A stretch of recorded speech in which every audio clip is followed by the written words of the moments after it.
Okay, so then let's start with our lectures.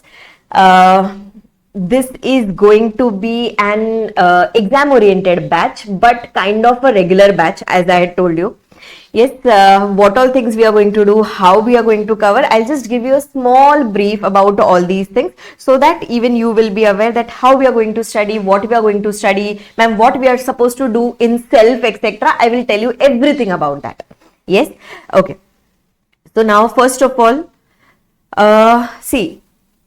we are going to take up the entire indirect taxes. Okay, you already know your indirect taxes will be comprising of the GST part and customs plus FTP.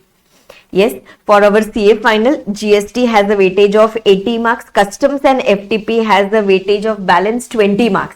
Okay, so major part is going to be your GST only. And so we are definitely going to start with GST. Once our entire GST is over, only then we will move on to customs and FTP. Okay, first target, short term target is going to be GST. And in GST also, on everyday basis, we'll set up a target. Okay, we'll try to set up a target that, okay, today we'll try to finish off this chapter. Tomorrow we'll do this chapter. This way we'll try to set a target so that in a timely manner and in a very proper scheduled manner, we'll be able to finish our entire syllabus. Yes. Okay. Now, in GST, like the book that we have, it is totally ICAI module based book. Okay, the name of the chapters, etc., everything will resemble with your ICAI material, so that even you will nowhere get a doubt, ma'am, is this covered, is this not covered, ma'am, this chapter is an ICAI module, where is it covered in your book, etc. You won't face any such issues because my base is going to be ICAI material always. Okay, and secondly, in this revised 4th edition book that you're going to get now, this is fully amended. Okay, by fully amended, what I mean is, recently ICAI had released this statutory update for the May 26 examinations. So I have incorporated that statutory update also in your book. Okay, so till May 26 examinations, your book is fully amended. So if your exam is in May 26, super, nothing else is to be done extra. Okay, if your exam is in September, then obviously the further amendments which is going to come for September, that we will be taking up separately extra on YouTube later. Okay, so as of now, this is fully made for May 26 examinations, right? Okay, now what are we going to do, ma'am? How are we going to study? So this is your concept book which you are going to get now, if you have not yet already got. Yes, and in this, like this is the index, as you can see. Yes, can you see this? GST is 80 marks, that is written here. Customs and FTP is 20 marks. Yes, and in GST you have got these many number of chapters, and later in FTP, customs and FTP, you have got these chapters. Yes, and then you can see the last column that is given, that is weightage as per ICAI. ICAI on its website, it has put up the skill wise weightage and chapter wise weightage, etc. Right? So from that itself, I have taken this weightage as per ICAI. Okay, they have given a very too many chapters have been combined together and they have given a particular weightage. As you can see, these chapters have got a weightage of 45 to 65 marks out of 80 marks. Like 45% to 65% out of 80 marks. Okay, so as such, we cannot give an individual weightage to any particular chapter, but later as and when we proceed ahead, I will tell you like what is generally the paper pattern and which chapter is generally tested in which question number. Many of the things we can see from the past trend. Yes, but yes, looking at the Jan 26 paper, we will not set a this thing that okay, this chapter will come, this chapter will not come, they will not test. We will not set any such thing in our mind, because seeing to the Jan 26 paper, the paper was good. Okay, it was of a good level because it contained so many amendments, it contained so many circulars. Okay, the questions were asked from such areas which were very less tested in the past. So you know, see, this is how they make the paper tough, right? By asking you something which is generally not tested in the exams in the past, etc. So we will not try to set any trend analysis kind of a thing. Yes, the few chapters will be there which are important: place of supply, input tax credit, example. Like these chapters are important, yes, they will come, but that does not mean that, ma'am, so this chapter they will not test now, ma'am, this chapter they had asked in the last attempt, so they will not ask now. No, okay, we are not going to set any such trend. Okay, our target should be to understand things conceptually, yes, to remember what is required to be remembered, to understand everything, and then to cover all the amendments, updates, circular, which is already there in your material, right? And then doing the question answers. Okay, then doing the question answers. Now the compiler which we have, I'll just show it to you. The compiler, this is the compiler. Yes, compiler is nothing but the question answers thing. So here also I've given the same index, okay, the same chapter index, weightage, etc. Everything is given. And then as you can see here, what I have done is for every chapter, okay, for every chapter we have got two categories of questions, or three categories, I should say, three categories of questions for every chapter. Okay, first is going to be the direct question, like what is this, what is that, etc. So at CAFinal level, only if you have very good time available, like till your examinations, then only I'll advise you to do these direct questions. Otherwise, you can just skip this. Okay, I have just given it just in case if a student has good number of months or good time available for IDT, then you can just try these questions. Okay, these are direct questions, means the answers can be directly extracted from your concept book. Right, that is first thing. Direct questions is the first one. Okay, and second part is going to be the analytical questions, means where you will have to apply your skills, where there will be some numerical kind of questions, etc. Right, and third category, which is not there in the first chapter, because first is a very simple basic chapter. The third category of questions, I'll just show it to you. I think we have it in supply chapter. First was direct questions, second one was your analytical questions, yes, and the third one is your exclusive questions. Okay, these are those good level of questions which are generally tested at the CAFinal level. So those questions I have covered in the exclusive questions point. Yes, so this is how our compiler is made. And now what we are going to do, okay, whenever we are starting a particular chapter, let's say now you have got a very basic chapter, GST in India and introduction. You must have done this chapter at your CA inter level. Yes, in your CA finals, what they have done is they have included this, but they have included at the end of the supply chapter in your ICAI material. Okay, so because we are doing it from scratch, so I will go through this particular chapter so that you will be able to recollect the provisions, and then a good base is built from the beginning itself. Okay, so now let's say for example when we are doing this chapter, so what we are going to do is first we will understand the provision.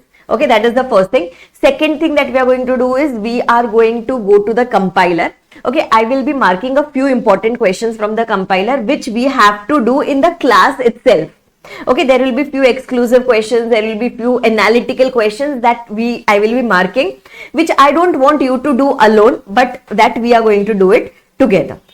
Yes, so that's how we are going to do first the concept and then the selected question answers. Okay, apart from this, what you can do is if you want to finish the chapter immediately, like let's say for today, if we are doing GST in India and supply under GST, let's say for today if we are doing that, then what you can do is after the lecture is over, whatever are the left out questions, okay, whatever are the remaining questions, you can just finish it at the end of the day, so that you will be able to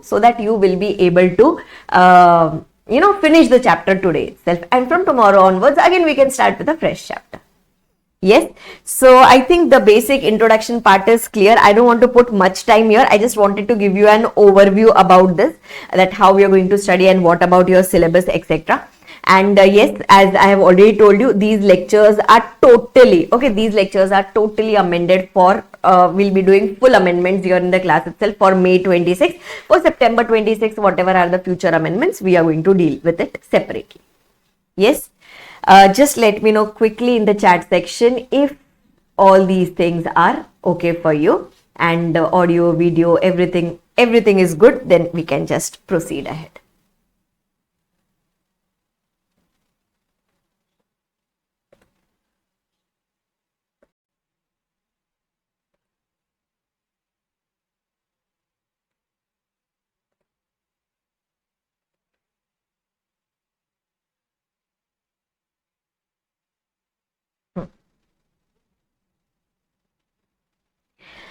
Sure. So for today, let's start. I have kept a target for today. I'll just share that with you.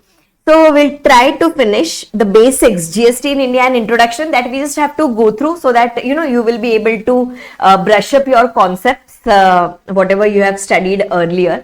And the second chapter, the most important chapter here that we are going to do for today is supply under GST. Okay, so GST in India, basic introduction, and second thing is going to be supply under GST. Supply under GST is crucial chapter. Without this, we cannot understand GST. Okay, without this, we will not be able to understand the further parts of the GST. Yes, see, even if supply under GST is such a chapter, maybe it will not have any weightage in your exams. Maybe you will not get any direct question from supply under GST, but while solving every other question under GST, you will have to think whether this is a supply or whether this is not a supply. For that, you will have to come back to this chapter and see.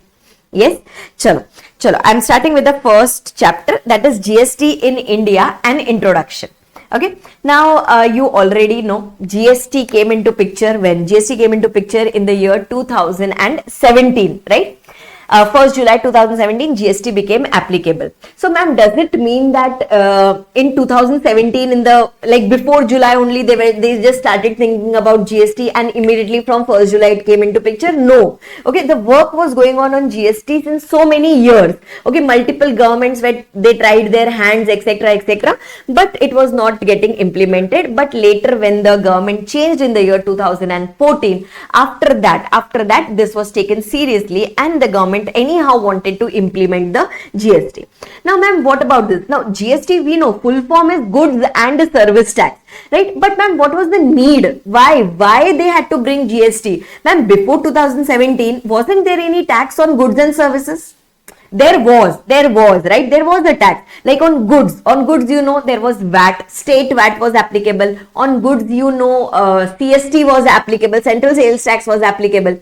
When we talk about services, then we know we had service tax law before 2017, right? Then whenever someone was manufacturing something, at that time, excise duty was applicable. Ma'am, there were laws earlier also before 2017. Then what was the need to bring GST into picture? So they said, see, whenever a new law comes into force, they decide, okay, they analyze what is the deficiency in the current system, okay, what is the deficiency in the existing system, why to bring the new law, why to change so many things, right? Because it is a pain for everyone, right? So now they thought that, see, VAT and CST, VAT, let's say for example, VAT was such a tax which was levied by the state government. Okay, so always your central government had that pinch that goods is not in my hands, okay, or some transaction of goods is not in my hand.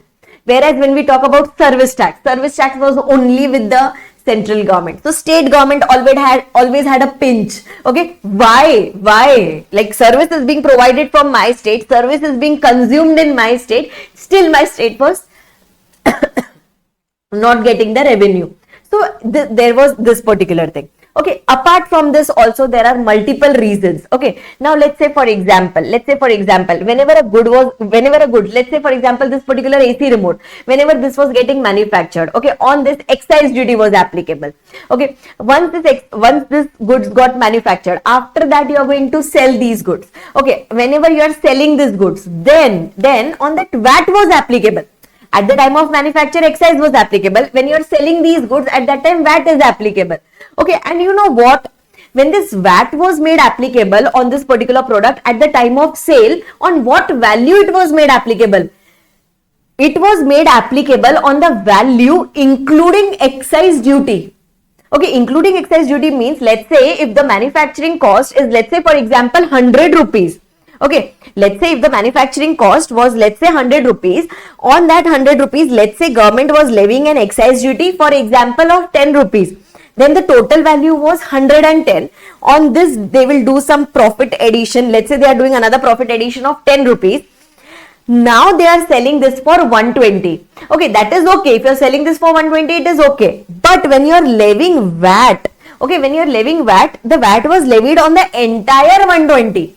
Now, ma'am, so what is the problem? The problem is VAT was also getting levied on the excise duty. Dude, it is VAT on excise duty means VAT on tax, means a tax on tax.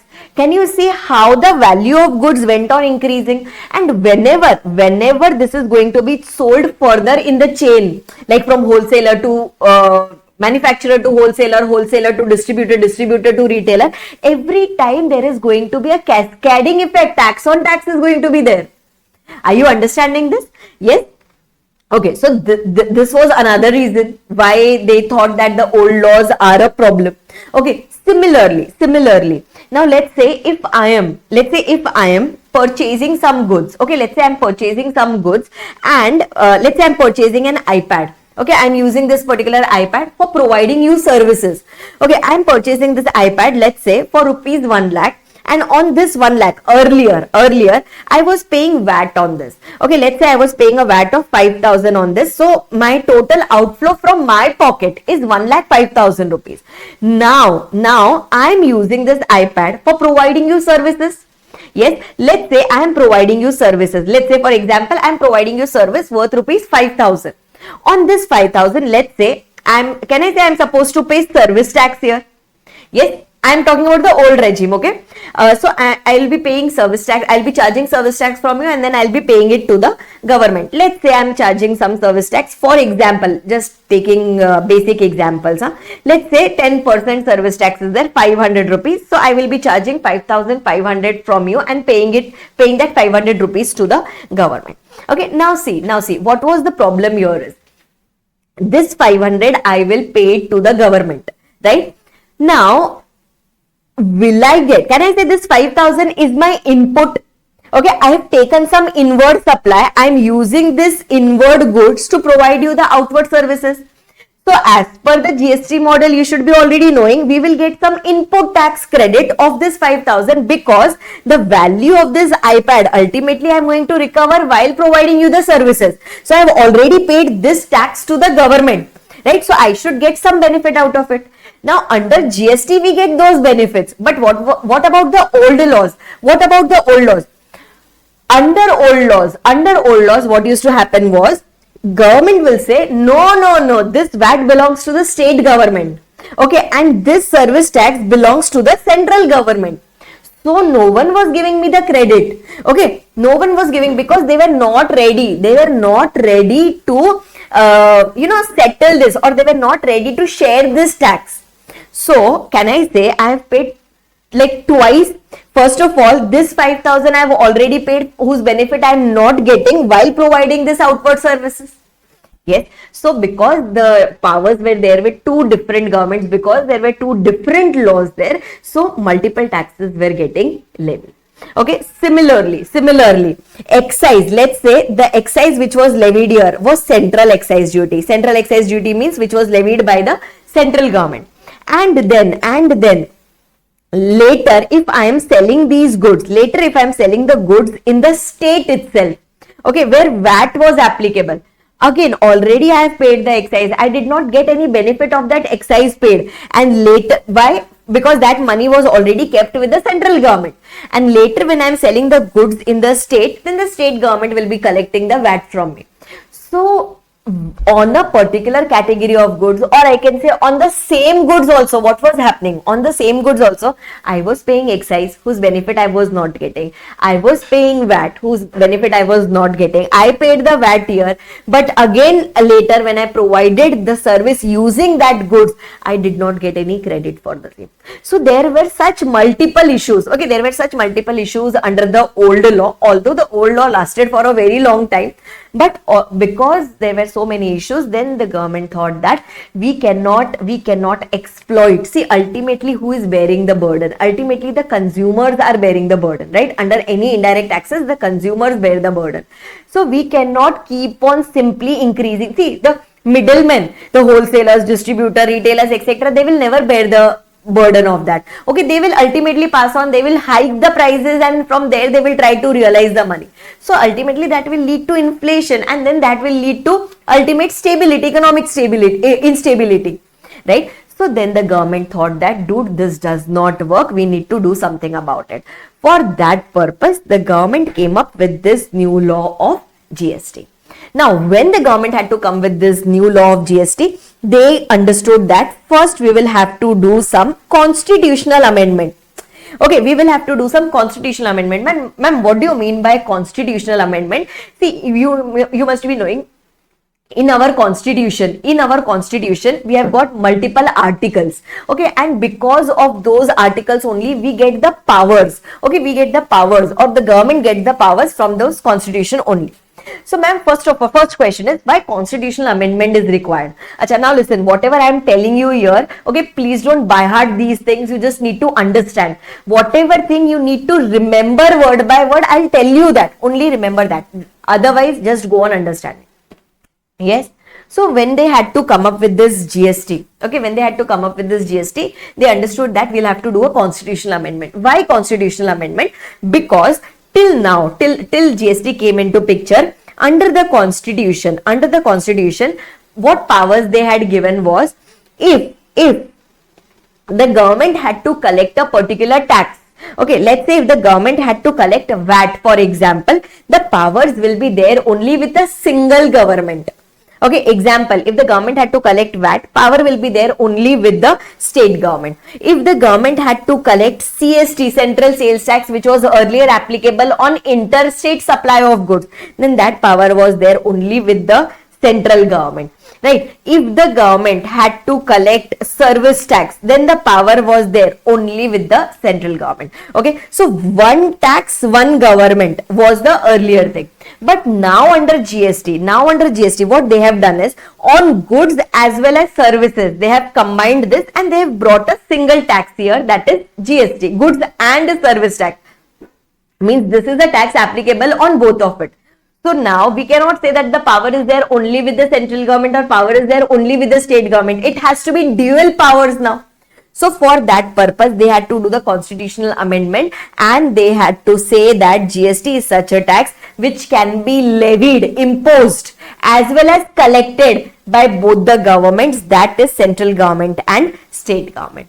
Unless you make this constitutional amendment, without that it is not possible. Okay, without that it is not possible to levy GST. So first thing that they had to do was to do a constitutional amendment. Okay, that was one thing they did. After doing, in constitutional amendment also how it was done. Okay, first they will make a bill. Okay, just like your budget. First they will make a bill, finance bill comes into picture. Similarly, this constitutional amendment bill came into picture. Then it got approved from Lok Sabha, Rajya Sabha, it got the president's approval, and after that it became some constitutional amendment act. Means it was passed, just like your finance act is passed. Similarly, your constitutional amendment act was passed, and finally then at least they got the green signal. Okay, they got the green signal to levy to bring the GST law into picture.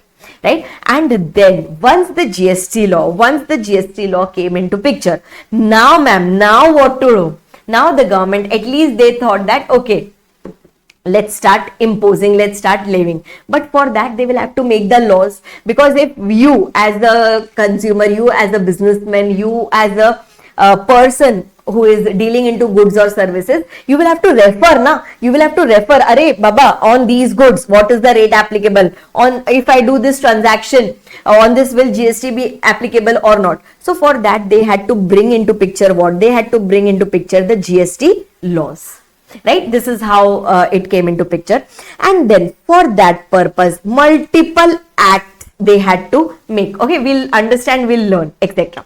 Okay, and another important thing about GST, another special thing about GST was they wanted to make, see, normally every indirect taxes, okay, every indirect taxes should be a destination based consumption tax. Okay, what word did I use? I'll use another ink here. It should be a destination based consumption tax. Okay, first of all, what do you mean by destination based? Destination based means wherever it is going to get consumed ultimately by the consumer, wherever it is going to get consumed, ultimately the revenue, the tax revenue should go to that government. Okay, the tax revenue should go to that government. Let's say if there are some goods which are ultimately getting consumed in my state, that is Maharashtra, then in that case, the revenue of that tax should go to my state, that is to my state government, to Maharashtra government. Okay, that is one thing. Another thing is GST is a consumption based tax. Okay, GST is a consumption based tax, means ultimately who is going to bear it? Ultimately it will be borne by the consumer, the one who is ultimately consuming himself. Okay, not the one who is going to further sell it for the business point of view. Okay, let's say if there is a manufacturer selling it to the wholesaler selling it to the distributor selling it to the retailer selling it to the consumer is consuming it. I will be the person who will be ultimately bearing the tax on it.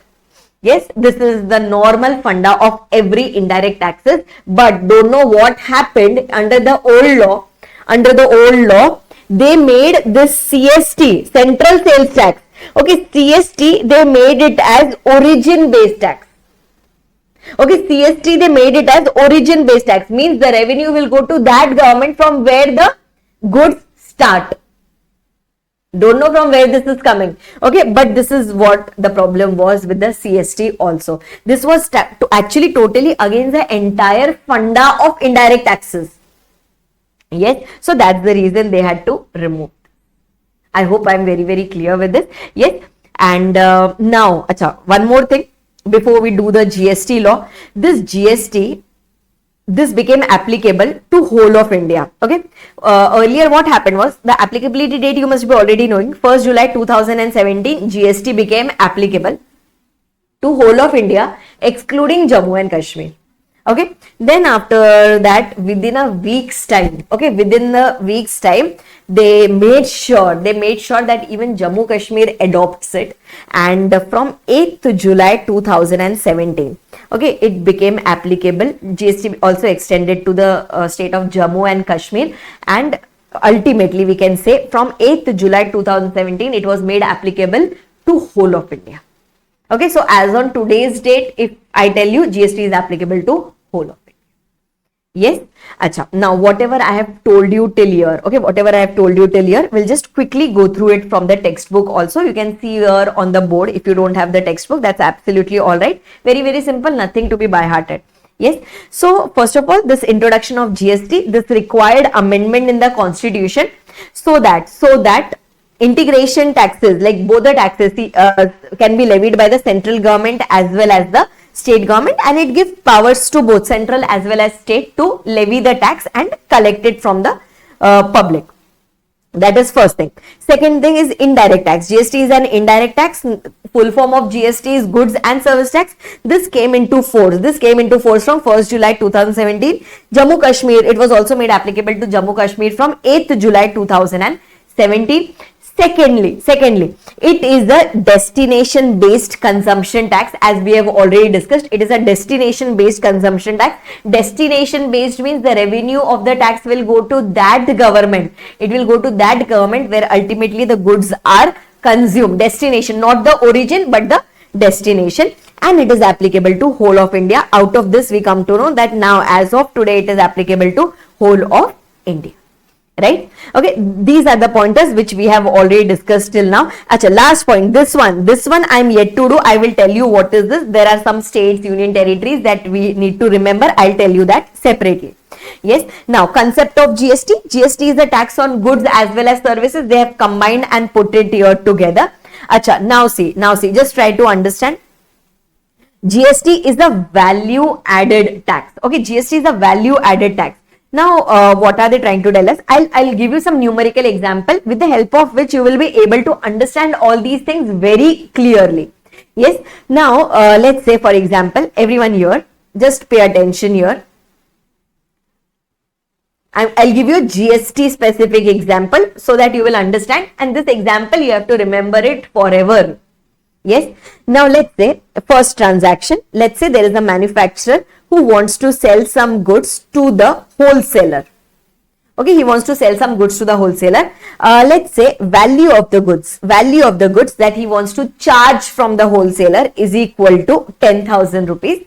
On that, I am taking imaginary rates of taxes, etc. Okay, not the actual ones. Let's say the rate of tax is equal to 18% on that, that is 1800 rupees. So he is going to make an invoice on the wholesaler where he will write that value is equal to 10,000, GST rate is equal to 18%, total amount which I want to collect from you is equal to 11,800. Okay, so here the wholesaler, what will the wholesaler do?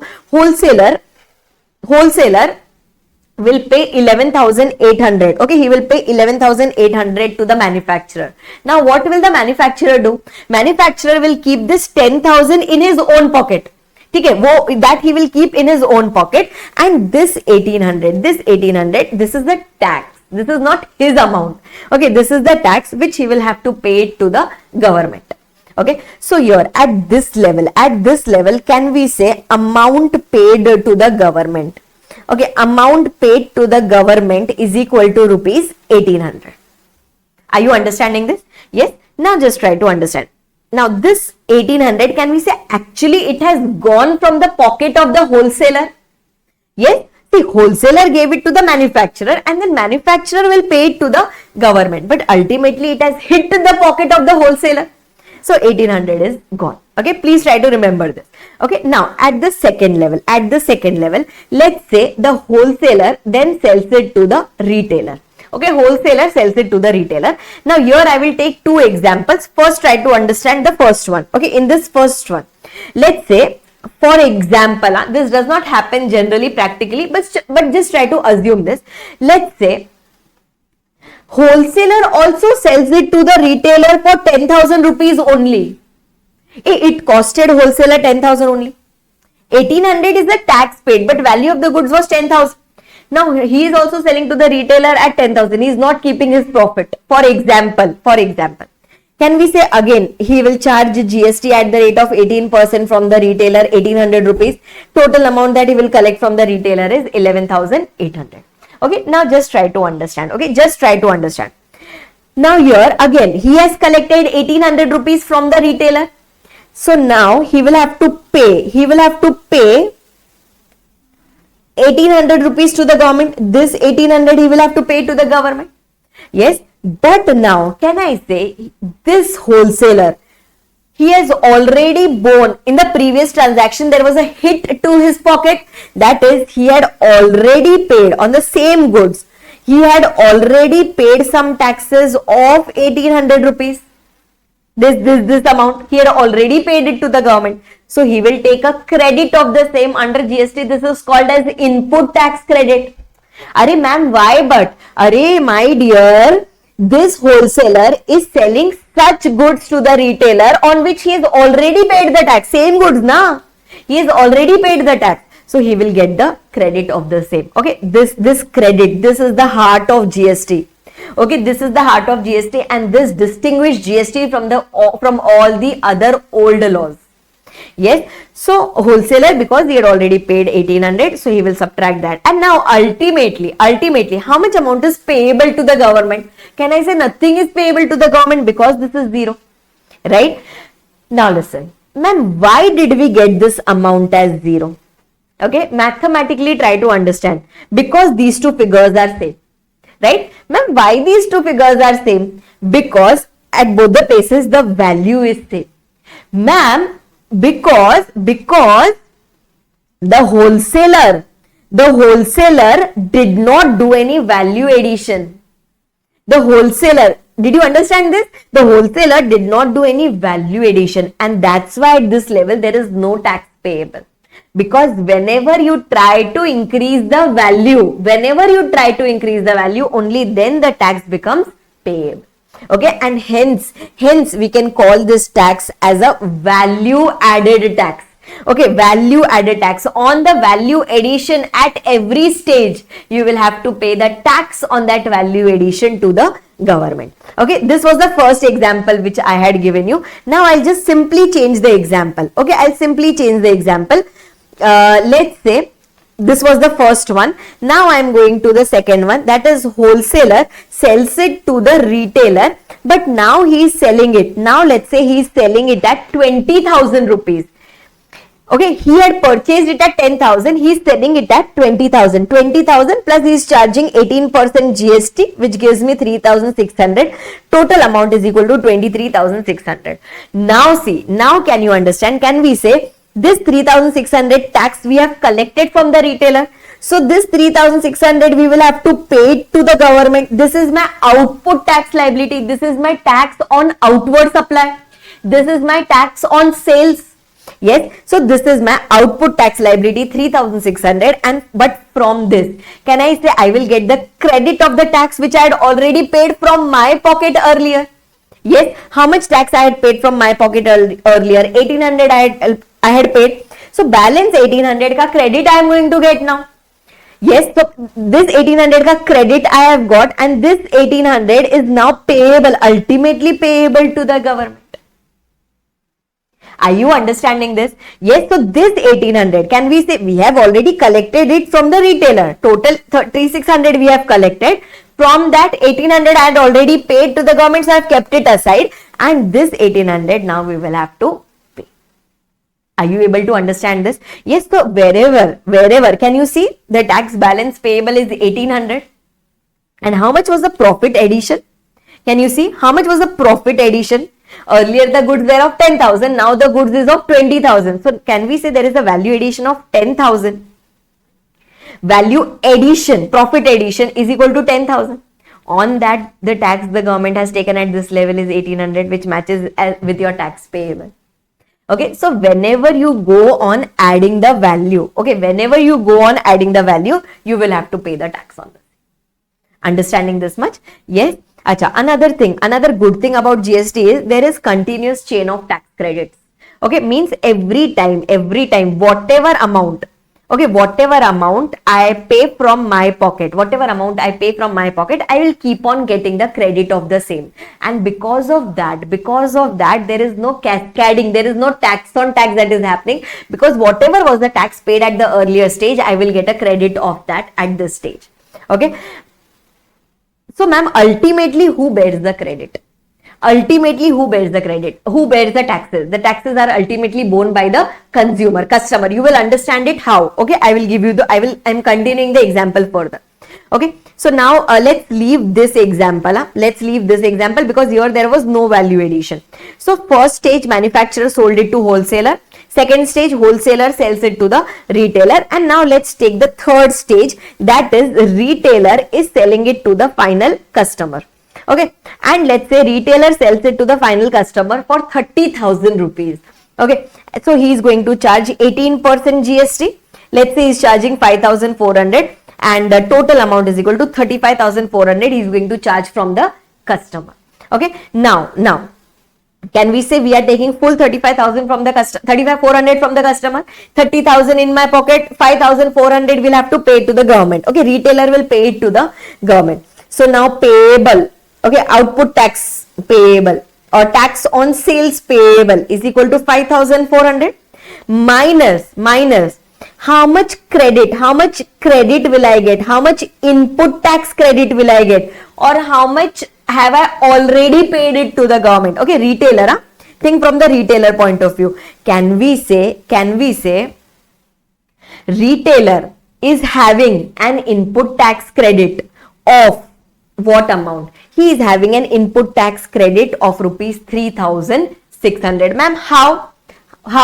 Because at the first level, 1,800 was paid to the government, right? At the first level, this was the amount paid to the government. At the second level, another 1,800 was paid to the government. Total amount on this paid to the government is equal to 3,600. Now final balance payable is equal to rupees 1,800. Are you understanding this? Yes. Now see, just try to understand. If you do a total, okay, if you do a total of sum already paid to the government at the first level, 1,800 was paid. This one at the first level, 1,800 was paid. At the second level, again 1,800 was paid. At the third level, again 1,800 was paid. So total, at different level, how much amount is paid to the government? Can we say total 1,800 rupees is paid, 5,400 rupees, 1,800 three times, that is 5,400 rupees is paid to the government. And ultimately, who has borne this? Ultimately, this has been borne by the customer. Can you see how? Customer paid how much money from his pocket? He paid 35,400, but he got a value of goods of how much? Only 30,000. 5,400 so he has paid to the government at three different stages. So the person who has ultimately borne the tax, that is the customer. What was the work of this wholesaler, manufacturer, retailer? Their work was collect the tax from the next person, paid to the government. Okay, again the work of retailer was what? To collect the tax from the customer, paid to the government. Okay, they are not bearing anything from their pocket. The person who ultimately bears it is the customer. Are you understanding? Let's say, for example, okay, I am providing you lectures. Okay, I am charging, let's say, for example, 10,000 rupees plus 18% from you. For example, if I am charging this 10,000 plus 18%, I am charging total 11,800 from you. Okay, 10,000 I will keep in my pocket. Okay, this 1,800 I will have to pay to the government. Yes, means have I borne anything? Have I borne any burden of GST here? No, because the law is made in such a way that I have to collect it from the customer and pay it to the government. I don't have to pay it from my pocket. Understanding this much? Yes, so this is the concept. A burden is finally borne by the final customer and there is no cascading effect of taxes. There is no tax on tax that is happening. Okay, earlier what used to happen? Here, let's say 10,000 rupees plus 1,800 I am charging at the first level, total 11,800. So next level, when they were charging this tax, at the next level when they used to charge this tax of 18%, they used to charge it on this 11,800 which includes the taxes, plus maybe on this they will add some profit element. Okay, 11,800 plus profit, on that they were charging the taxes. So what was happening because of that? A tax was charged on the tax. Cascading, tax on tax was happening. This was happening under the old system, but it is not happening now under the GST. Manageable till here? Yes, so this was the concept of GST and here they have given you the deficiencies. What were the problem in the existing value added system? Okay, in the existing means before GST. So sometimes there was the issue whether you can call this as goods or whether you can call it as services. Example I'll give you, restaurant services. Okay, restaurant, you go and have food in a restaurant. Okay, there was a confusion under the old law. Should you treat it as goods? Okay, the food that they are giving it to you, should you treat it as goods or should you treat it as services? Because they are making you sit, they are serving you the food, should it be considered as services? So because there was no clarification, you know, under old law what used to happen, some restaurants what they used to do, they were charging VAT also and they were charging service tax also on that. My God, ultimately who was suffering? The customer was suffering.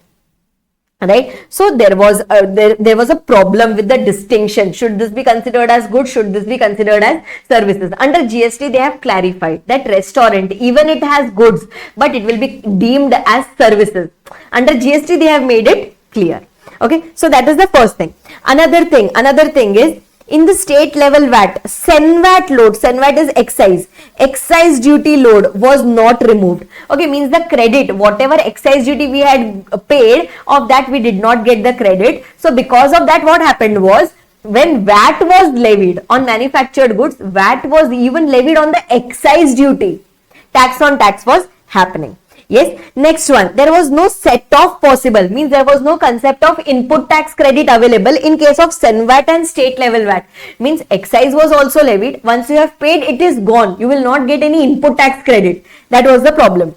Then, within the states, there were multiple taxes which were levied, called as luxury tax, entertainment tax, etc., of which we never got any credit. If we never got any credit, means once paid from my pocket, it is gone. Okay, it is gone. It was gone to the government. Similarly, VAT on goods was not integrated with tax on services. I had given you the example. I am purchasing an iPad on which I paid the VAT. Okay, later I am using that iPad and providing you the services. I am charging service tax, but I never used to get any credit of VAT already paid, against the services. gone. Both the taxes I have to pay it separately, even if the same iPad I am using for providing the services. Yes, acha, service sector. We already know that how the service sector is progressing now. Yes, more than into goods, people are now into service sector. So because of that, service sector was only with the central government.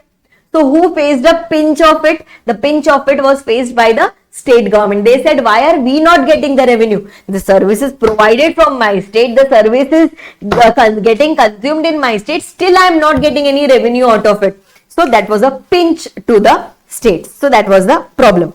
Next one, CST. CST was another sort of distortion because it was non-vatable. Non-vatable means, again, whenever, let's say I am purchasing some goods, okay, please try to understand this properly. Under the old system, whenever I am purchasing the goods within the same state, VAT was applicable. I have already paid VAT. Okay, when I am selling the goods to some other state, at that time CST was applicable.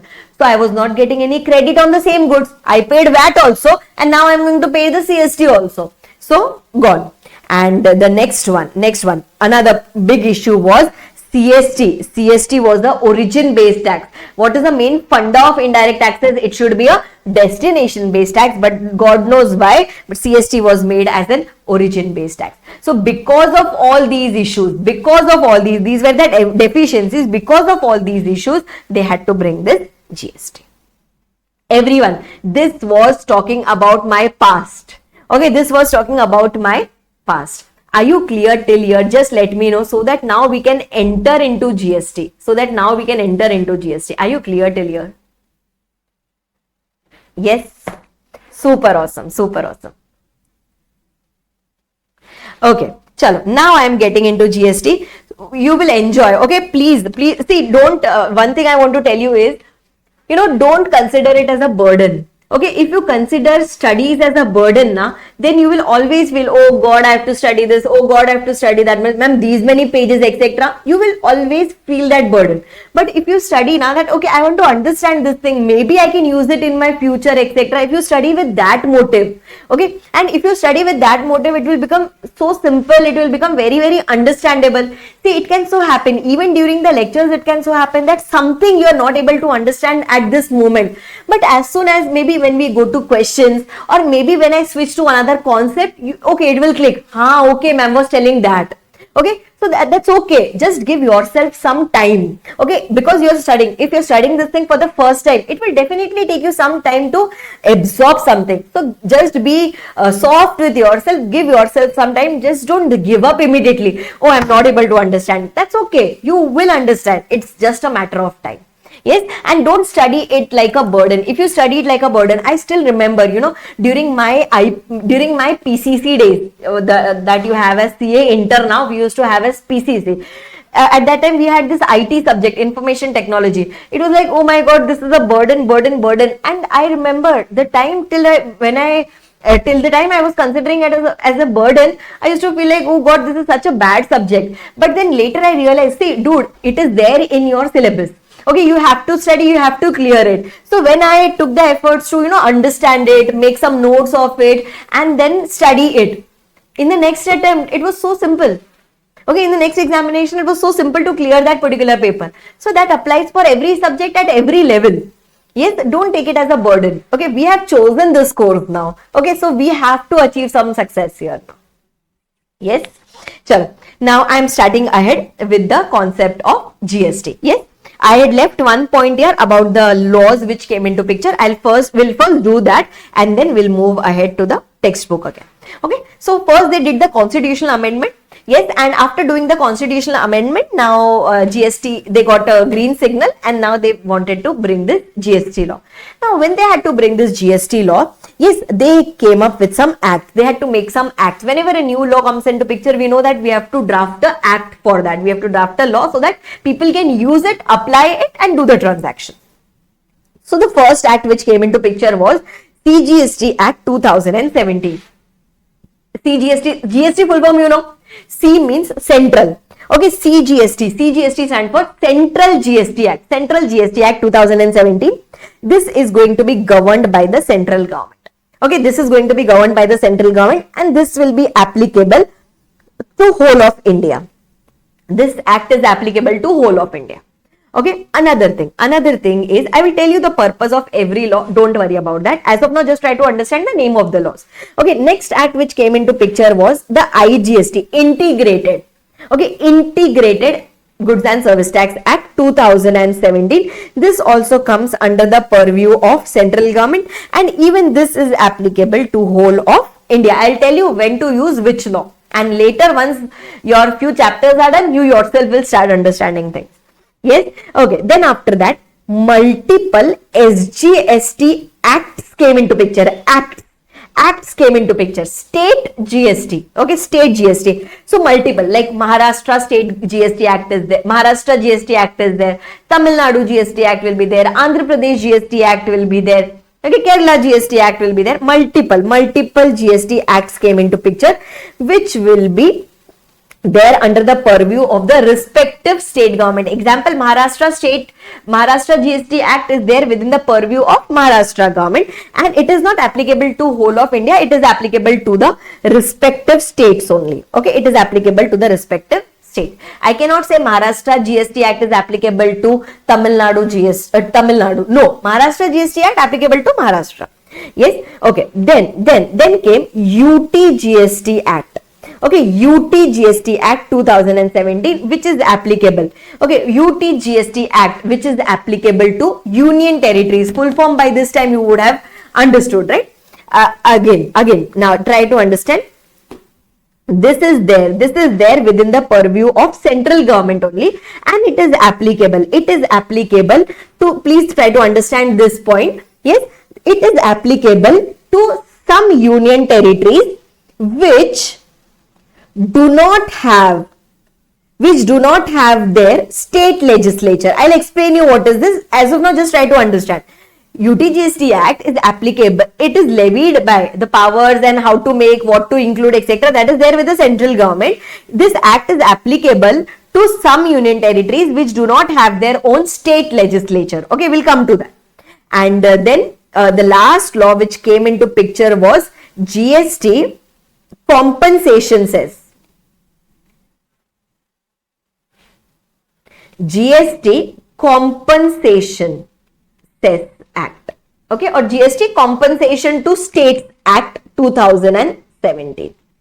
Again, this is there, the powers to put something, remove something is there with the central government. Again, this is applicable to whole of India. Now, ma'am, what is the purpose of this act, etc.? We will study that. Okay. 2 to 3 different things which I want to tell you here is, first of all, see, when I say CGST Act, IGST Act, it is applicable to whole of India. You understand, till there it is okay. When I say SGST Act, okay, when I say SGST Act is applicable to the states. Okay, to which states? To those states who have their own state legislature, Okay, ma'am, what do you mean by this? Who have their own state legislature, etc. So now listen, in India, as per the Constitution of India, okay, as per the Constitution of India, we have got some states and we have got some union territories. Okay, now when I talk about union territory, as per the Constitution, which all places will be called as our union territory? Okay, Chandigarh, Andaman and Nicobar Islands, right? Lakshadweep. You must have heard about this now. Very hot selling place in case of your tourism. Yes. Then Ladakh, north. Yes. Daman and Diu, which is in Gujarat, actually near Gujarat. Daman and Diu, and Dadra and Nagar Haveli.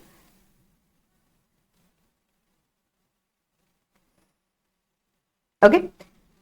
Then Delhi, Jammu and Kashmir, and Puducherry, Pondicherry. Yes, as per your Indian constitution, okay, as per your Indian constitution, these are your union territories, okay, but for the purpose of GST, okay, for the purpose of GST, these three places, okay, Delhi, Jammu Kashmir, Puducherry, they said that we don't want to get treated as union territory. Okay, we don't want to get treated as union territory. We will make our own state legislature. We will make our own state laws. This is what they told. We will make our own state laws. Government said, okay, no problem. That right was given. Okay, that right was given. So, Delhi, Jammu Kashmir, Puducherry, they said that we will make our own state legislature. Therefore, only for the purpose of GST law, these three will be considered as states. Okay, these three will be considered as states. That's why I've written states will be those states who have their own state legislature. Now, Maharashtra, Tamil Nadu, Andhra Pradesh, Kerala, etc. These are anyway states. Okay, these are anyway states. They will anyway come under your SGST Act. But when we talk about Delhi, okay, Delhi was an union territory, but Delhi said for the purpose of GST, I don't want to get regulated as a union territory. Okay, I don't want to get regulated as a union territory. I want to get regulated as a state because of the benefits, multiple benefits that they get under GST. We'll come to that later. Yes, so these three will also be considered as states. Okay. Yes, and what about the rest, ma'am? These others will still continue as union territories under GST. Okay, the short form for this is Call D and others. Call, C-A-L-L, Call D and others. Okay, ma'am, what is this Call D? C-A-L-L, Chandigarh, Andaman Nicobar, Lakshadweep, Ladakh. D. Okay, they are using this word together. Daman and Diu and Dadra and Nagar Haveli. This is, and others. Others means any other union territory or any other place which will later come under union territory. As of now, there is nothing else, but the government has just put the word others, if any, notified by the government later. Okay, so Call D and others. Call D and others will be considered as your union territory for the purpose of GST, and Delhi, Jammu Kashmir, Puducherry, even if it is a union territory, but for the purpose of GST, it will be considered as states. Okay, so can I say for these Call D and others, okay, for this Call D and others, for this the UT-GST Act is coming into picture. But for Delhi, Jammu Kashmir, Puducherry, your SGST Act will be there. Means Delhi is going to make its own state law. That is Delhi GST Act 2017, Jammu Kashmir GST Act 2017, Puducherry GST Act 2017. Are you understanding this? Yes? Okay. Then, chalo. Now I am going to individual applicability. Like why so many laws? Okay, we'll understand that. Now just try to understand, whenever there is a supply happening under GST, or for the time being, let's not call it as a supply, whenever there is any transaction, okay, because we have not studied the meaning of supply, whenever any transaction is happening under GST, that transaction can be called as interstate or it can be called as intra-state. Okay, interstate means where two different states or two different union territories are involved, and intrastate means within the same state or within the same union territory. Okay, now ma'am, how to determine whether it is interstate or how to determine whether it is intrastate? We will study this later into detail, but in short I will tell you now. See, when the location of supplier, okay, location of the supplier, the one who is supplying these services or supplying the goods, when the location of supplier and the place of supply, okay, not the location of recipient, forget about the location of recipient, location of the supplier, my location, and the place where I am supplying these services or goods, place of supply, if these two are within the same state, okay, if these two are within the same state, then it will be called as intrastate. But if location of supplier and place of supply is in two different states or in two different union territories or one state and one union territory, then it will be called as interstate. Okay, this we will do again when we do section number 7 in your place of supply chapter. But as of now, just try to understand this. Okay, or we can say when the transaction is happening within the same state. Okay. Then it will be called as intrastate. If it is happening between two states, it can be called as interstate. Okay, now try to understand, ma'am, why are we studying this? So the purpose of studying this is, see, whenever there is any intra-state transaction happening, okay, on that transaction, GST will be applicable. And let's say if the rate of GST is, let's say 12%, for example, the government has notified it as 12%, then how is the revenue divided, or which taxes are we supposed to levy? So whatever is the value, let's say value of transaction is 10,000 rupees, on that there will be two taxes levied. One is CGST and the other one is SGST. Okay, it is intra-state, within the same state. Let's say Maharashtra to Maharashtra only the transaction is happening. So now when I am going to make an invoice, in the invoice I will be charging GST at the rate of 12%. Half of the tax will go under the head called as CGST, half of the tax will go under the head of SGST. And this revenue, CGST revenue, goes to the central government, SGST revenue goes to the destination state government. Destination state government. Here the destination is Maharashtra, so this will go to Maharashtra state government. That's how the revenue of GST is divided. Okay, your entire GST revenue is 50-50, is done 50-50. Half goes to the central government, half goes to the destination state government.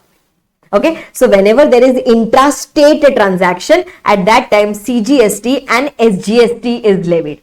Right? Whenever there is any interstate transaction happening between Maharashtra and Tamil Nadu, for example, okay, location of supplier, Arpita is sitting in Maharashtra and I am coming and supplying some services in Tamil Nadu. Two different states are involved, so the transaction will be called as interstate. If the transaction is called as interstate, again let's say GST rate is equal to 12%. Now in this case, government says that in case of interstate transaction, IGST tax is applicable. Okay, IGST full IGST is applicable at the rate of 12%. So let's say when I am making an invoice, I will write value is equal to 10,000, tax. Okay, tax IGST at the rate of 12%. Here I am not doing half up in the invoice. Okay, here I am not doing half up in the invoice, and I will be charging this 11,200 rupees from you. Now this IGST, this goes to the central government. Full 12% goes to the central government, and then the central government will do the further apportion 50%. 50% it will keep with itself, and balance 50% it will go to the state government. Okay, balance 50% it will go to the state government. Ma'am, now which state government, Maharashtra or Tamil Nadu? Always the destination based state, that is 50% will go to the Tamil Nadu state government. Are you able to understand this? Yes. So intra-state CGST and SGST will be applicable. Interstate IGST will be applicable. Okay, IGST is collected by the central government, then half. Okay, CGST, SGST, anyway you are collecting half. Half you will be collecting for central government, half you will be collecting it for the state government. Manageable till here? Yes. Okay, now see, just try to understand. Okay, just try to understand. For UTGST, okay, for UTGST I am doing, let's say Andaman and Nicobar, and for GST, whenever I say Union Territory, means only that called D and others, not Delhi, Jammu Kashmir, Puducherry, that is gone, that will be considered as state. Okay, when I am talking about Union Territory, means I am talking about called D and others. Okay, now let's talk about Ladakh. Okay, let's talk about Ladakh. Let's say there is some transaction happening within Ladakh itself, within Ladakh. Then in that case, can we say it is happening within the same union territory? So this will be considered as just like intrastate. Okay, this will be considered just like intrastate, or you can say intra-union territory. So here, what tax will be applicable? CGST will be applicable, and instead of SGST, UTGST will be applicable. Okay, here CGST and SGST was applicable. Here half of CGST and UTGST will be applicable. Understanding this? Yes. Acha. What if it is between Maharashtra and Ladakh? What if it is between Maharashtra and Ladakh? Then in that case, this is one state, this is another union territory. Means this is not within the same place. Okay, it is not within the same place, so this will be considered as interstate. And if it is considered as interstate, then IGST will be applicable, full rate.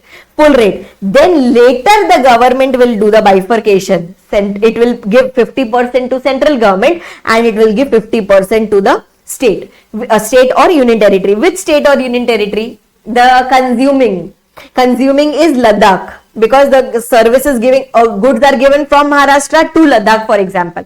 So now the revenue will go to 50% revenue will go to Ladakh. Understanding when is UT-GST levied, when is IGST levied? Yes, see, UT-GST and SGST goes hand in hand always. Whenever any state is involved, SGST. Whenever any union territory is involved, UT-GST. CGST will always come to it. Yes, IGST will come into picture in case of intrastate. Right? And the last type of tax which is left here is GST compensation cess. Okay, now GST compensation cess was the levy. Actually, it is going to die. Okay, this GST compensation cess act is going to die on 31st March 2026. Unless the government gives any extension, but the act applicability is there only till 31st March 2026. Now, what was the purpose of bringing this GST compensation cess was, when GST came into picture na, 2017, at that time, many of the states objected. Okay, many of the states said, no, nahi chalega, because they were suffering some losses. Okay, they were suffering some losses. See, because earlier what used to happen, whenever the transaction was done within the same state on goods, entire revenue was going to the states.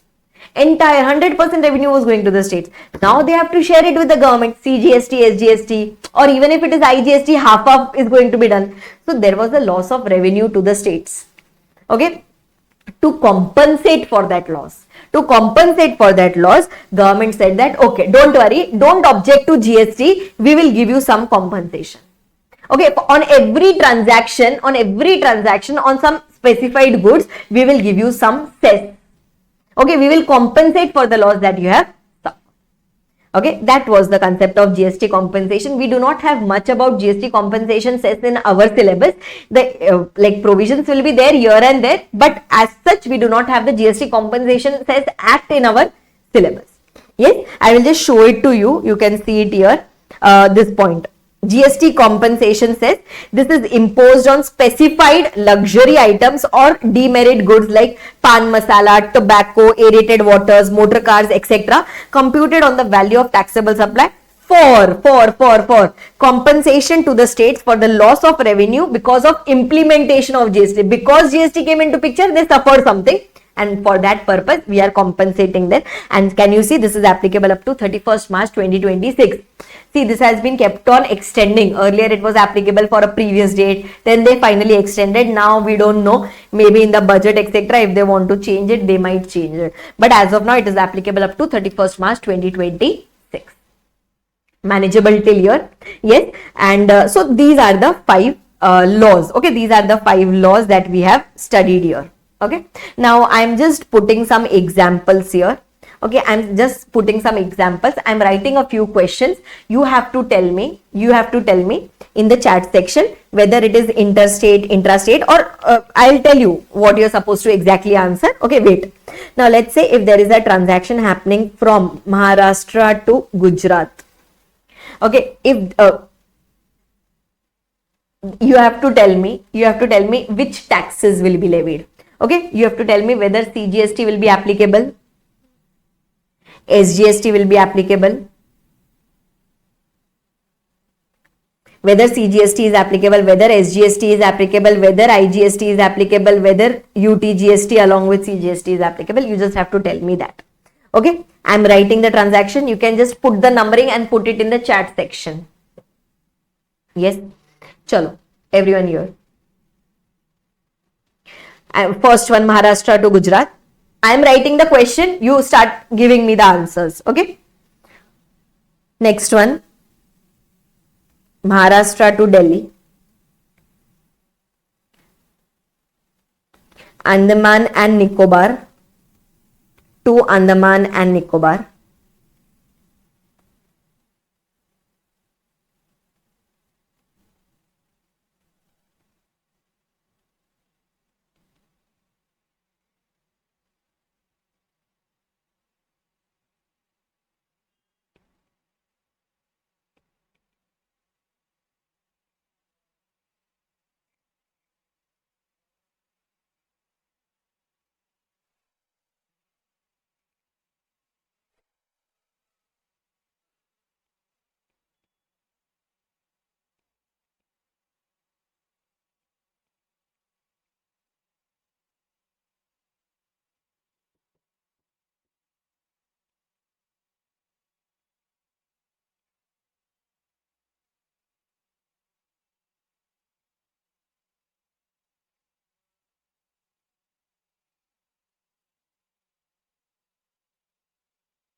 Okay, so till fifth point I've got the answers. So for Maharashtra to Gujarat, for Maharashtra to Gujarat, yes, it is interstate, so IGST will be applicable.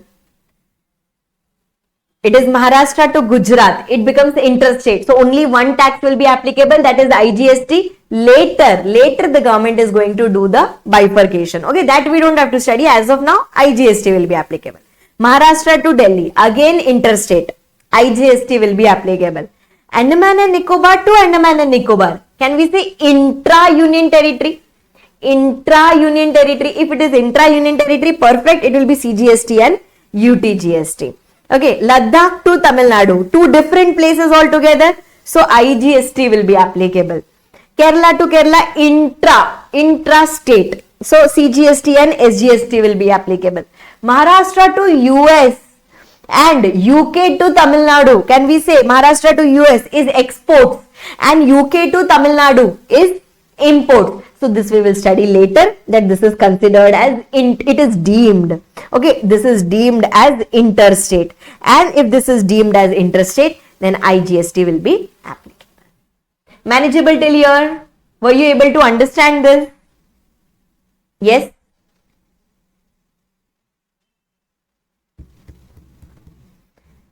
Yes? Okay, fine. Super awesome. Chalo. Now, our different laws are done.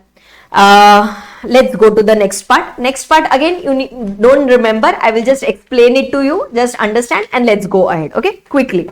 Now, framework of GST means different aspects of GST they have tried to make us understand here. Now, GST is a dual GST model. Dual GST means, I have told you earlier itself, dual powered means same tax, same GST tax can be levied by two governments. One is your central government, other one is your state. Central as well as state, both of them have a dual power to levy tax on goods as well as services. Earlier this was not the case. Okay, that is first thing.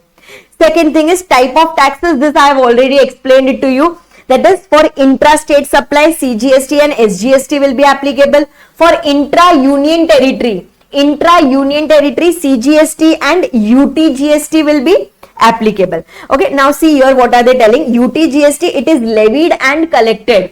Okay, UTGST is levied and collected by union territories. Okay, even if they say here union territories, but the power is there with the central government only. Yes, then interstate supply, we already know interstate supply, IGST will be applicable, and see what I have written here in the bracket. It is later shared by the center and state, 50-50. Okay, so these are the type of taxes we have already studied. We are done with that. Okay, then classification of goods and services. Now under GST, multiple rates of taxes are there. Now also you know when GST 2.0 came into picture, they did many reforms. 18% was removed from something, then 40% rate was also added. So what they have done is, all like in India we'll be having so many category of goods and so many category of services. So they have classified. Okay, a particular category of goods will be classified together. On that a particular rate will be applicable. Similarly, services, some services will be grouped together. On that a particular category will be applicable. So they have properly done the classification of goods and properly done the classification of services, so that whenever I start dealing into those goods or services, I can go to the rate schedule and I can find my goods or services and I can determine that, okay, what rate is applicable for my products. Okay, and for that they use a system, okay, which they use it in customs law also, called as, for goods they use a system called as HSN, harmonized system of nomenclature. Okay, harmonized system of nomenclature. This is one of the method in which they use for doing the classification of goods. And for services they use a system called as Service Accounting Code, SAC. Service Accounting Code is a system which they use for services. So they give some numbering. Okay, I'll just give you a quick example for that. Example, let's say if a product is their paper. Okay, a product is their paper. For that they will give a number. Okay, let's say they are giving a number 0135 for example. Okay, they will give a code that if you are dealing into paper, then the code is 0135. Okay, now ma'am, what if it is a tissue paper? That also comes under paper. So for that they will do a further classification. They will give a number 0135, let's say 0 or 00. Okay, then what if it is a gift paper, gift wrapping paper, for example. Okay, so they will say 0135, that remains common, 01. Okay, what if it is what if it is a card paper, a thick paper, card paper, then 013502. This is how the coding is done, and let's say for this they will write 5%, let's say for this they will write 12%, let's say for this they will write 40%. So this is how they use these numbers, and these numbers are nothing but the HSN code. Okay, and on this basis they do the classification. Similarly, they do it for services also. Okay, for example, in services they will give a common heading called as coaching. Okay, within coaching, coaching to school. Okay, coaching to private, like private coaching, coaching in colleges. For that, different codes will be used. That is, for that they are calling the word as service accounting code. Okay, so this is how they will do the classification and determine the rates of taxes. Okay, then after that, three things which I want to do next. One is composition scheme, another is registration, and another is exemptions. Okay, now under GST, a composition we are going to take it up separately. We have got a chapter which we will do it tomorrow, charge of GST. Okay, we have a chapter called as charge of GST. Within that we have a full composition scheme provisions that we will study. In short, I will tell you. So composition scheme is such a scheme which is applicable to small businesses. Okay, it is applicable to small manufacturers, traders, service providers whose turnover does not exceed a certain limits, means small turnover people, and they need not maintain full-fledged record, full-fledged books of accounts, and they can straight away, whatever is their sales, they can straight away pay a nominal rate of tax on their sales, and they are good to go. Okay, so means they need not see how much goods they have purchased, how much they have sold, and then input tax credit, that set off, etc. That full detail working they are not required to do. So if you want to, it is not compulsory. Composition scheme is optional. So if you are a small person and if you don't want to get into that keeping of records, etc., you can simply pay a small rate of tax directly on your sales. Okay, I am not getting into detail. Because we anyway have to do it separately. That is your composition scheme. Okay, next one is registration. Now let's say if I am charging, okay, Arpita, okay, if Arpita is charging GST from me, I am providing you service, I am providing you lecture, I am providing you coaching, on that I am charging GST from you. Now when can I charge GST from you? Only if I am a registered person, means I have to get myself registered under GST.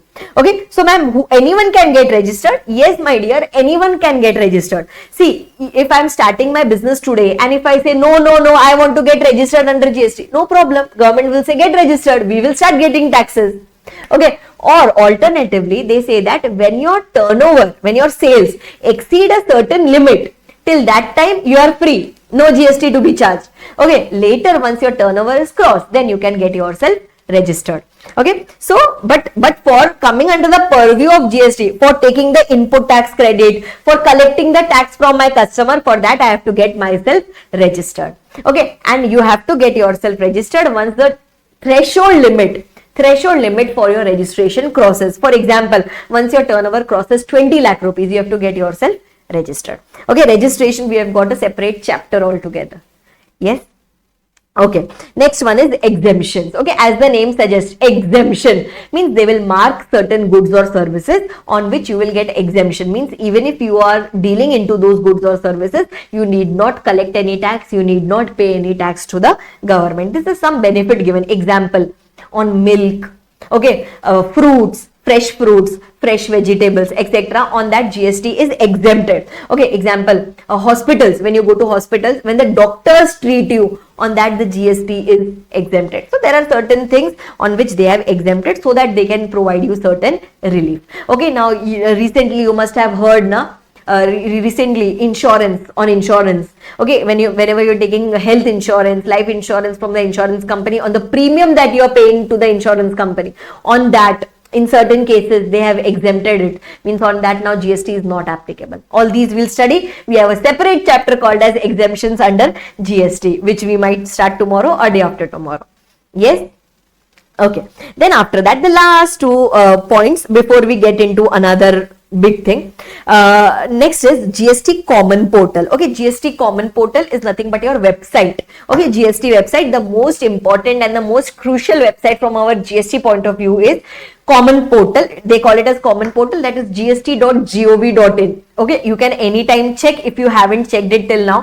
gst.gov.in. This is a website which is managed by Goods and Services Network, a Section 8 company, okay, which is set up by the government only. So GST portal is managed by the GST network, which is a Section 8 company, and on this particular portal, everything, major things happen on this particular portal.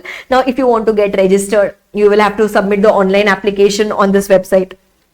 If you want to pay the taxes, go to this website. If you want to file your returns, go to this particular website.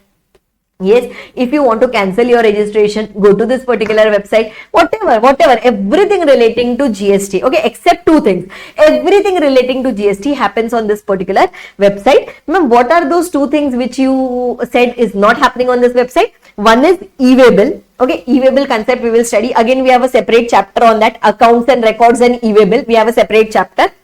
So, electronic way bill. If you want to generate an e-way bill, for that they have given a separate website, e-waybillgst.gov.in, and there is another concept called as e-invoicing. That is done on a separate website. So these two things, okay, e-way bill and e-invoicing, this happens on two different websites. Apart from that, everything happens on this GST Common Portal. Okay, in fact, you know, do you recollect that IGST that was getting charged in case of interstate transaction? Full rate of tax was getting charged, and later the government is going to share it between central and the state. So even that bifurcation, even that working is done by the government on this website itself. So everything, okay, everything is going to happen on this GST Common Portal. I hope I am clear till here. Yes, and for running this portal, definitely you will have to take the help of some IT companies. You will have to take help of banks also. You will have to take the help of some application providers, etc. also. Example, we can take help of TCS, we can take the help of Infosys, okay, for making this particular website, to make sure that the website runs properly. You must have seen those memes, right, where income tax website goes down, or you know, GST website goes down, and then people start blaming Infosys and all those companies. Yes, these are the service providers, and they have made this particular website. They make sure that the website runs properly even on the due dates or near the due dates, etc. And then these companies can also take help of third parties, right? There can be some application service providers, there can be some people who are providing certain services relating to the websites. Then, you know, payment gateway, CCAvenue, Razorpay. Now, when I have to do the payment, then they can even take the help of those third companies also. Then banks will also be linked to the website, so that whenever I am making the online payment, you know, my page will be redirected to the bank's page, etc. for doing the payment. That is your GSPs. GSP is nothing but GST Suvidha provider. Suvidha in English, in Hindi means help. Okay, Suvidha, or kind of a facility. So GST Suvidha providers, that is GSP, and ASP stands for application service providers, means who are the third party service providers. These are the people who help to make sure that the GST Common Portal runs in a very proper manner. Right, and compensation sets we have already done. This is going to die soon. This is applicable on certain products. This revenue is going to go to the state government. This is going to go to the state government. Why? Because we are paying them the compensation for the loss they have suffered. Why? Because GST, when it came into picture, they had to share the revenue with the central government. So for that we are compensating them. But please remember, this is not applicable on all the products. It is applicable on certain luxury products, certain demerit. Demerit means not so good product, tobacco, pan masala, etc. Okay, done. And now going on to the last point here. Yes, point number 10. Can you see this point number 10 here? Yes, point number 10 is kind of last. After that, we are going to have some points, but those are not really very important. Now, GST. Now, this is the tax on goods and services. Ma'am, we know this. Okay, this is applicable on which all goods and services, or it is still not applicable on which all goods and services, that we need to understand here. Now, see, this GST, by default we will say it is applicable on everything. Okay, by default it is applicable on everything except for a few things. What are those few things? There are a few things which are outside the purview of GST. Okay, few things which are outside the purview of GST, that is alcoholic liquor for human consumption only. Alcoholic liquor for human consumption. As of now, there is no GST applicable on this. Okay. Second thing which they had recently introduced was undenatured extra neutral alcohol, undenatured ENA, which they generally call in commercial language undenatured ENA, which is nothing but one of the biggest raw material used for manufacturing alcoholic liquor. Okay, so that is also gone. And the third one is rectified spirit used for manufacturing of alcohol. Same, again it is going to be a raw material which is used for manufacturing alcohol. So alcoholic liquor for human consumption. See, alcohol is used in medicines etc. also. Cough syrups etc. It is used. You must have heard about it. That is not exempt from GST. Only alcoholic liquor for human consumption, not me. No, human consumption. On that it is totally outside the purview of GST. Okay, please don't say that this is exempted. No, this is not exempted. This is outside the purview of GST. Till now GST is never made applicable on these three products. Yes, and ma'am, so if GST is not applicable means what is it? It is tax free? No, it is not tax free. On this, the old laws are still applicable. Okay, old laws are still applicable. Now see, we know that old laws, they wanted to remove the old laws altogether, but on few products the old laws are still applicable. Okay, now whenever this is getting manufactured, okay, at that time state excise duty is applicable on manufacture, and whenever it is sold, at that time VAT or CST is applicable. So at the time of manufacturing, excise duty is applicable, and when you are selling it, at that time VAT or CST is applicable. So ma'am, will it lead to cascading? Yes, it might lead to cascading because it is only it is still under the old law. Okay, till the time it doesn't come under GST, till that time this is going to be continuing. Right? Acha, another thing, this is within the purview of GST, but GST is not yet levied. Means what is happening here, for these five products, they want to levy the GST. Okay, this is there within the purview of GST, means they have included it in the list, but till now GST is never levied on it, and GST will be levied on it from a date which will be notified by the government later on. Okay, we'll come to that. Now ma'am, first of all, which five products are these? So everything relating to your petrol, diesel, etc. That is petroleum crude, okay, high speed diesel only. Okay, then motor spirit, that is your petrol, then natural gas, then aviation turbine fuel, which is used for your aircrafts, etc. So petroleum crude, high speed diesel, motor spirit, natural gas, and your aviation turbine fuel. These are those five products which is within the purview of GST, but on which GST is not yet levied. So practically today when you go and fill the petrol, okay, on that GST is not levied, but the old laws are still applicable. That is, on its manufacturing, central excise duty is applicable, and on its sale, VAT or CST is applicable. Your state excise duty was applicable, your central excise duty is applicable. Okay, and as soon as the government gets approval from all the states for levying GST on this, see, as of now, this is there.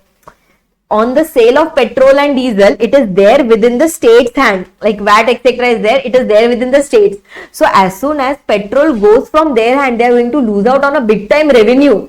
Yes, that's the reason there are many states who are not giving the approval for this, and that's the reason till now the government is not able to bring this within the purview of GST.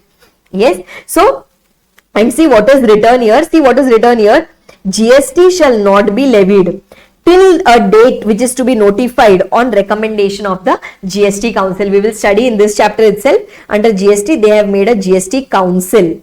Okay, GST Council gives recommendation. Okay, it gives kind of suggestions to the government. Okay, and if once the GST Council gives the recommendation to the government, then the government takes decision, both central as well as state, they take the decision and then only it becomes a law. Okay, so whenever the GST Council, it will give a date. Okay, let's say for example, 1st April 2026. Let's say GST Council recommends that, okay, we should levy the GST from 1st April 2026 on this 5 product. Then it will go to the government. Then if the government gives the approval, like both the government agrees to that, then after that it will become a law. Yes. So on alcoholic liquor, etc., they do not have any plan. It is totally outside GST. These 5 products, they have full-time plan, full-on plan, and on this they might levy the GST in the near future. Till that time, central excise duty and VAT CST will be applicable, right? And now these last one. This is, dude, super. Now these are the products which are within the purview of GST. Tobacco is such a product on which GST is also applicable and central excise duty is also applicable. Means new law also applicable and old law also applicable. Means whenever tobacco is getting manufactured, on that the central government is still collecting central excise duty, and when you are selling this, on that GST is anyway applicable. And plus one more hidden point I'll tell you here, on this they can even collect GST compensation cess. Do you recollect just now we studied on demerit products it is applicable, so they can even make cess applicable on it, on tobacco. So this is such a product on which old law plus new law is applicable, old taxes plus new taxes is applicable. Okay, and when we talk about drugs, etc., opium, Indian hemp, narcotic drugs, etc., again on this, on sale GST is also applicable, and on its manufacturing state excise duty is also applicable. Okay, because ma'am, why two taxes? Because these are demerit products. Government doesn't want you to manufacture this. They cannot impose a full-on restriction, or they are not imposing it at the moment, but they are trying to burden you with the taxes. Are you understanding this? Yes. So when we talk about outside the purview of GST, alcoholic liquor for human consumption, undenatured ENA, and rectified spirit for manufacturing of alcohol. These 3 are totally outside, so old laws applicable. Petrol, diesel, petroleum crude, high-speed diesel, motor spirit, petrol, natural gas, aviation turbine fuel. Within the purview of GST, but GST is not yet levied. It will be levied from a date which will be recommended by the GST Council and then notified by the government. Tobacco, drugs are such product on which old taxes also applicable, new taxes also applicable. Yes, please try to remember this. This is such a table. Okay, this is such a table which you need to remember for your examinations. Okay, whatever we have done till now in the entire chapter, this is one thing which you need to remember and understand, and especially this undenatured alcohol, etc., because this is amendment. Okay, this is the amendment.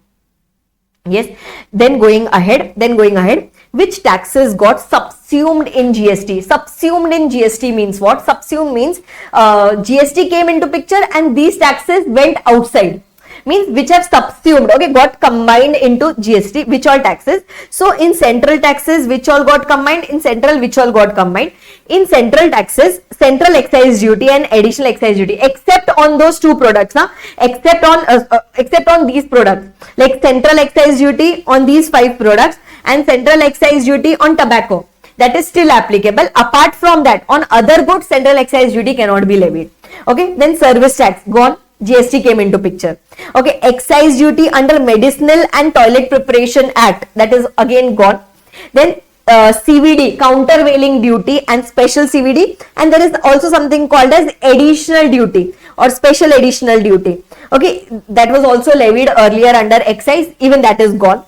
CST earlier was levied on interstate goods. That is gone. Now IGST is levied, so that is gone.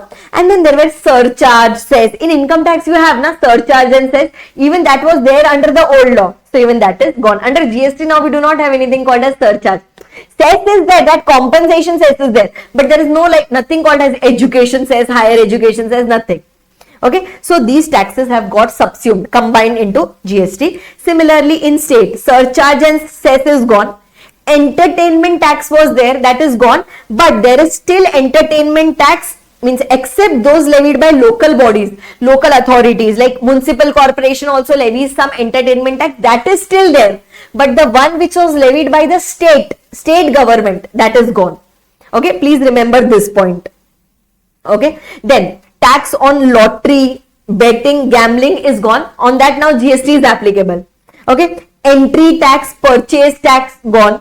VAT and sales tax gone, luxury tax gone, taxes on advertisement, nonsense taxes we used to have earlier, all these gone. Okay, so now ma'am, which are not subsumed under GST? So customs duty, that is still there. Okay, duty to compensate GST, that is your GST compensation cess, that is there. Entertainment tax by local authority is there, entertainment tax by state government is gone.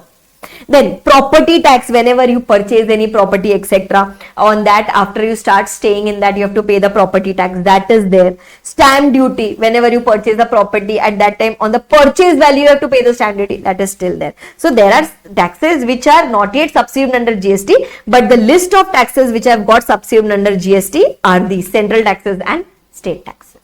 Yes, so ma'am, which taxes to subsume and which taxes not to subsume? My dear, the taxes which are actually levied on goods and services. Okay, hey, can you subsume income tax? Like, can you subsume income tax into GST? No, because you can subsume only indirect taxes. Okay, you can subsume only indirect taxes. And in indirect taxes also, those taxes which starts from the manufacturing. Okay, those taxes which starts from manufacturing and which goes up to consumption, those taxes will get subsumed under GST. And ma'am, what is the purpose of subsuming all these taxes?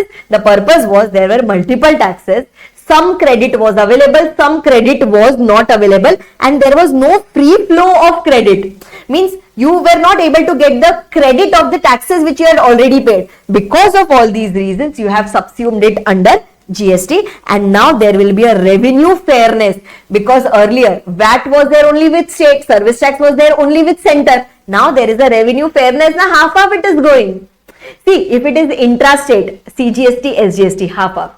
If it is IGST, interstate, IGST, we will charge full, but later the government is going to divide. So now there is going to be a revenue fairness between this union and the state. So these were the principles which were kept in mind when they made this list. Yes? Chalo. Then after that, now this is something which I don't want to do it now. Manner of utilization of ITC. Like the input tax credit. Input tax credit is nothing but the tax which you have paid on your inward supply. Means at the time of purchasing those goods or at the time of availing those services, whatever tax you have already paid, you get a credit of the same. Ma'am, why do we get a credit of the same? Because you are either passing on the same goods, okay, or you are using those services to provide other services, or you are using those services to sell some goods. Okay, so means that is already taxed and those are included in your outward supply also. So you will be getting a credit of the same, just like we studied ITC, input tax credit. So now you will get different credit. Now if you are purchasing from other state, you will get in your bill IGST will be returned, so you will get IGST credit. If you are purchasing within the same state, then CGST or SGST credit you will get. If you are purchasing it from, within the same union territory, then the other person would have charged CGST and UTGST. So you will get these credits. Now ma'am, how to use these credits? That is this. There is some sequence given for that which we have to follow compulsorily. I am not taking this now because when we do some numerical questions, at that time it will make some sense. Okay, if you want to read, you can just read it once. Okay, always first we have to use the IGST credit. Okay, integrated tax, integrated GST credit. Use it for the same liability. Means if you have any liability, if you have some IGST to pay on your sales, first use the IGST credit for that. If you are still left with some taxes, if you are still left with some credit, then use it for CGST or SGST liability. Okay, no sequence. You can either use it for CGST or SGST or half of for both also, doesn't matter. Next you have to go to the CGST credit. CGST credit, first use it for the same liability. Use it for the CGST liability. If you are left with that, then use it for IGST liability, but you cannot use it for SGST liability. Means there is a cross. Okay, always remember there is a cross between CGST and SGST. It cannot be used interchangeably. So if you have got CGST credit, first use it for CGST liability. If you still have some CGST credit left with you, use it for IGST but not for S. Similarly, for SGST credit, use it for that respective liability. Like SGST credit if you have, use it for SGST liability. UTGST credit if you have, use it for UTGST liability. If anything left, then use it for IGST, but it cannot be used for CGST. Okay, I know we have done this in advance, but as of now, just try to remember this much. When we do numerical question, you will be able to apply it, don't worry. Yes, and this is the sequence. First, IGST credit to be used, second, CGST credit to be used, and third, SGST or UTGST, as the case may be, that credit is required to be used. Yes, okay. Then after that, the next one, that is seamless flow of credit. Okay, seamless flow of credit. There is some theory written here. Can you see? Can you try to understand this? GST is a destination based consumption tax. Revenue of SGST. See, revenue of CGST will go to that central government, Revenue of SGST will accrue to the consuming states, the states which are ultimately consuming it. Right? The states which are ultimately consuming it. Now, I will just explain you with the help of a numerical problem how this seamless flow of credit works. Okay, we'll just try to understand this with the help of a numerical example. Yes, please try to understand this. I am taking some state-wise example so that it becomes simple for you. Yes, I am taking some state-wise example. Everyone here.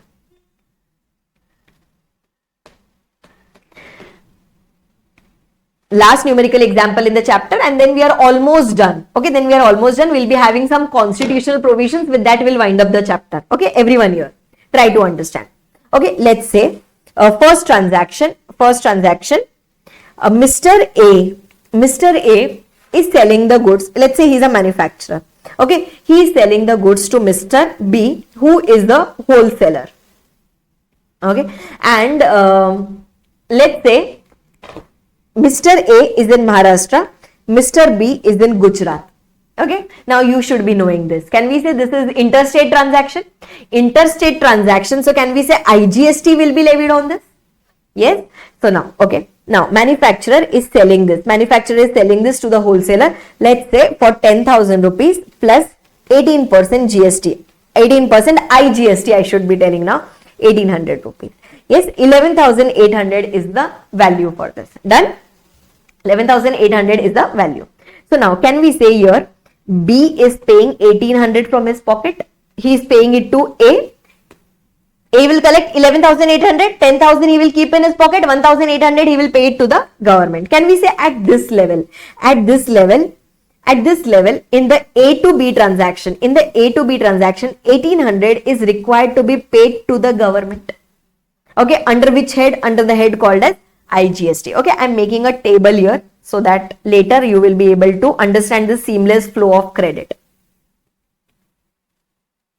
Okay, let's say these are the three taxes: CGST, SGST and IGST, for example. Let's not take Union Territory here.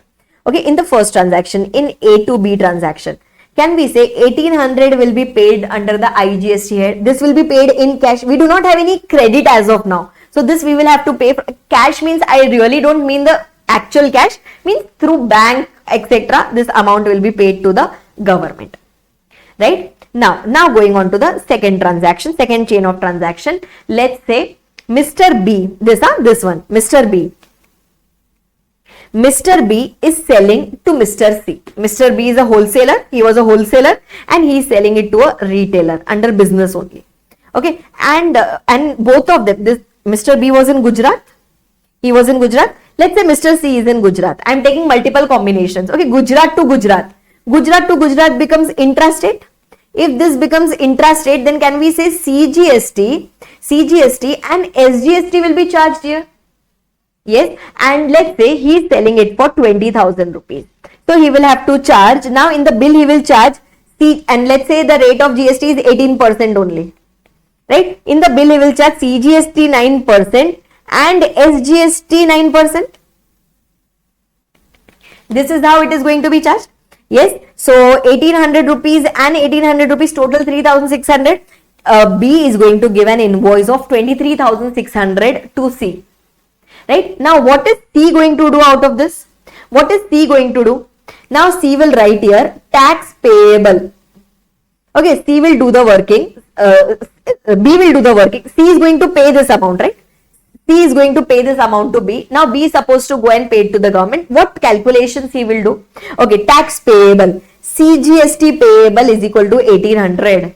Yes, SGST, this, SGST payable is equal to 1800. This is what he is going to write.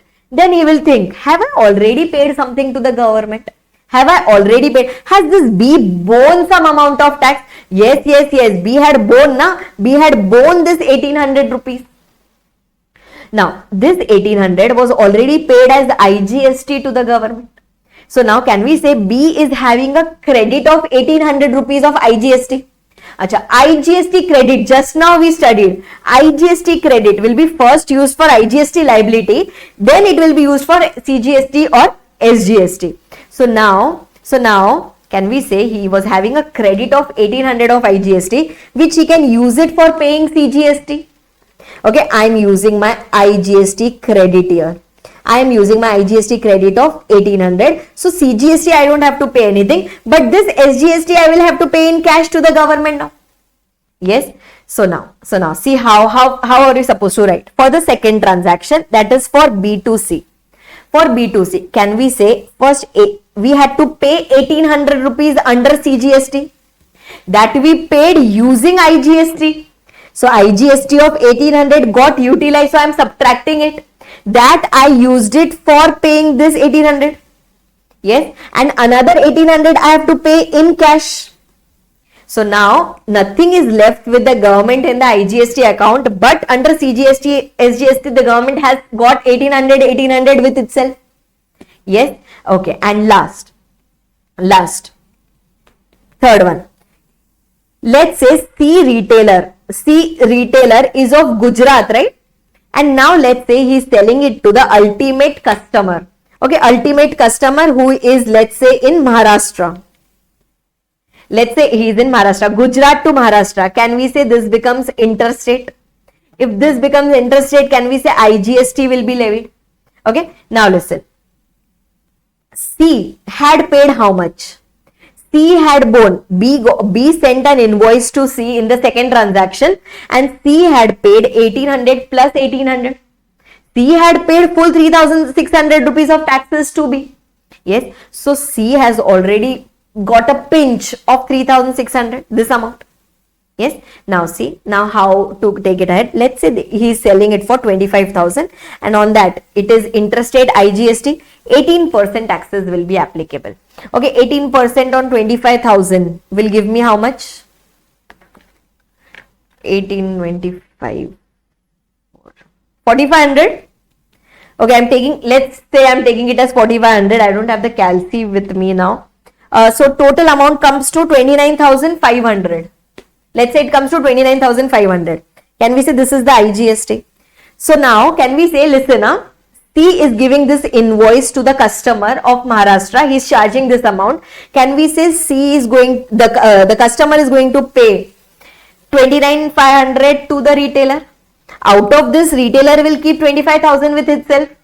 This 4,500 he is collected as taxes. Okay, retailer. Now he will say IGST payable.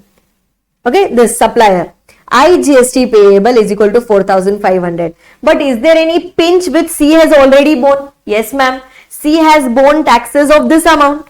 He got an invoice of this amount, na? So he has already borne the taxes of this amount. So now, can we say we can use this credit? So now we have got CGST credit. Can we use it for IGST? Yes, CGST credit we can use it for IGST 1800. We have got SGST credit also. We have got SGST credit also 1800. Can we say balance tax payable is 900? Balance IGST payable is 900. This we will pay in cash now to the government. Now see, how do we present this? How do we present this and how does the income flow? So now when C is selling it to the customer, okay, C is selling it to the customer, can we say first, total we have to pay 4,500. Anyhow, we have to pay 4,500. Ma'am, how do we pay it? So first 1,800 IGST we pay by using CGST. We utilize this credit now. We utilize this credit. So we paid this and it came into the IGST account. Next we use this SGST credit and we paid it into IGST. And next 900 we paid it by cash. Are you understanding this? Yes. So now how is the calculation done at the back end? Okay, these are the calculations done at the back end.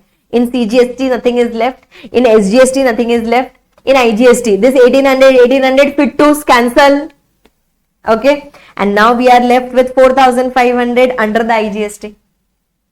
This 4,500 IGST, is it matching with your last transaction? Customer 4,500 IGST. Are you understand how the flow of credit works? Yes. And now what is the government going to do? Now what is the government going to do? This 4,500 will be shared between the central government and state government. Okay. 50% central government, 50% which state government? Which state government? Can you give me the answer? Ultimately, where are the goods getting consumed? Ultimately, where is the consumer consuming the goods? Ultimately, he is of Maharashtra. He is of Maharashtra. Yes, he is of Maharashtra. So, there the goods are going to, there the Maharashtra government is going to get this balance. Manageable till here. Yes, this is how the working is done. Okay. And this working we don't do. This working the government does. Okay. This is done automatically on the GST common portal. No issues in that. Yes, that is the meaning of the term seamless flow of credit, and the revenue, okay, it gets transferred from CGST to SGST. As in when we use the credit, did you see? As in when we were using the credit, the amount was getting transferred from this account to this account to this account, this account. Yes, that same thing is written in theory words here, for which I have simply given you a numerical example.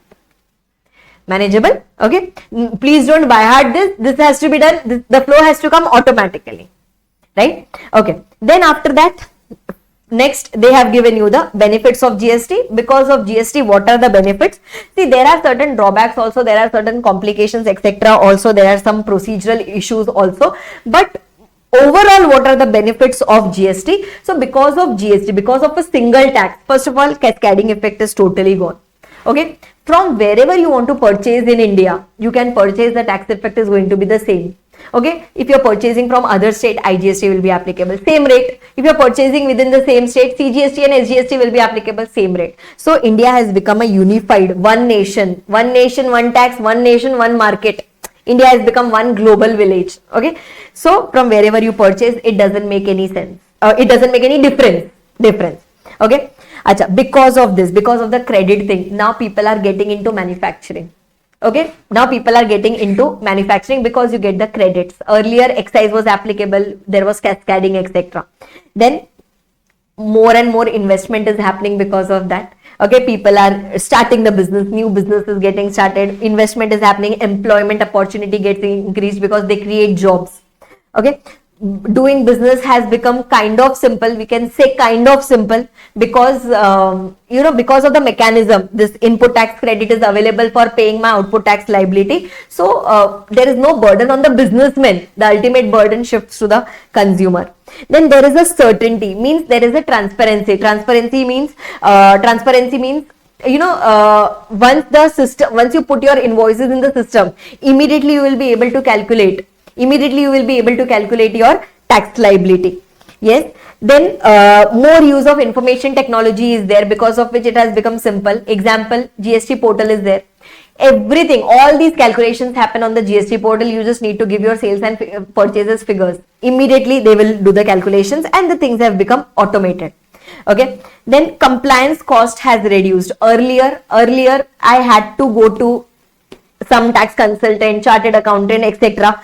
for getting all the compliances. Now we see many of them filing their GST returns on their own. Okay, because you just have to put certain figures in a prescribed format and the things are done. Right? Then there are certain benefits which are given to agriculture and some other industries. Example, for farmers they have given some benefit. The people who are engaged in some agriculture operations, for them they have given certain exemptions which we will study. Okay, then cascading effect is gone, that we have already studied. And to small traders and businessmen they have given some benefit. Example, composition scheme we studied. Okay, for small businessmen. Then registration limit is 20 lakh rupees, means till the time your turnover reaches 20 lakhs, there is no tax to be paid first time. Yes, so if you are a small businessman, etc., then there are certain benefits given under GST. These are certain benefits. Yes, please don't by heart it, just go and understand.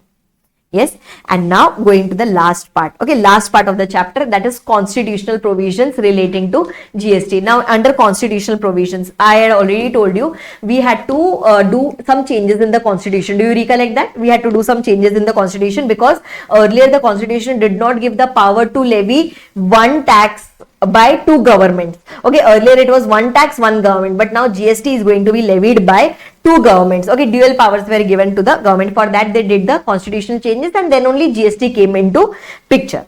Now because ma'am, why are we studying these constitutional provisions relating to GST? Because within constitution, what all things are written about GST, I have just put it here. Within our Indian constitution, there are many articles. In the articles, they have spoken about multiple things. Whatever they have spoken about GST, I have just put it here. So article number 365 says that no tax shall be levied or collected except by authority of law. Means if you want to levy any taxes, the law should give you the authority. Okay, example, let's say I want to levy a tax called as Arpita tax. I want to levy a tax called as Arpita tax. Can I levy? No. Why? Because law hasn't given any authority to levy a tax called as Arpita tax. Otherwise, everyone will start levying some other random tax. So, taxes can be levied only with the authority of law. Okay. Second thing they are telling that Parliament, means central government, Parliament will make laws for whole of India. Okay. And state legislature, that is state government, may make laws for whole or any part of the state. This is very logical now. Whenever we talk about central government, if they are making any law, this is applicable to whole of India. Income tax, example. Okay, but when state government is making any law, it will be applicable for that particular state. Example, stamp duty, property taxes, right? Fine. Then after that, article number 246. Okay, article number 246, it gives respective authority to respective government to levy the taxes. Now in that we have got some 7th schedule. Okay, in that they have given the union list. Now union list is having those matters for which the powers are there with the central government. Okay, example, income tax. Central government has the powers to make all the laws relating to income tax. Similarly, list 2 talks about state list. That is, it gives exclusive power to the state government. See, in union list, state cannot interfere. In state list, center cannot interfere. Okay, example, stamp duty. Then concurrent list. Concurrent list is such a list where both central government and state government have the powers to make the laws. Example, GST. Right? So GST is going to fall under this. So power to levy the GST has been conferred by article number 246A, means we have got the powers. We have got the powers to make the laws with respect to GST. For that a new article was inserted, that is article number 246A. Okay. Now in this they are telling parliament and legislature of every state. Whenever I say parliament, central government. Whenever I say state legislature, state government. CG as well as SG have the power to make laws with respect to GST imposed by union or by state. Means both of them have got the powers. By both of them I mean the word dual powers. Okay, both of them have got the powers. Yes. Okay, but now listen, please try to understand this point. This is an exception point. Whenever we are talking about interstate supply, okay, interstate, two different states are involved, the powers are there with the central government alone. Okay, and similarly, when we do the chapter called as place of supply, to determine the place of supply means where the supply is done. If there is any issues relating to that, even that will be determined only by the central government. Ma'am, why so? I'll give you the logic also for that. Whenever there is interstate supply, Okay, in interstate supply, let's say Maharashtra to Gujarat. Okay, Maharashtra to Gujarat. Can we say two states are involved? So who will take the decision for that? Maharashtra will say A, Gujarat will say B. There can be a conflict. So they are telling, forget about this. Whenever there is any interstate transaction, the powers are going to be there only with the parliament, that is with the central government. And similarly, in case of place of supply, which state will be considered as if the supply is done? Two states might fight that no, the supply is completed in my state. He will say no, supply is completed in my state. Ma'am, why will they fight? Arey, destination based, na? Revenue, half of the revenue will go to that state. So whenever there are multiple states involved in any particular transaction, the decisions will be taken by the central government alone, because otherwise the states will keep on fighting. Yes?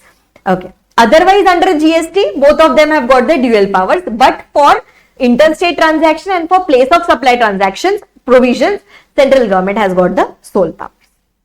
Okay. Then after that, Article 269A. Okay, Article 269A, which talks about levy and collection of GST on interstate supply. Okay, when we talk about interstate supply, we know that IGST will be collected. Okay, on import export also, IGST will be levied. This will be collected by whom? This will be collected by the central government, and then it will be shared with the state. Means it will be divided between central government and state government. Okay, whatever money goes to the central government, that will go to the central government fund, and whatever money is there like belonging to the state government, this will go to the respective state fund.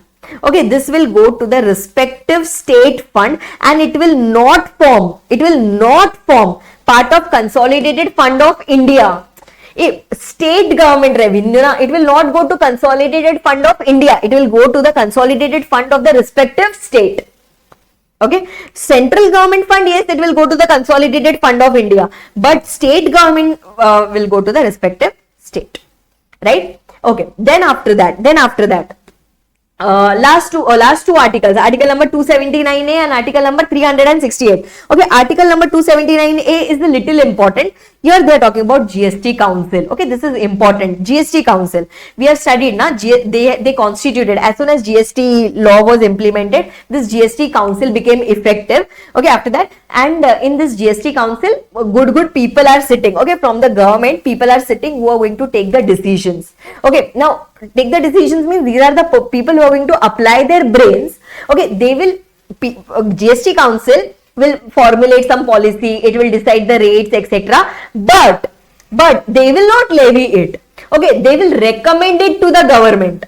Okay, GST Council will recommend it to the central government and state government, and then they will do the voting amongst themselves, and then only if it is approved, then it will become a law. Okay, so GST Council's work is to apply their brains, how this should be done, what exemption should be given, what should not be, that will be done by the GST Council. Okay, now ma'am, who all will sit in this GST Council? So in this GST Council, I can simply say there will be 33 members. Okay, there will be 33 members, ma'am. How? First of all, our Honorable Finance Minister, okay, Nirmala Sitharaman ma'am, she will be the chairperson currently. She will be the chairperson of this GST Council. Okay, then Union Minister of State in charge of Revenue or Finance, means there is a person having this position within the central government. Ma'am, how did you understand central government? Union Minister of State in charge of Revenue or Finance. This is one of the member. So chairman was first, then this Union Minister is second, then the Minister in charge of Finance or Taxation or any other minister nominated by each state government.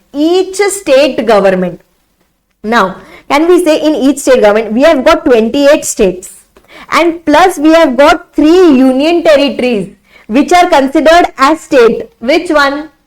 Which are considered as state? Delhi, Jammu Kashmir, Puducherry. Okay, so even those are considered as state. So here 31. So here we can say 31 states. Okay, here we can say 31 states.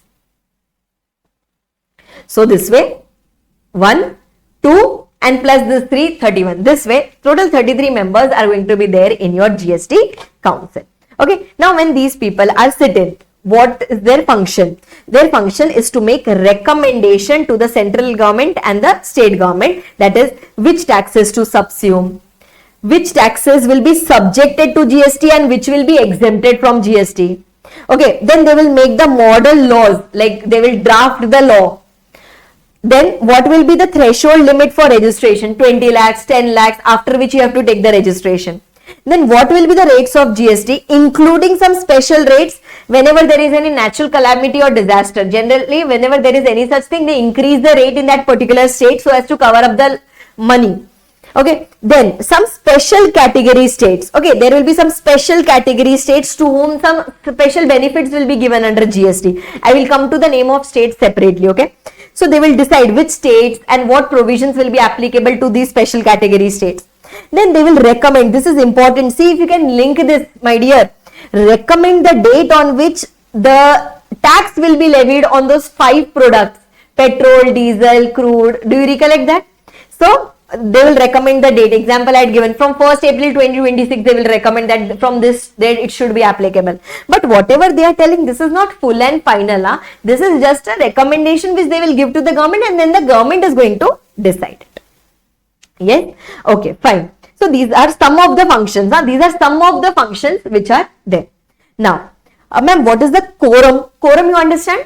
Minimum number of members to make the meeting valid. Okay, so half of the total members of the GST council shall constitute the quorum. Means at least 50% of them should be present so as to make the meeting valid. Now 33 into half will give me 16 and a half. So 17 members we can say will be the proper quorum. Okay, then decision making. Now every decision of GST council shall be taken at a meeting by majority of not less than 3/4. By a majority of not less than 3/4. Okay, just try to understand here. See, within GST council also there are 33 members, maximum 33 members who are sitting there. Can we say even they can differ in their opinion? When they differ in their opinion, they will have to take the voting, na? So in that, within the GST council, 3/4 voting should come. Okay, 3/4 voting should come if you want to pass a particular decision. Means if you want to say, okay, we want to give this recommendation to the government, then at least 3/4 of the members of the GST council will say, okay, we are okay with it. Just like your special resolution, 3/4. Okay, and whenever in this also, whenever they are doing the voting, can we say within the GST council you have got central government members also and states member also? Here na, chairperson central government, finance minister, and this union minister also central government, and rest of them are your state members.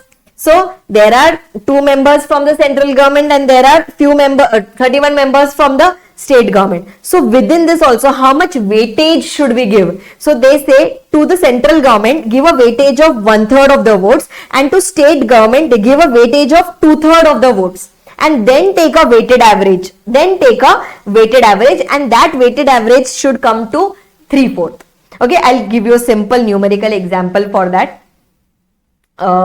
Just take your calcies. Now I don't have, I'll just get it in the break. Just take your calci, everyone. Now let's say in your GST council, okay, just give me the figures once I ask for it.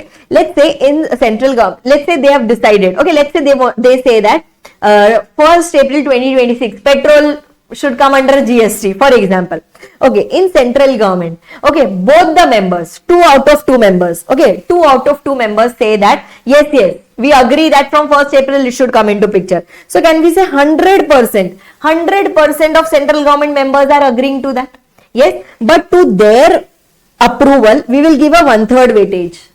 To their approval we will give a 1/3 weightage. So can we say this will get it as 33.33% weightage? Yes. Acha, state government 31 members are there. Okay, out of 31 members, let's say 25 members say okay for it. Okay, 25 members agree. They agree, positive. We are talking about positive votes. Okay, 25 members agree that okay, from 1st April it should come into the purview. Can you tell me 25 divided by 31 is how much percent? Okay, 80.65%. To this we are going to give a weightage of 2/3. These are the weights, statistics you used to do. Yes, 80.65 multiplied by 2/3. How much do we get it as? 50 point something, 50, 160 divided by 3.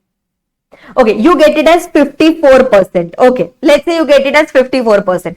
Now let's do the total of this. Can we say the total of this is going to come as 87.33 approximately, right? Approximately it will come around 87%.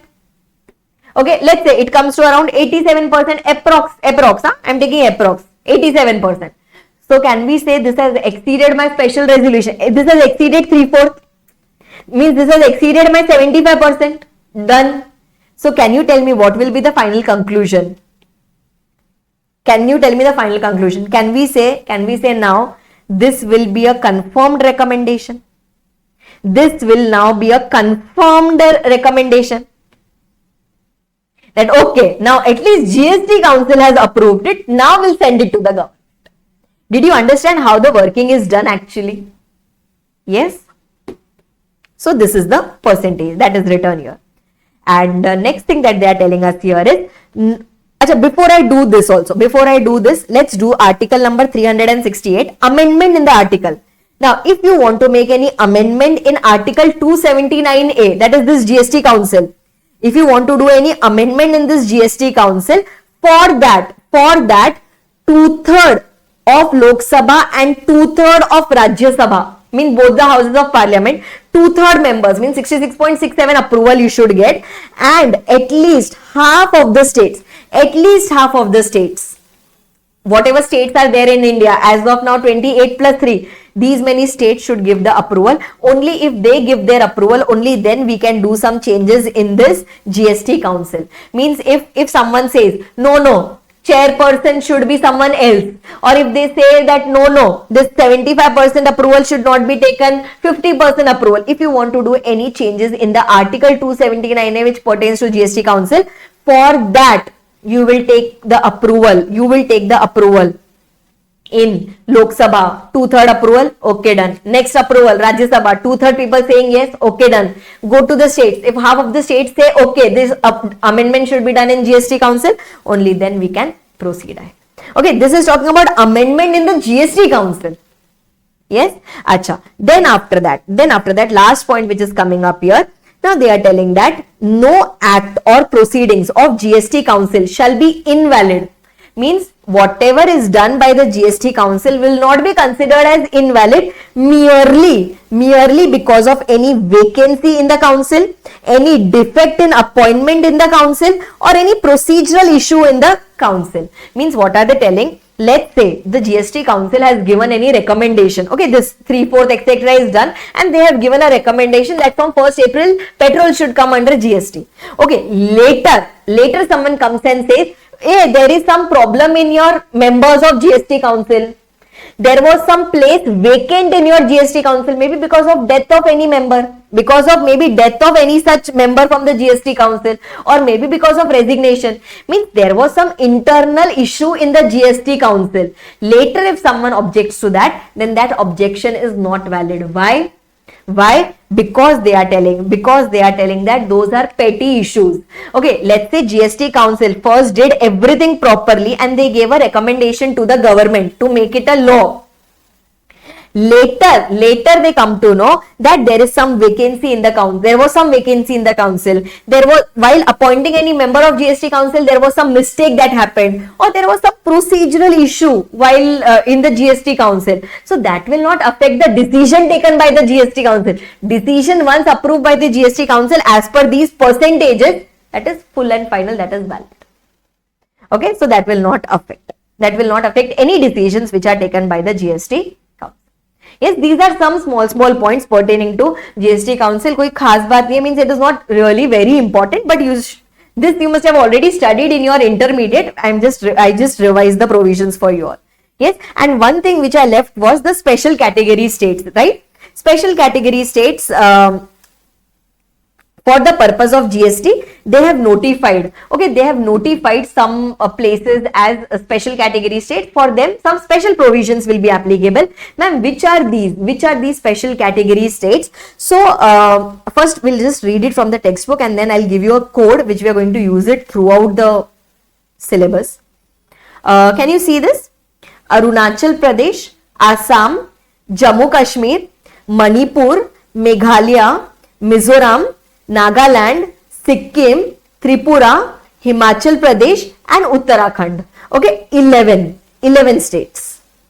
11 special category states have been put up here. Now, just for your understanding or just for your remembering purpose,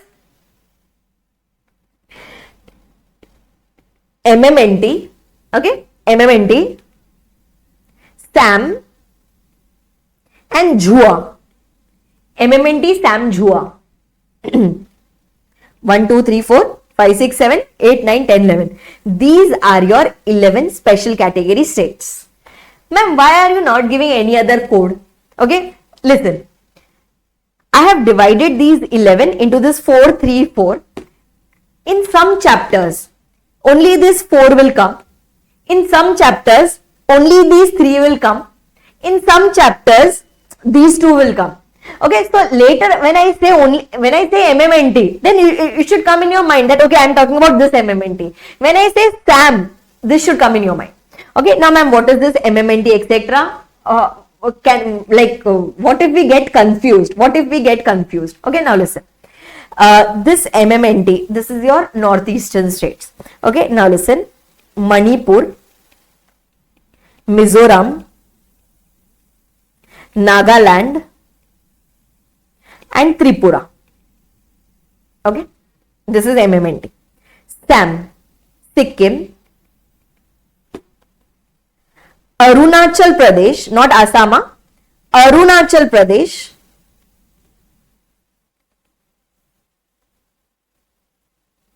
and Meghalaya. One second, red pen. Meghalaya.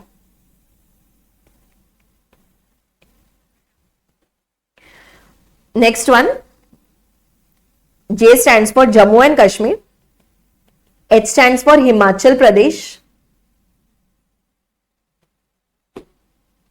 A stands for Assam, U na first.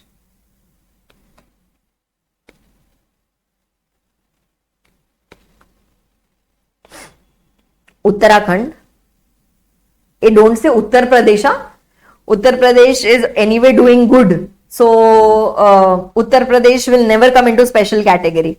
Uttarakhand, and A stands for Assam. Okay, now listen.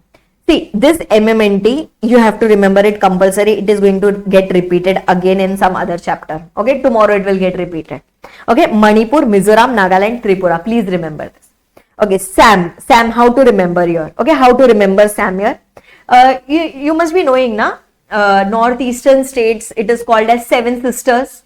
Okay, 7 sisters and 1 brother. Brother state is called as Sikkim. Have you heard about this earlier? If not, then in your North India, Northeastern states, there are 7 sisters. They call it as 7 sisters and 1 brother. Okay, 1 brother is Sikkim and 7 sisters. Who are the 7 sisters there? Manipur, Mizoram, Nagaland, Tripura. 4 here. 5 Meghalaya, okay, 6 is Assam and 7 is Arunachal Pradesh. These are your northeastern, and Jammu Kashmir, Himachal Pradesh is not northeast, it is in north, but not northeast of India. Okay, so these are your 7 sisters and 1 brother. Sikkim is always called as northeastern brother. So Sikkim will come here. Okay, and here in SAM, Arunachal Pradesh and Meghalaya, maybe you can remember it in this way. Arun and Megha. Okay, Arun and Megha, best friends. Arun and Megha, best friends. You cannot separate them. Arun and Megha, you cannot separate them. Okay, so that you won't get any confusion as to Arun will go in this A, Arunachal Pradesh will go in this A, or Meghalaya will come in this MMNT. Okay, Arun and Megha always together and with their brother, that is Sikkim. So MMNT, SAM and JUA. This is how you are supposed to remember the 11 special category states. Yes. So ma'am, what is so special about these states? So for these states, they have given certain exemptions, they have given certain benefits which we will study in the further parts of the GST. And like what benefits is to be given, that will be recommended by the GST Council. Which state to keep in special category, which not to be kept in special category, etc. Even that can be decided by the GST Council. As of now, these are your 11 special category states.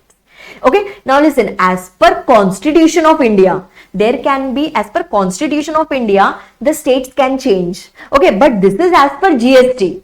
As per GST, these are your 11 special category states. Everyone, are you clear till here? Are you clear till here? Did you understand whatever we have done so far in the chapter? Yes, manageable till here? Yes, simple now. So what are you supposed, now finally I'll just conclude and I'll tell you what all things you're supposed to remember in the chapter. So interstate, intrastate, that concept you should be knowing. Okay, then that what is union territory and what is not a union territory. Quality and others will be union territory. Delhi, Jammu, Kashmir, Puducherry, not a union territory, that will be considered as state itself. Okay, that you have to remember. Then after that, this table I told you. Okay, your alcoholic liquor for human consumption, undenatured ENA, rectified spirit, that will not be considered as your, that will outside the purview of GST. They do not have any plans also as of now on that. On that, old taxes will be applicable. Then your petrol, etc., these 5 petroleum products, etc., on that it is within the purview of GST, but as of now GST is not levied. It will be levied from a day which will be recommended by the GST Council. And tobacco and drugs are such products on which old taxes are also applicable, as well as GST is also applicable, and even cess can be made applicable on the same. Okay, then specifically remember this point, that is the entertainment tax by local authority. Entertainment tax by local authority, this is not yet subsumed under GST. Okay, it is not yet subsumed under GST. Then after that, this utilization we have already discussed and we did it. We tried to apply a little bit of that in that numerical question also. Then after that, GST dual powers, you already know, both of them have got the powers. Normally both of them will come together and take the decision, but for interstate supply and place of supply, interstate and place of supply alone powers are there with the central government, otherwise the state will keep on fighting. Right? GST Council, total 1 chairperson, 1 union minister of state in charge of revenue or finance, and then each state will nominate their members, that is 28 states plus 3 union territory states also.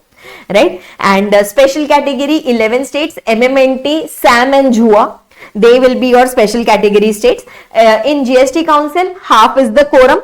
Decision will be taken by 3/4 majority. For taking that 3/4 majority, 1/3 weight will be given to central government, 2/3 weight will be given to state government. And if you want to do any changes in the GST Council, for that 2/3 approval by Lok Sabha, 2/3 approval by Rajya Sabha, half approval by the state. Only then you can do the amendment in 279A article of the, that is relating to the GST Council. Manageable. I am done with the first chapter, basic chapter. Yes, are you done till here?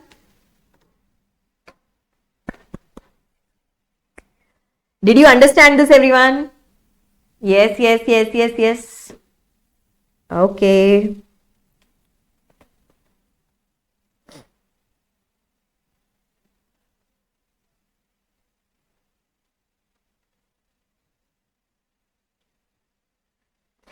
Do you recollect I had done that one question where we did a seamless flow of credit? Seamless flow of credit.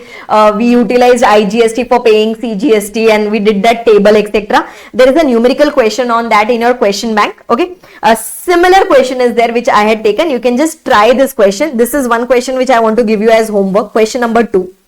Okay. That's it. Otherwise, in your exam also, you cannot really expect any question from this chapter, because what will they ask? Like, even if they ask, you are in a better position to answer it, but this is not important from your exam point of view.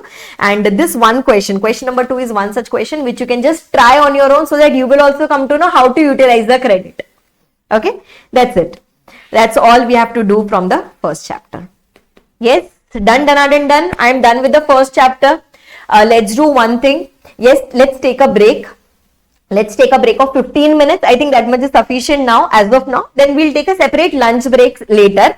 Okay, we'll take a little late lunch break so that you know that you will be fresh throughout. So as of now, it's 11:31 now. So we'll start at 11 by 11:50, 11:50 maximum we will start.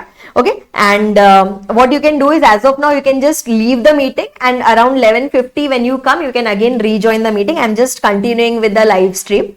Yes, and then we'll start with the next chapter for the day. Okay, our target is for today, we'll try to finish off this supply under GST. It is a simple chapter. Yes, and but very, very important. Very, very important. So let's continue. See you at 11:50.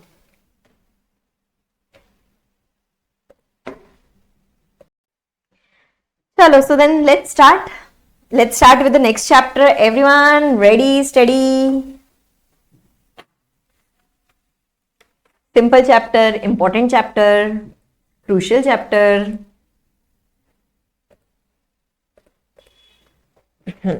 Okay.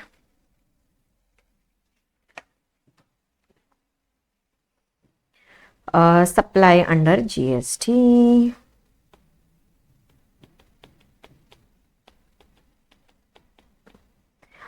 This is such a kind of a chapter which you might feel that, ma'am, weightage is 0. If you see the past exam questions or something like that, maybe you will feel, ma'am, weightage is 0. But without learning this chapter, you will not be able to attempt the questions. It is that way. Yes, because conceptually the chapter is important. That's the reason. Yes. Okay. So now what we will do is, I'll just tell you the overview of the chapter so that you'll come to know what we are studying, why we are studying, and all those things. Interlinking notes, I will just close this. So now supply chapter, we will divide the chapter into 4 parts, and in that 4 parts we will study. Yes, so the first part is going to be the definitions. Okay, first part is going to be the definitions. Second part is going to be section number 7 of the CGST Act. Yes, Acha, now let me tell you one more thing. In our syllabus, we are mainly going to study the provisions of CGST Act. Okay, only few sections we are going to study from the IGST Act. Otherwise, mainly we are going to study CGST Act only. SGSTs we do not have in our syllabus, because which state law should we study? So SGST we do not have in our syllabus. CGST mainly. And for some chapters, IGST provisions will come. We'll do that. UTGST Act also we do not have. GST Compensation Act also we do not have. Okay, so wherever I'm not mentioning anything, at that place you have to study this. You have to understand it as CGST Act. Okay, so first part of the chapter will be definition. Second part of the chapter is going to be section 7 of the CGST Act, which is going to talk about the term called as supply. Right. Third part of the chapter is going to be section number 8 of the CGST Act, which is going to talk about composite supply and mixed supply, right? And the fourth part that we are going to do in the chapter are going to be some circulars. Okay, circulars, very, very crucial, very, very important. Yes. So this way we have divided the chapter into 4 parts. Whenever you are also studying, divide the chapter into these 4 parts. By dividing the chapter into 4 parts, what I mean is, whenever you are doing self-study, study the definitions, take a small 5 minutes break. Study section number 7, take a 5 minutes break, and so on and so forth. Okay, this is how you are supposed to do it. Yes, and yes, whatever these class notes are there, I will be sharing with you. Okay, I will upload these class notes in the Google Drive, and I will share the link with you, so that every day I need not share the link with you. I'll just share one Google Drive link with you. Every day I will keep on uploading the notes in that, so you can download the notes. You can use the notes till your exams. Yes, chalo, I am starting, everyone. Okay, everyone full attention. Okay, everyone full attention. Chalo. Now see, first of all, supply under GST. The section number referred to in this particular chapter pertains to CGST unless otherwise specified. Okay, means whatever section numbers are there, section 7 and 8 are the 2 sections that we are going to do that pertains to CGST Act. Okay, and now here, see, first of all, purpose of this chapter. Okay, what is the purpose of this chapter? Supply under GST. Supply under GST means a particular transaction. Okay, a particular transaction will come under the purview of supply. Okay, it will come under the purview of supply, or it will come under the purview of GST only if it is the supply. Okay, so that's why I've written the logic: no supply, no GST. Means first, whenever you get any question, first thing that you need to analyze, ma'am, whether it is a supply or not. Now, from where will we come to know whether it is a supply or not? That we will understand from section number 7. Okay, that crucial the chapter is. If you feel, or if you come to know that this transaction is not a supply, then forget about GST, forget about the rates of taxes, forget about exemptions, etc. It is not a supply at all. right? Okay. Now we know that GST is a tax on goods as well as services. Okay, on goods as well as services. For that, we need to understand what is goods and what is services. Okay, what is goods, what is services? Let's try to understand that. Okay, most very important definitions I have put up here in your book. Okay, now see, when we talk about goods, okay, when we talk about goods, they say that everything which is a movable property, okay, everything which is a movable property will come under the term called as goods, but except for what? Except for money and except for securities. Excluding this, money and securities is neither goods nor services. Okay, money and securities, your shares, etc. Those are neither goods nor services. Apart from that, if there is any movable property, okay, let's say this AC remote is there, let's say there is a water bottle, let's say there is a mobile phone, let's say there is a computer, etc. It will be considered as a movable property and hence it will be considered as goods. Okay, but when I talk about a building, okay, when I talk about the land, then this is immovable property. Okay, if it is a immovable property, then it cannot be called as goods, because in goods there will be a definition of movable property only. But ma'am, we have seen on buildings, etc., GST is applicable. That is applicable, but that is actually not applicable on building. It is applicable on the service which is provided by the builder. Okay, the construction service which is provided by the builder, on that the GST is applicable, right? So as of now, just try to understand, goods is every kind of movable property will come under the term called as goods, and it will exclude two things, which is one is money and the second one is securities. I'll give you example, don't worry. Okay, see, we need to complete doing two definitions, then I will give you multiple examples, then you can tell me whether it is goods, whether it is services, and your doubts will get cleared there. Right? Now, in this goods is every kind of movable property, but now it will include some specific things. Okay, what will it include? It will include something called as actionable claims. Okay, it will include something called as actionable claims, growing crops. Okay, growing crops, grass or things which are attached to the land. Land is not a movable property, land is not goods, but grass or things which is attached to that particular land, which can be cut and which can be sold. Anything which is attached to the land, which can be severed, which can be cut and which can be sold, that will come under the term called as goods. Okay, so growing crops, grass and things, actionable claims. I'll come to this. Okay, actionable claims, even this is considered as goods. Now ma'am, can you give certain examples of actionable claims? I'll give you, but before that, please try to understand, there are two types of actionable claims. One is specified actionable claims. Okay, we will study in this chapter definition only, specified actionable claims, and the other one is balance, others. Okay, specified actionable claims. Now, do you recollect in the previous chapter we had studied about tax on lottery, betting, gambling? We had studied in that table of subsumed under GST, tax on lottery, betting, gambling. I had told you now on that taxes have got subsumed, but I had also told you on that GST is applicable. Right? If on that GST is applicable, means it has to come under goods or it has to come under services. Right? So now those specified actionable claims, there are some 6 things. Okay, there are some 6 things like lottery, betting, gambling, online money gaming, horse racing, casinos. Okay, there are these 6 things which will be included in the term of specified actionable claims, even if those doesn't look like goods, but still it is deemed as specified actionable claims, and specified actionable claim is a part of actionable claims, and hence it will be included in the term called as goods. Okay, now other than that, now ma'am, can you give other examples? Now actionable claim is something on which we can claim some money. Okay, example, let's say if you have got a FD, okay, if you have taken a FD from a bank, or if you have made a FD with a bank, okay, after that the bank gives you an FD certificate. Now, can we say as soon as you get a FD certificate from the bank, that means, let's say that FD is having a life of 5 years, means can we say after a period of 5 years, we have a claim on that bank? Okay, we have a claim on that bank that we can take that money. Even this transaction is considered as an actionable claim. Okay, this transaction is considered as an actionable claim. Or let's say, for example, if the bank has given you a loan, okay, and bank has taken some security from you, bank has taken some asset from you as security. If you don't repay that loan to the bank, bank can claim that money from you by selling your asset. Even that is considered as actionable claim. Now listen, see, I am not teaching you whether GST is applicable on that or GST is not applicable. That we will study later.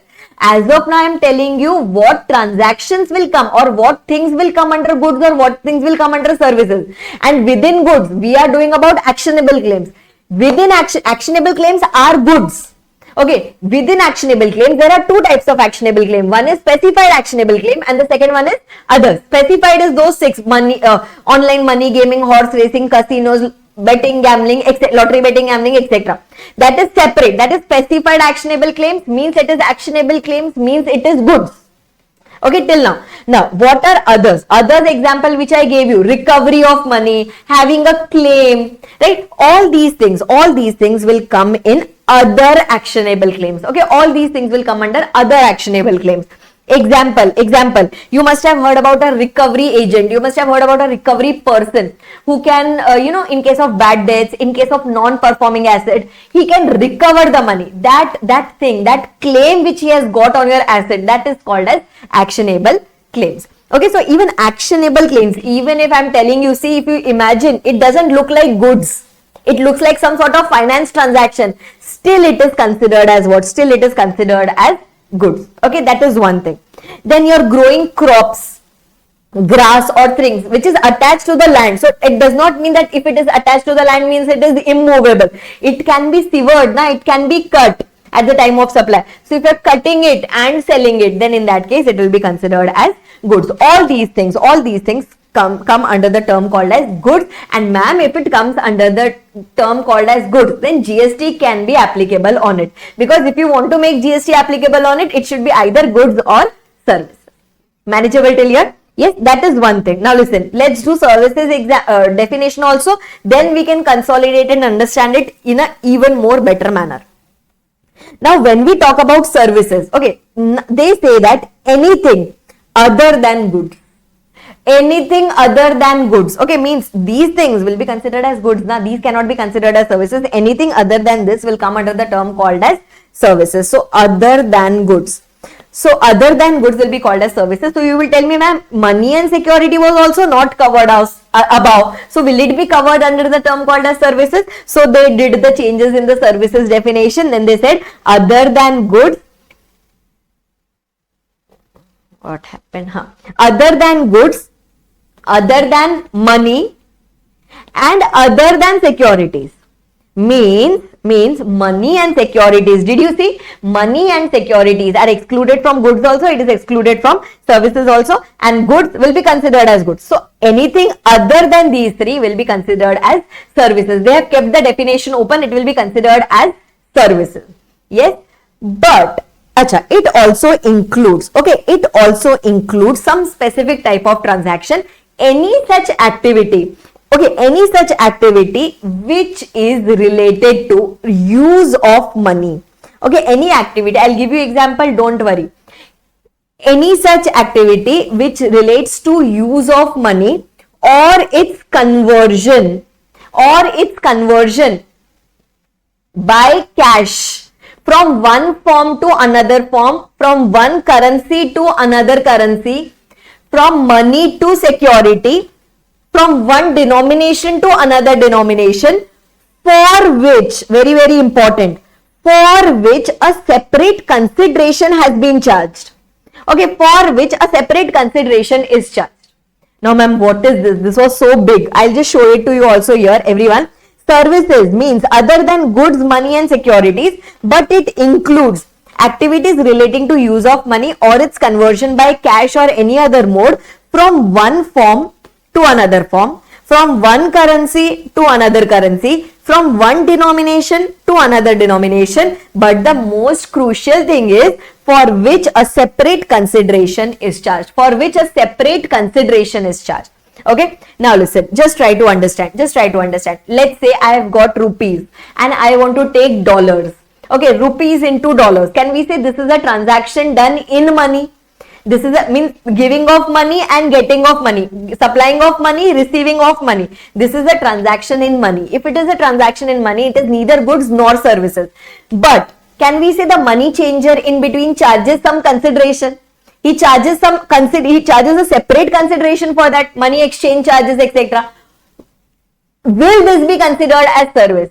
So answer is yes. See that giving of money, taking of money will not be considered as services, but the charges which that person has charged, okay, on that charges, on that transaction, it will be considered as services, and on that GST can be applicable. Are you understanding this? Yes. Similarly, let's say I am having cash with me. Okay, I am having money with me. I want to buy some securities out of it. Okay, I am giving money and I am going to get some securities. I am doing this transaction through a broker, stock broker. Okay, giving money, getting securities. Transaction in money and securities, no GST will be applicable on purchase and sale of the securities. Right, but for this he is charging me brokerage. On this brokerage, GST will be applicable. So there is some transaction in money that is happening, relating to use of money that is happening. On that GST is not applicable. But for doing that transaction, if there is a separate consideration charge, then on that the GST will be applicable. Understanding this much? Yes. Let's say I go to some particular person and I say that I go to some person, okay, not a bank, I go to some person and I tell to that person, I have got 10 rupee note bundles I have got, can you give me denomination of 500? And he says that, I can give you, but see this bundle of 500 is now no more available in the market, so for that you will have to give me a consideration. Okay, no problem. Giving of 10 rupee notes and getting 500 rupee bundles, then in that case, on that transfer there is no GST, but the consideration the person is charging, on that the GST will be applicable. Okay, this is how they have given this particular point. So what is service? Service is not purchase or sale of securities. Service is the extra consideration charged for facilitating that purchase or sale of securities. Yes, other basic examples of services which I can give it to you. Coaching service which I am providing it to you, that is considered as a service. Okay, similarly, let's say restaurant service. I had told you in the earlier chapter, in the earlier law there was a problem whether it is goods or service, but under new law they have clarified restaurant will be considered as a service. Okay, builder is constructing a building for you, that is considered as a service. Okay, I am giving you this AC on rent. I am giving you this AC on rent, giving on rent. I am not giving the ownership to you. Okay, so hiring of AC, that will be considered as service. Okay, hey, I am selling the AC to you. That is goods. Okay, giving the ownership to you, that is goods. But I am giving you the AC on hire. I am giving the AC on rent. That will be considered as service. Yes. So see the explanation that they put after that was services include facilitating, doing, helping to do, facilitating or arranging the transaction in securities, even transaction in securities as well as transactions in money.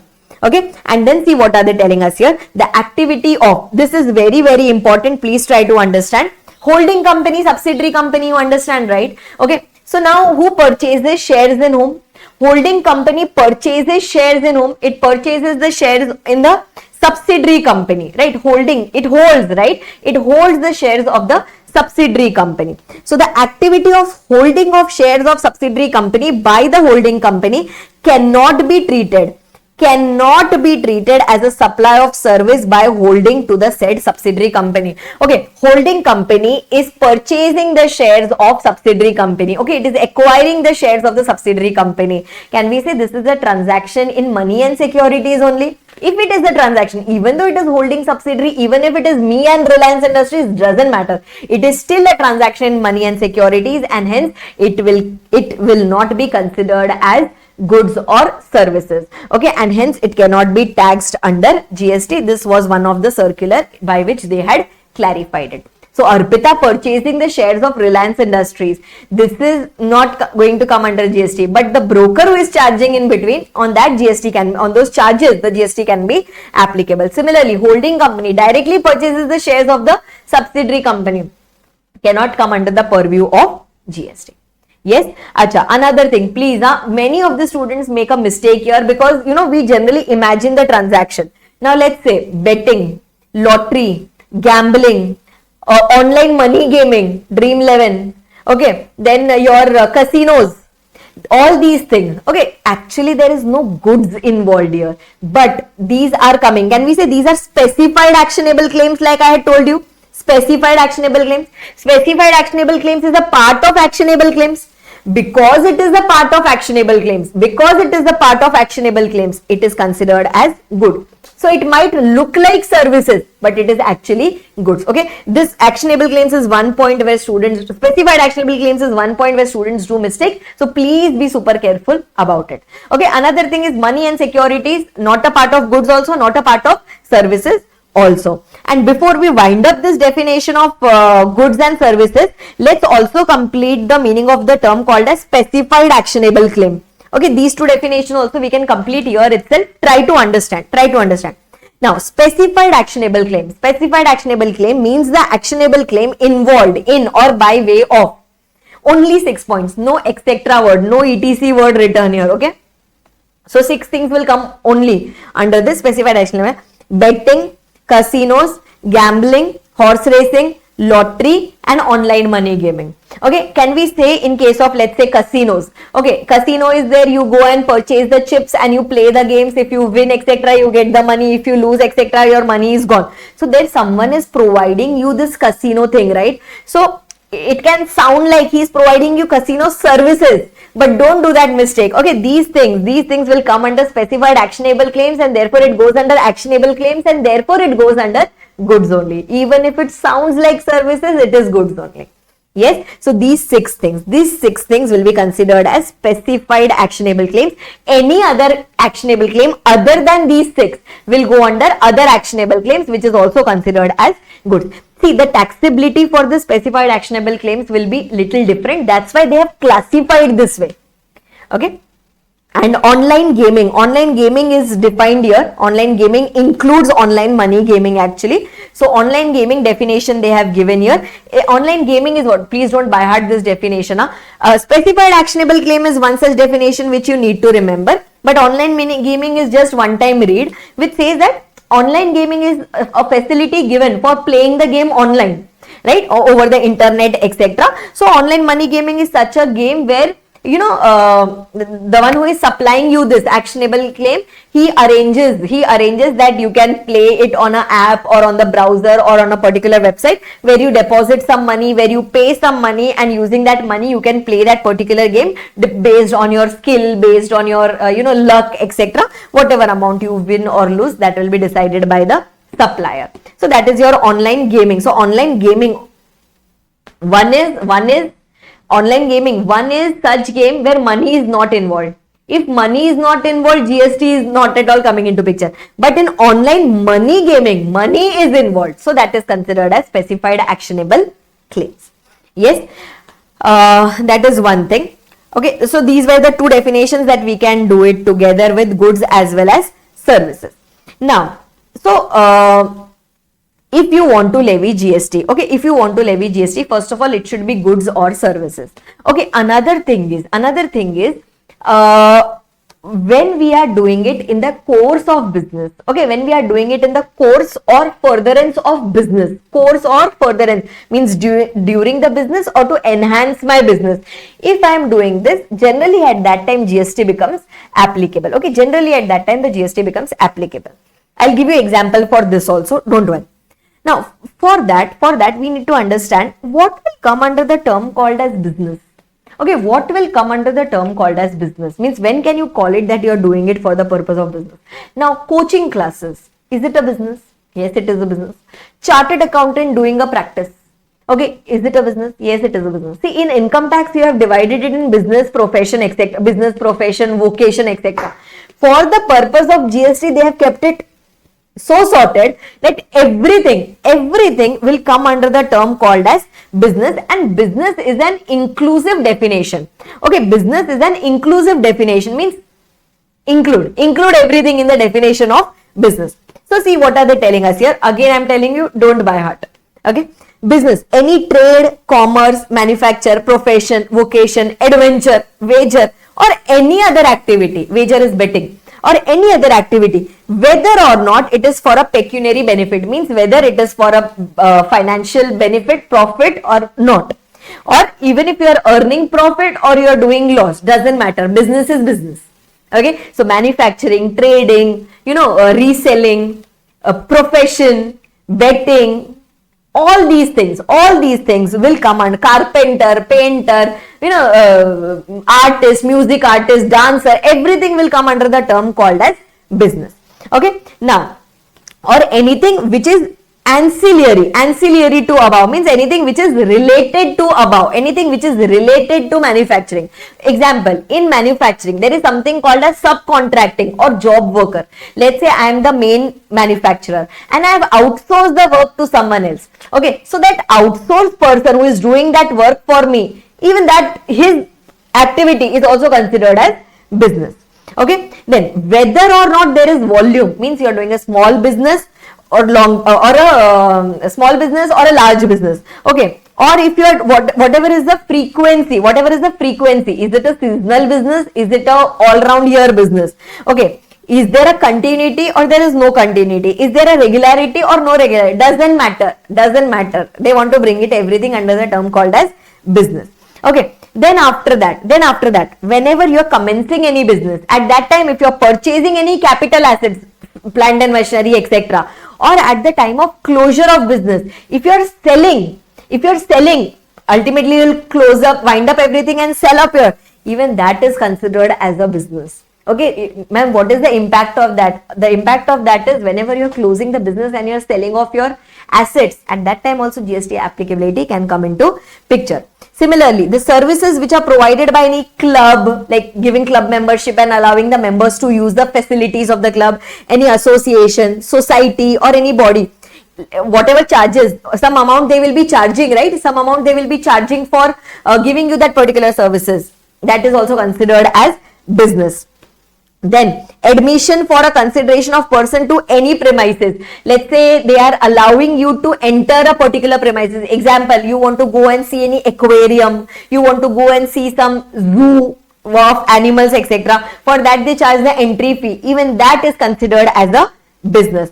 Okay, now let's say if I have taken the position of any office, let's say in my society, if I have taken the position of a chairman and I say that I want to charge some fees for that, I don't want to do this work for free, I want some charges, even that is considered as a business. Then race club, horse racing activity, anyway we have studied, even that will come under the term called as business. And even see, whatever we do, normal people do, that is business. And any services or any activity which is undertaken by the government, central government, state government, local authority, whatever they are doing, even that will be considered as a business. Okay, example, to send you the books, let's say I use the speed post services. Okay, so government is providing the service to me, right? Central government, post office department under the central government, that is providing the service to me. Even that comes under the term called as business. Okay, so business is an inclusive definition. They have tried their level best. Okay, they have tried their level best to include all these things, under the term called as business. Yes.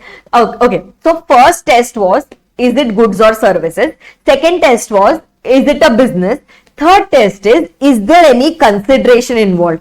Okay, consideration is very, very crucial. Consideration is very, very crucial for the applicability of GST. Okay, now ma'am, what do you mean by consideration first of all? Okay, now for that I will just explain you the transaction. Let's say first of all, there is any person who is the supplier, the one who is supplying. Okay, any person who is supplying either goods or services, doesn't matter. He is supplying some goods or services to a person called as recipient, who is the receiver. Okay, who is the receiver? And for that the recipient is paying what? For that the recipient is paying some amount of consideration. Means it is not a free ka transaction. Okay, it is not a free transaction. It is a transaction which is done for some consideration. Okay, then in that case, this looks like a full-fledged transaction. Okay, I have provided you goods or services and you have given me the consideration for that. So now here, any payment, okay, any payment which is done by the recipient, okay, any payment which is done by the recipient or any other person, that will be considered as a consideration, and this consideration can be monetary or this consideration can be non-monetary, or you can do some act for me. I'll give you example. Listen. Let's say I am providing you teaching service. Okay, let's say I am providing you teaching service to the recipient, and I tell to the recipient, that to the student, that okay, the fees for this is 5,000 rupees. Okay, so here the recipient is going to pay me 5,000 rupees. Yes, this 5,000 is the consideration. Can we say normal monetary consideration? Acha. Now, you are the recipient, you are the person who is going to attend the lecture, but your parents are paying the fee. Your parents are paying the fee. So still this 5,000 will be considered as the consideration. Okay, still this will be considered as the consideration. Okay, another thing. Let's say you tell me that, ma'am, instead of 5,000 rupees, can I give you a watch in return? I say, okay, fine. Okay, so now whatever is the value of the watch, non-monetary consideration, whatever is the value of the watch, that will be considered as the consideration. Ma'am, how to find the value of this watch? That we will deal with separately in the value of supply chapter. But as of now, monetary thing will also be considered as a consideration. Non-monetary thing will also be considered as a consideration. Okay, and last, if I tell you, okay, I am providing you teaching services, you pay me the fees. You tell me that, ma'am, I am a very good singer. Okay, ma'am, I am a very good singer and I sing professionally also. Okay, you sing professionally also, and I tell you, okay, so you will sing for me, you will conduct a show for me which will last for 1 hour. So you say, okay, ma'am, done. I will sing for you for 1 full hour. And generally, when I do such sort of concerts outside, I charge 5,000 rupees per hour, ma'am, for doing such concert. I say, no problem. I will teach you GST. You sing 1 hour for me. Okay. So now, can we say you are doing some act for me? Okay, you are doing some act for me. Even that is considered as a consideration.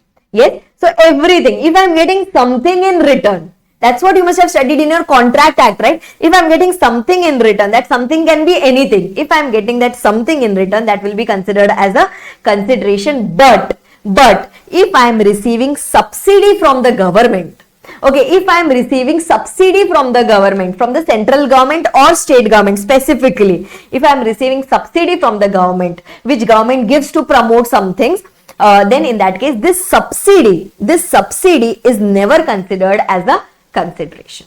Okay, I'll give you an example for that also. Let's say I am providing you teaching services. The value of that teaching services, okay, normally which I am charging from everyone, that is 5,000 rupees. Okay, and then I'm providing this to student. Okay, for this the government tells me, Arpita, you are doing a good job. So government, state government says that Arpita will bear 1,000 rupees and we will give you 1,000 rupees as subsidy. Balance amount you can take it from the kid, you can take it from the student. I say, okay, so I will charge only 4,000 rupees from the student and 1,000 I will receive it from the government. Now in this case, can I say I am receiving two values, 1,000 and 4,000? So 1,000 is not considered as a consideration, but this 4,000 will be considered as a consideration. Okay, because this is a subsidy which is received from the government. On this there cannot be any GST applicable. Okay, on subsidy there cannot be any GST applicable, but on this 4,000 GST will be applicable, subject to the other provisions that we will study. Ma'am, what if subsidy is given by someone else? What if subsidy is given by NGO? Nothing doing, it is a consideration, then full amount will be considered as a consideration. Are you understanding this? Yes. Achha, and last part, okay, last part from this consideration point is, let's say for example, I am the owner of a property. Okay, there is a house property, I am the owner of a house property, and there is a person called as tenant who is going to stay in that house property. Can we say this tenant is going to give me some rent? Okay, let's say he's giving me 25,000 rupees per month as rent. So I am providing him renting services and he is providing me the rent. Normal. Okay. And giving this property on rent is my regular thing. So this is my business also.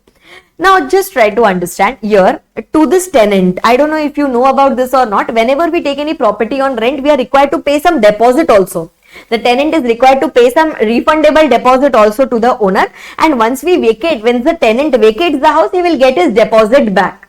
Right? Now let's say for example, this person had given a deposit of 50,000 rupees to the owner. Tenant gave a deposit of 50,000 to the owner. Owner said, okay, once you leave my house, once the agreement is over, after that, if you leave my house in a good condition, you will get your deposit back. And otherwise, I will deduct some amount from this. And if you don't pay me the rent for any particular month, I will start deducting it from the deposit. This is what normally happens. Okay, now let's say for the month of April, let's say the agreement started from April. For the month of April, the tenant acted very nicely. He paid 25,000 rupees as rent. Okay, so that will be considered as a consideration. For the month of May, he did not pay the rent. He is still occupying the property, but he did not pay the rent. Okay, for the month of June also, he did not pay the rent. So now the tenant, the owner was like furious about it, and he said that total 50,000 is due from you, and this 50,000 I will adjust against your deposit. Means I will consider that it is a rent only, and I will not refund you back any amount. So now can I say this 50,000 of deposit, even if it was a refundable deposit, can I say this 50,000 will now be considered as a consideration, because this consideration is treated as rent itself. Yes, and assume the tenant is a super good person. Okay, for April, May, June, he keeps on paying the rent on time. And now after June, let's say he vacates the premises, he leaves the premises. So can I say he's going to get his 50,000 back? Owner is going to pay this 50,000. So then that 50,000 will not be considered as a consideration. Why, ma'am? Because it never got adjusted. It was just a refundable deposit. As a security, the owner had kept this money and he is returning it as it is. If he is returning it as it is, then it will never come under consideration. And if it is not coming under consideration, then forget about applicability of GST. Yes, that is the meaning of the term called as consideration. I'll just read it once for you. See if you can understand. Any payment made, okay, any payment made or to be made, whether in money or otherwise, then the monetary value of any act or forbearance, that's a singing part. For supply of goods or services, I gave you goods or services, you give this consideration, whether by the recipient or by any other person. Consideration is paid by you or by parents. Okay, but shall not include any subsidy given by central government or state government. That 1,000 and 4,000 example we had seen. This is the meaning of the term called as consideration. However, a deposit given shall not be considered as payment unless the supplier applies means uses such deposit as consideration for the said supplier. Normally deposit is never considered as a consideration, but what is going to happen? If this deposit is adjusted, if this deposit is used, then it will be considered as a consideration. Right? This is the meaning of the term called as consideration. Yes. And now, along with the definition of the term consideration, let's do the meaning of the term recipient also. Okay, last few definitions are there. Let's try to understand this quickly. What do you mean by the term called as recipient? See, one is the supplier and the other one is recipient. In case of both, goods or services.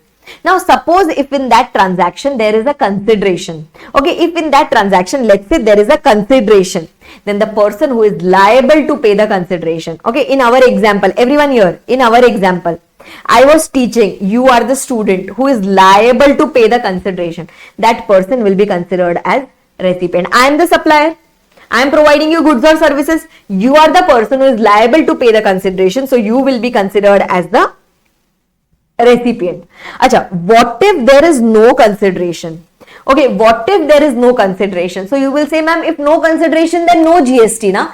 Yes, your logic is correct, but in GST also in some cases, even if there is no consideration, means even if it is a free transaction, still GST will be applicable on it. That we will study today in section number 7. So what if there is no consideration? See, if there is no consideration, you will not pay me any amount. Means there is no person liable to pay me the amount. So who will be the recipient? Then the person to whom the goods or services are given. The person to whom goods or services are given. Let's say in our transaction, I am giving you goods or services, and this is for free. This is for free. Then in that case, the person to whom the goods or services are given, that is you will be considered as the recipient. Okay, so can we say that is a free transaction? And just for your knowledge, I am telling you in advance only, some free transactions are taxable, some free transactions are not taxable. Okay, that's the reason we are studying the meaning of recipient for such transactions. So conclusion, normally who is the recipient? The person who is liable to pay the consideration is the recipient. But if there is no consideration involved, the person to whom actually the goods or services are given, that person will be considered as a recipient, and it also includes an agent. If you have appointed an agent to receive the goods or services on your behalf, that agent will be considered as a recipient. If you have appointed an agent to do me the payment, your agent will be considered as the recipient. So either you or your agent will be considered as the recipient. Yes. So right hand side, that is this one. Right hand side, that is one is the supplier, and the other person is the recipient. So recipient meaning we have done. Immediately, let's try to understand the meaning of the term supplier also. Please don't by heart this. Okay, I'll tell you what is to be remembered. Now, who is the supplier? Who is the supplier? Can we say supplier is such a person who is supplying, who is giving, who is supplying the goods or services or both, and includes my agent. If I have appointed an agent on my behalf to do that, even my agent will be considered as the supplier.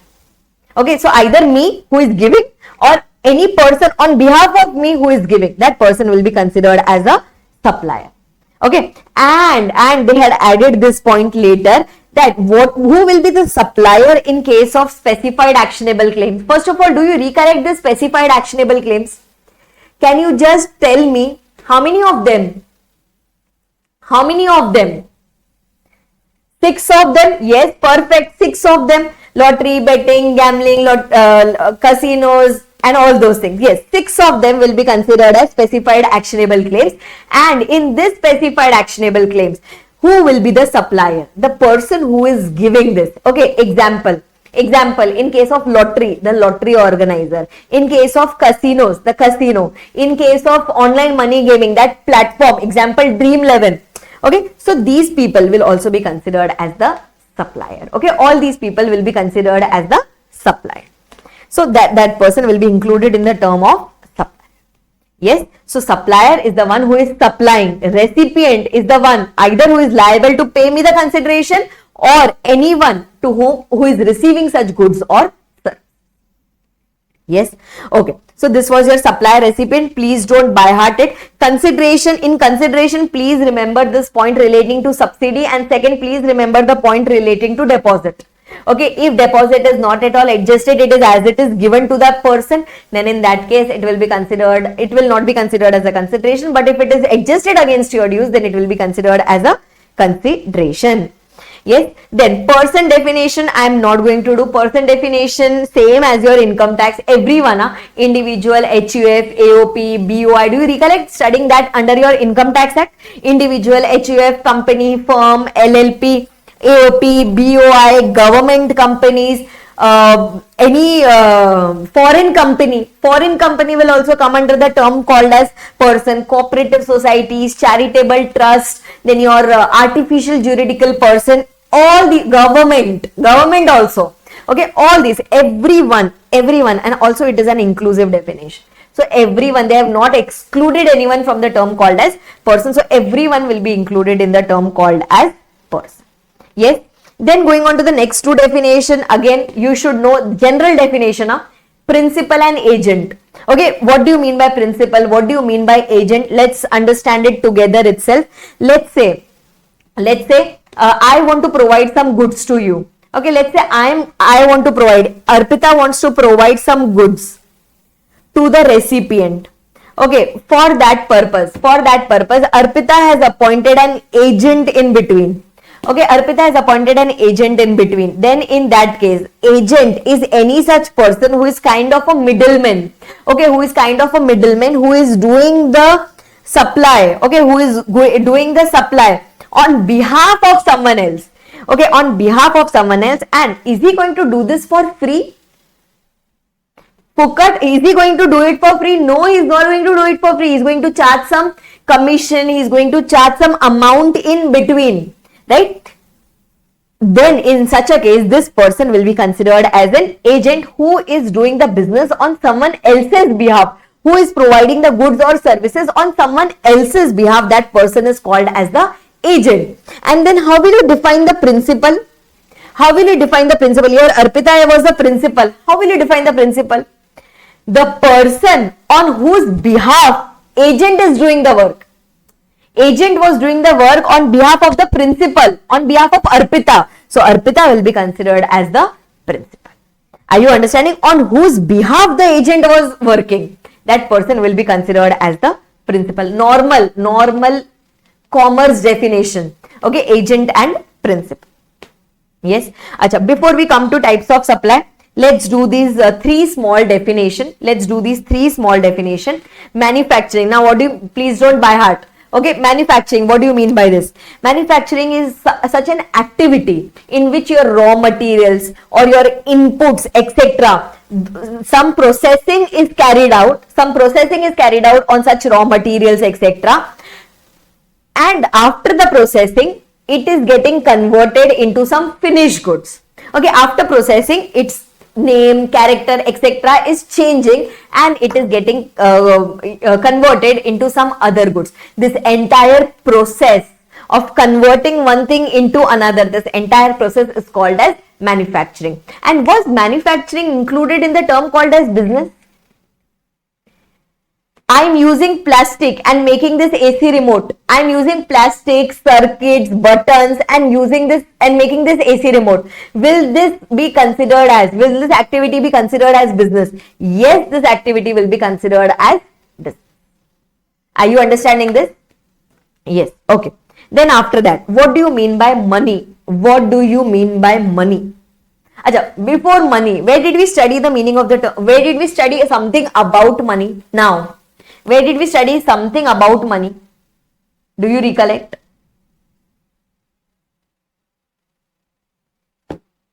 Yes, in the definition of goods and services, money and securities, these are neither considered as goods, these are nor considered as services. Now, what do you mean by money?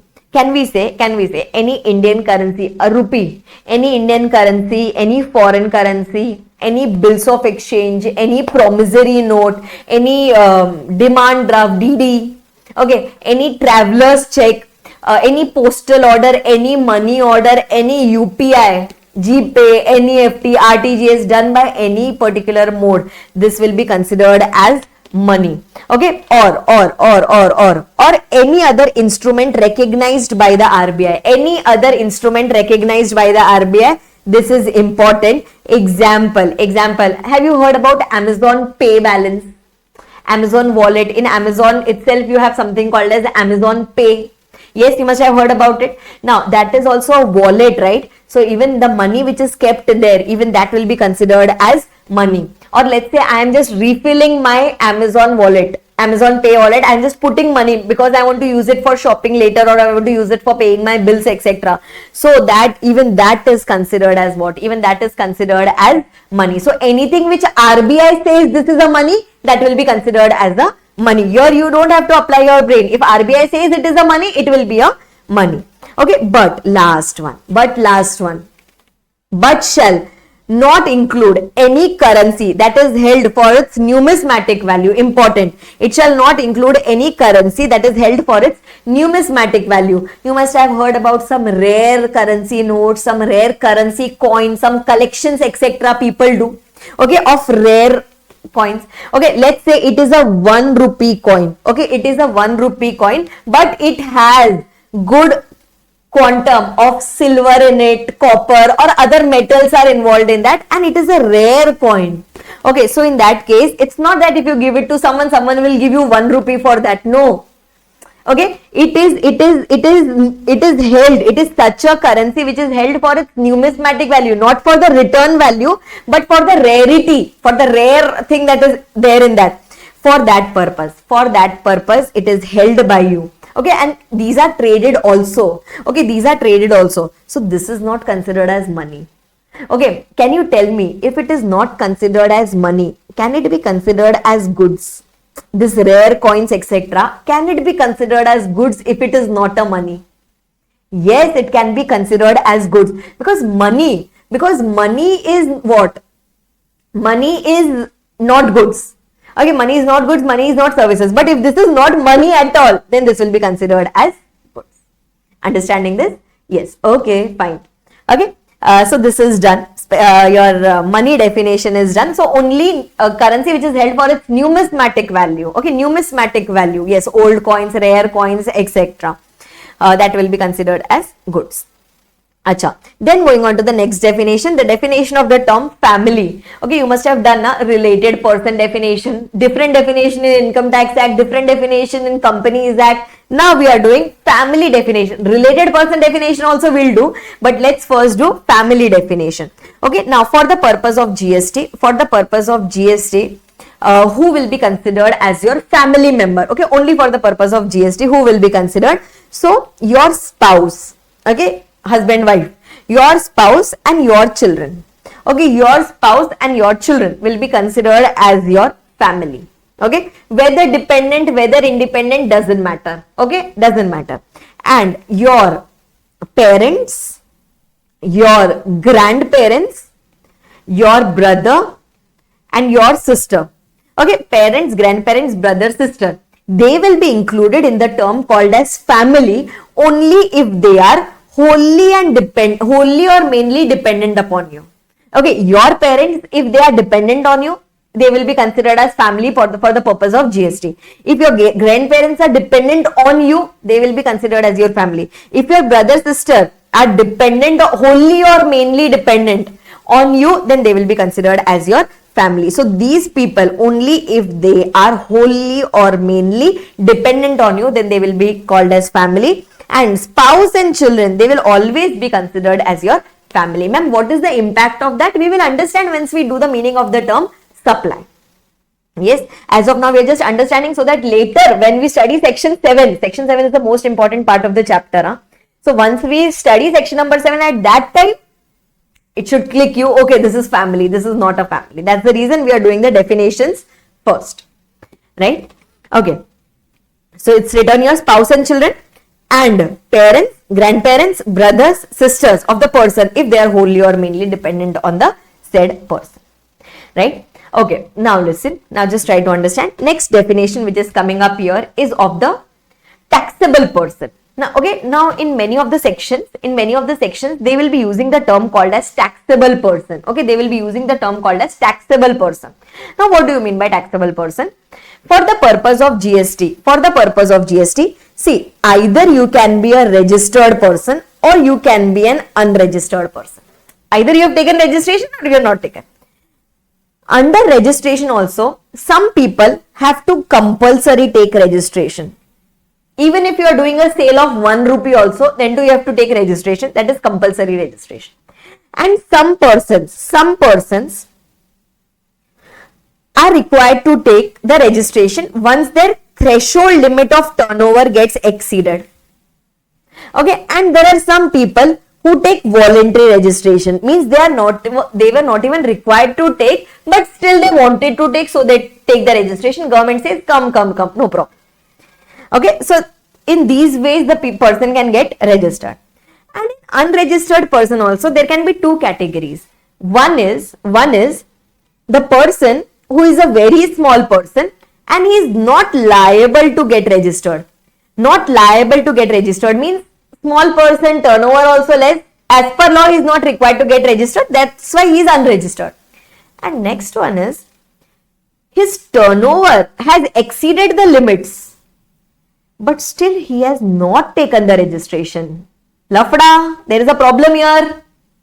Okay, there is a person whose turnover exceeded the limits.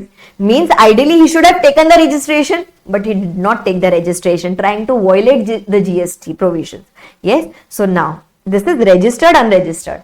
Ma'am, but we were studying the definition of taxable person. Yes, now who will be considered as the taxable person? First of all, every registered person will be considered as a taxable person, because he has to collect the tax, he has to pay it to the government by whatever way he has got himself registered. Okay, and in unregistered person, the person who is liable to get registered but not yet registered, means that defaulter person. Okay, so a taxable person is a person who is registered, by any way he is registered, or who is liable to be registered. Liable, he is still unregistered, but he is liable to be registered. Then in that case, that person can be called as a taxable person. Ma'am, what is the impact of that? There will be GST impact on such persons. That's why we are studying about taxable person. Are you understanding? Hence, even an unregistered person who is liable to be registered will be considered as a taxable person. And similarly, a person not liable to be registered, this one, not liable, but has taken voluntary registration, that also will be considered as taxable person. So every registered person, I am highlighting again, every registered person and the person who is unregistered but who is liable to get himself registered will be called as a taxable. Means taxable means the government can hold the collar of such person and say pay tax. Why can he hold the collar of registered person? Because he is registered. Why can he hold the collar of this unregistered person? Because he was liable to pay the tax but he did not pay the tax, or because he was liable to get registered but he did not get registered. Understanding this, this is the meaning of the term called as taxable person. Yes. Okay, next definition is of the person called as related person. Okay, very nice definition, related person. Last 2 to 3 definitions left, then we'll be done with the definition, then main provisions will start. Okay, everyone with me. Okay, related person. Acha, in related person, family will come up. Please understand, in related person, family will be included. Okay, now when I say the word family, in your mind, try to recollect the definition of the term family. If ma'am is telling family will come under the term of related person, family means my spouse, my children. Okay, my spouse, my children will be my family, and my parents, grandparents, brother, sister will be my family only if they are wholly or mainly dependent on me. Okay, so these people are my related persons also. They are my family also and they are my related persons also. Okay, that is one thing. Now, apart from this, who all will be your related person? Okay, now family will always be your related person. Apart from that, if persons including legal persons means I plus my legal representative. Okay, I and my legal representative, even we are related persons. Okay, if such persons are officers or directors of one another business. Okay, let's say there is a company. Within the company has directors. Company and directors are always considered as related persons. Okay, company and its directors are always considered as related persons. Company and its officers are always considered as related persons. Company and its employees, employer-employee, always related persons. Okay, business partners, LLP partners, always related persons. Okay, unconditionally they are related persons. Okay, now comes some other points. Okay, now before I do this and this, before doing these 4 points, I want to do the last 2 points.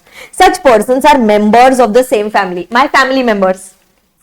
Okay, my family members are my related person. Okay, next. One of them is the sole agent or sole distributor or sole concessionaire of the other. I am the principal. I have appointed an agent.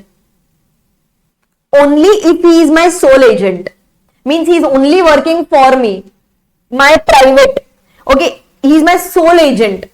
Then in that case, we will be considered as related. Otherwise,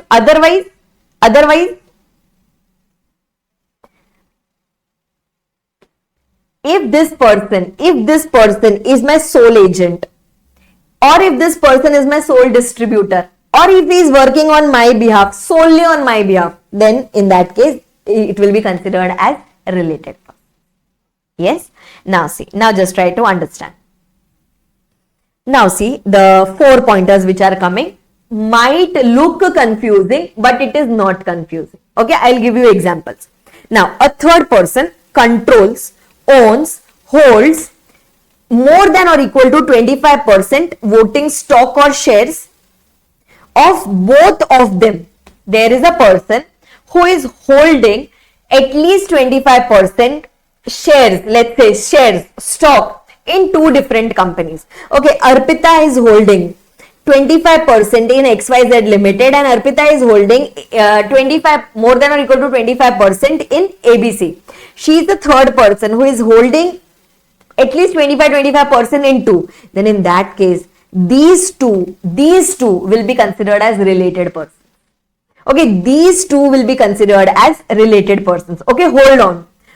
These two will be considered as related person. I have given the example. Okay, next. One of them controls the other. Holding subsidiary. Holding controls the subsidiary. Holding associate. Holding controls the associate. Your controls means what? Your controls means has a decision making authority. Okay, or it can appoint the directors in the board of the other company. I can appoint your company's director, means I am controlling your company, I am controlling your board. So in that case, let's say A Limited is controlling B Limited. Both of these will be considered as related persons. Okay, then a third person controls both of them. Arpita is controlling A Limited and Arpita is controlling B Limited. A Limited and B Limited will be considered as related persons. Okay, suppose, imagine na, A is not controlling, A Limited was not controlling B Limited, but Arpita is controlling both of them. Then both of them will be considered as related persons. Okay, next, such persons together controls a third person. Let's say A Limited plus B Limited together controls C Limited. A Limited and B Limited together control C Limited. Again, A Limited and B Limited will be considered as related persons. Okay, these related persons conditions or definition, this is one thing. You need not by heart it word to word, but you have to remember it compulsorily. Okay, especially this 25% holding of shares point. Okay, if Arpita, okay, just imagine Arpita holding more than or equal to 25%, at least 25% in one company and 25% in another company. These two company will be considered as related persons. Okay, one company controlling the another, related person. Okay, then after that a third person controlling both of them. Arpita controlling both the companies will be considered as related person. Two companies together controlling a third person, these two companies will be considered as related persons. Okay, even if they are not actually related, but they are deemed to be related for the purpose of GST. Okay, apart from this, family members related, sole agent principal related, okay, business partners related, employer-employee related, officers or directors of someone's business related. Yes, okay, ma'am, why are we studying the meaning of the term related? See, now you understood why did we study the family member definition. Family member we studied because it is included under the term called as related person. Now, why are we studying the meaning of related person? Because it is going to have impact in section number 7. Transactions done between related persons. For that, we can have some impact under GST. That is the reason we are studying the meaning of the term called as related persons. Yes, okay. Now going on to the next definition, that is of distinct persons. Acha, before I do distinct persons, we had left one definition in between that was about this types of supply. Okay, very important, very. Put as many stars, create an universe, but it is important. Yes, now listen. Now try to understand. when we talk about types, I can write it here itself. When we talk about types of supply, they have classified it. Okay, mistake areas I'll tell you here. In types of supply, there are two types of supply. One is taxable supply. Taxable supply including zero rated supply. And the second one is something called as exempt supply. Okay, first mistake which happens is, if I ask you types of supply, you will tell me, ma'am, taxable supply and non-taxable supply. Nahi, no, ऐसा नहीं है. Okay, it's not that way. Types of supply means one is taxable supply and second one is exempt supply. Okay, non-taxable supply will come further. Main classification is taxable and exempt. Okay, now what do you mean by taxable supply? Any such supply on which normal tax is levied. Okay, any such transaction on which tax is levied, that will be considered as taxable supply. Okay, coaching services I am providing you, 18% GST is applicable, it is a taxable supply. Okay, you are going and purchasing AC, it is a taxable supply. Normal GST is applicable, means it is, you are dealing in such goods or services on which GST rate is given and the exemption is not given, it is taxable. Next one is exempt supply. Now, within exempt supply, there are three types. Okay, first one is nil rated. Nil rated means the product is there. Okay, under your HSN classification paper, example, do you recollect? Product is written in the schedule, in the rate schedule, but besides that, the rate of GST that is written is 0%. Okay, rate of GST that is written is 0%. Okay, example, books. On books, the rate is 0%. So it is a nil rated supply. Okay, next, if it is a wholly exempt supply, example, on fresh fruits, fresh vegetables, milk, etc., on that exemption is given by the government. Okay, exemption is given, means it might be there in the rate chart, but by way of a separate notification, the government has exempted it. Gone. No GST. Okay. And the last one, non-taxable supply. Today we studied morning. Do you recollect? Petrol, alcohol. Okay. Petrol was there within the purview of GST but not yet levied. It is non-taxable. Alcohol outside the purview of GST. It will be considered as non-taxable. Are you understanding? And all of these three taken together will be considered as exempt supply. Yes. Okay, so one is taxable, other one is exempt. Within exempt, nil rated, exempted and non-taxable.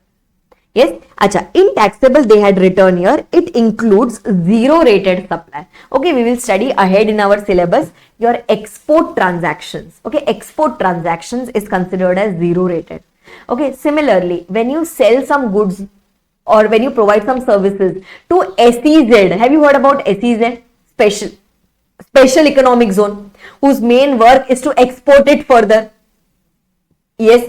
So whenever you are directly exporting it outside India or whenever you are giving it to SEZ, that is considered as zero rated supply.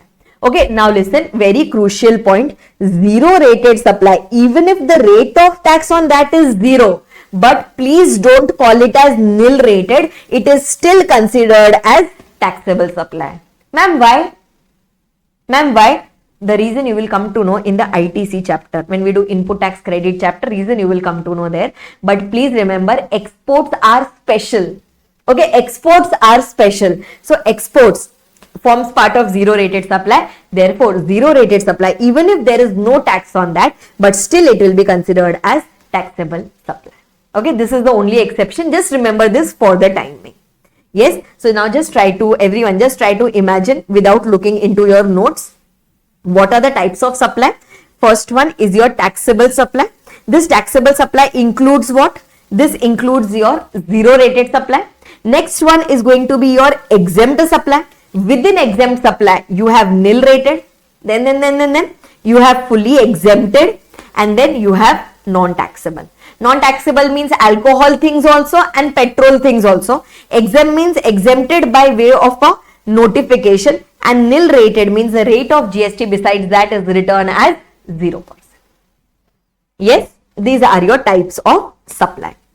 Ma'am, is this important? Yes, this is super duper important. Okay, once you get into the provisions, automatically things will start falling into place. Chalo, then after this, everyone, last definition before we move on to the second part of the chapter. Last definition before we move on to the second part of the chapter. Everyone with me. Okay, now just try to understand the meaning of the term called as distinct persons, which is given under section number 25. See, normally the definitions are given in section number 2. In every law, it is given under section number 2 and there will be some clause number written after that. But distinct persons definitions we are studying from section number 25. And can you see this? All the definitions, everyone, section number 2, section number 2, section number 2 and clause etc. is written after that. No need to remember the section numbers here. I'll tell you later in the chapter. Example, supply. Whenever I ask you, okay, if I wake you up in between your sleep, I ask you what is the definition of supply, it should come. Section number 7 of the CGST Act. Yes. So similarly, now here, everyone, distinct persons. What do you mean by the term called as distinct persons? For that, we need to understand something in detail. Everyone, I am taking you to the registration chapter for that.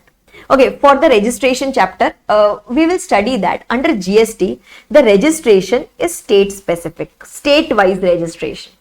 Okay, ma'am, what do you mean by state-wise registration? So today I am sitting here in Maharashtra, Mumbai. Okay, I am providing my services from the city of Mumbai, state of Maharashtra. So I have to get registered. I have to get registered myself with the Maharashtra state government. Okay, with the Maharashtra government. So I have to take one registration in Maharashtra. Okay, let's say tomorrow I decide that, okay, I should go to Tamil Nadu also and I should start providing my services from there. Okay, I should start providing my services from there, from Chennai, let's say for example. I should start providing my services from there. And I want to establish my office there.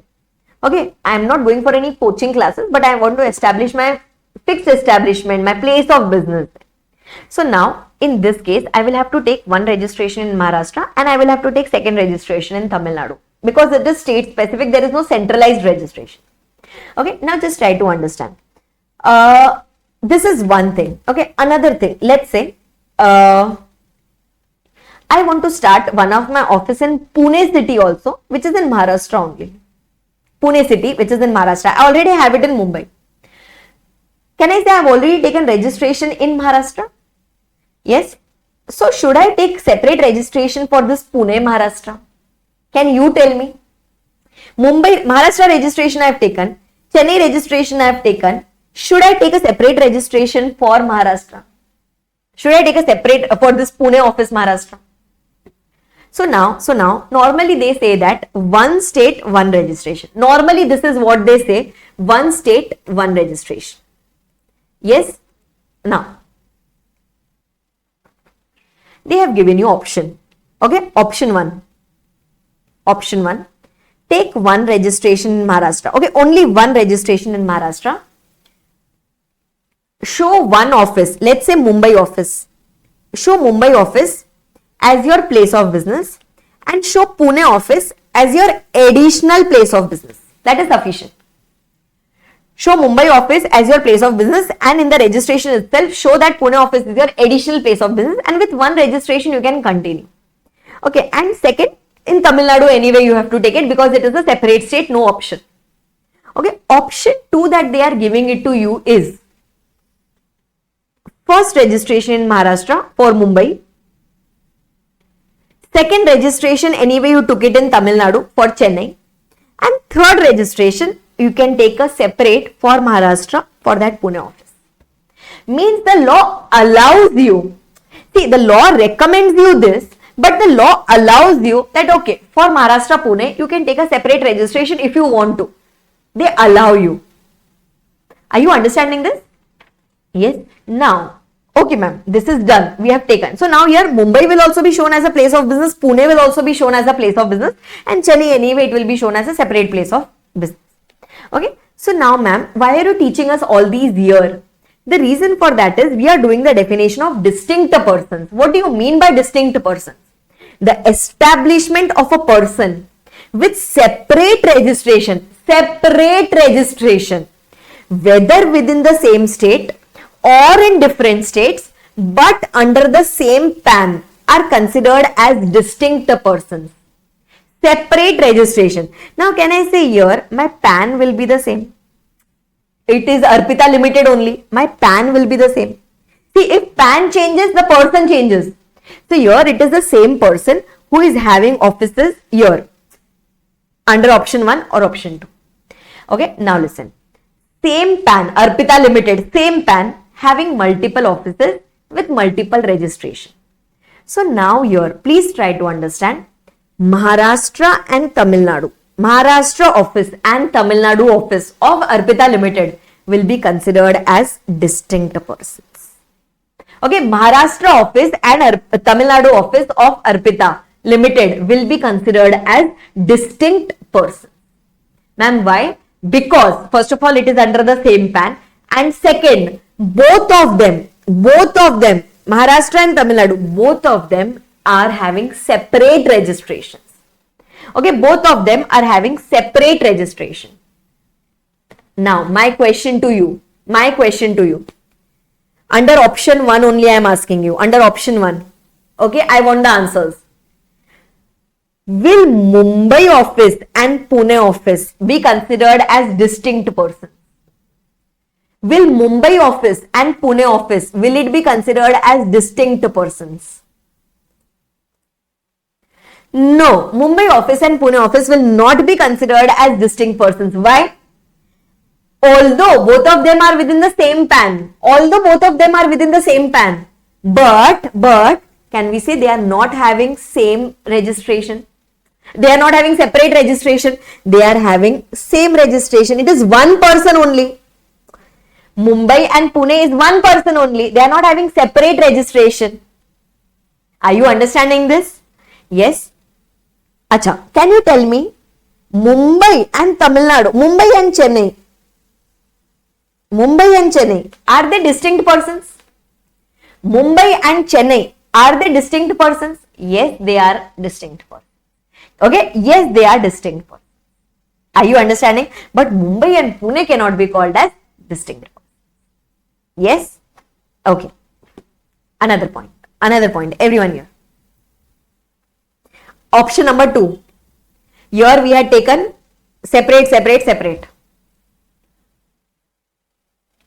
Mumbai, Chennai, distinct persons, yes or no? Mumbai, Pune, distinct persons, yes or no? Yes. Mumbai, Chennai, you told me distinct person. Mumbai, Pune? Mumbai, Pune also, yes. Acha, Pune, Chennai?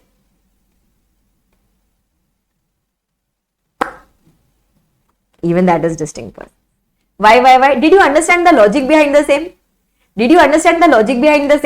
Because all of them are there under the same PAN and all of them are separately registered. Are you understanding this? This is the concept of distinct persons. Okay, it will be considered as distinct persons. Yes. Acha, listen. Arpita Limited of Maharashtra and XYZ Limited of Chennai, Tamil Nadu. Distinct persons?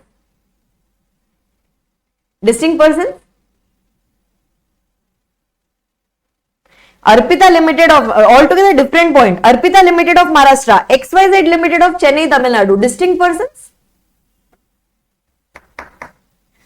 Both are having separate PANs.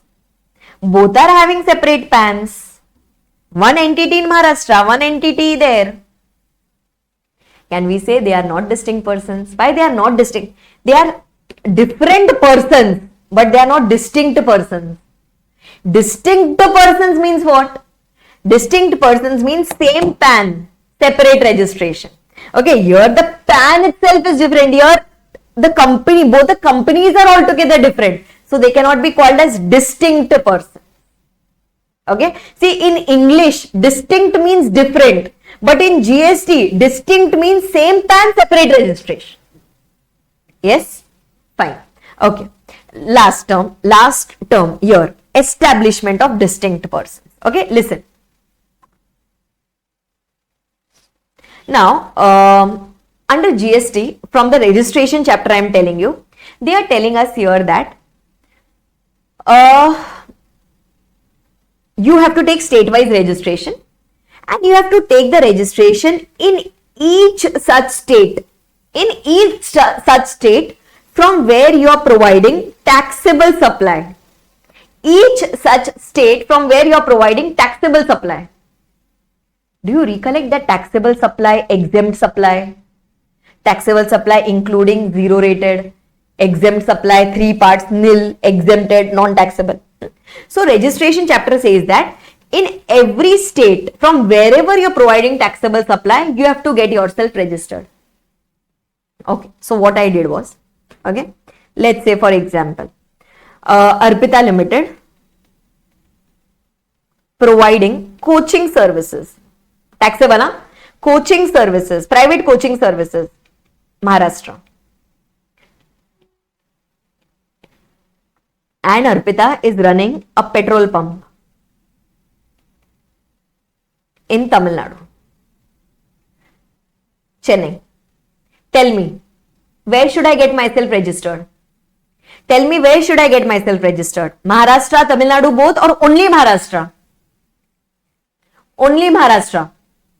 Yes, the answer is only Maharashtra. Why only Maharashtra? Because I am providing taxable services from Maharashtra, and I am providing exempt supply, non-taxable exempt supply from Tamil Nadu. So here registration is not required. Okay, can we say this entity is registered?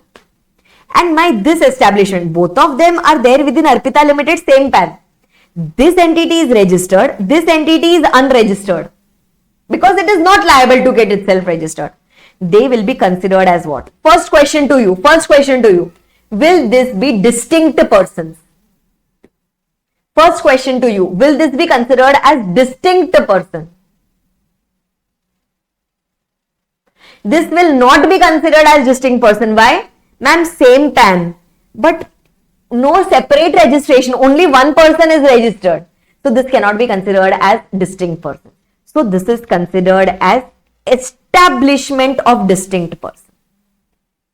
These two offices will be considered as what? They are called as establishment of distinct person. Means where one of them is registered and the other one is not registered. Where one of them is registered and the other one is not registered.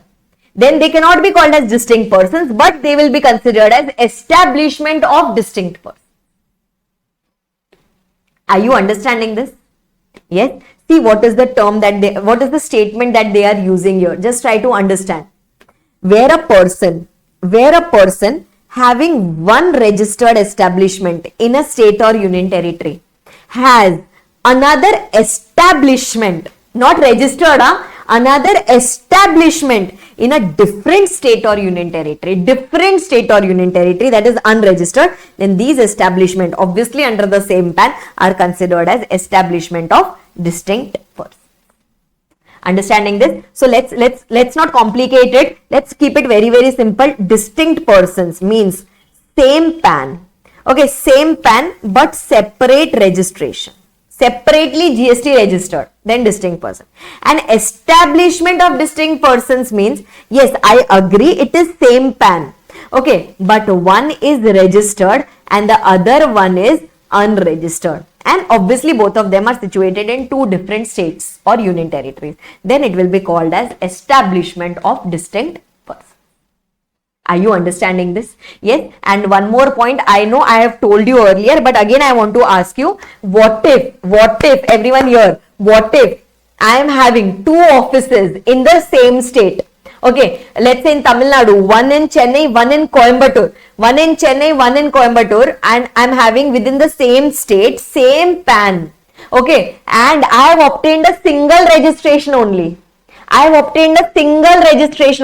Showing Chennai as principal place of business and showing Coimbatore as additional place of business. Will it be considered as distinct person? Will it be considered as distinct person? No, it will not be considered as distinct person because there is only one office. Because there is only one registration. So there are no two persons. It cannot be called as distinct persons. It is my part only. Okay, it is my part only. Are you understanding this? Yes. Okay. Acha, can this same example, Coimbatore, Chennai, Chennai, Coimbatore, can it be called as establishment of distinct persons? Can it be called as establishment of distinct persons? No. Why? Ma'am, both of them are situated within the same state. Okay, establishment of distinct person will come into picture when both of them are in two different states or union territories and one is registered and the other one is unregistered. Done, done, done, done. Yes. Okay, done, done, done, done.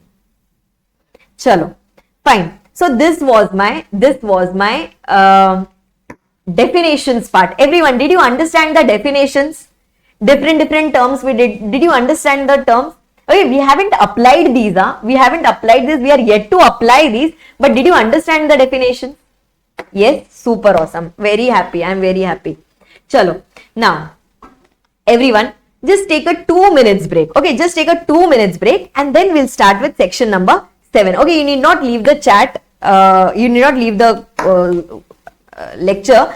You can just take a simply 2 minutes water break, sitting break you can take, and then we can start with section number 7. We'll do a small part of section number 7, then we'll take a lunch break. Okay. Are you fresh? Are you able to understand? Just let me know.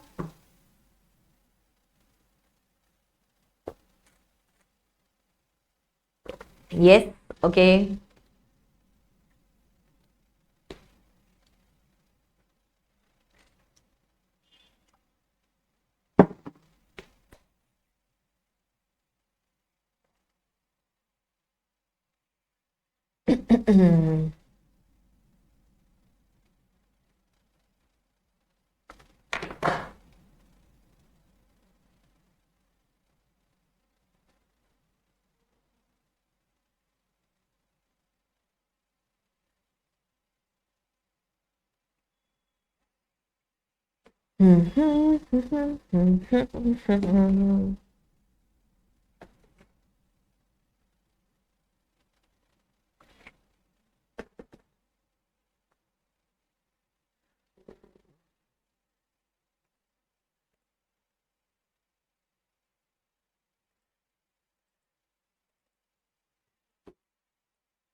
Hmm.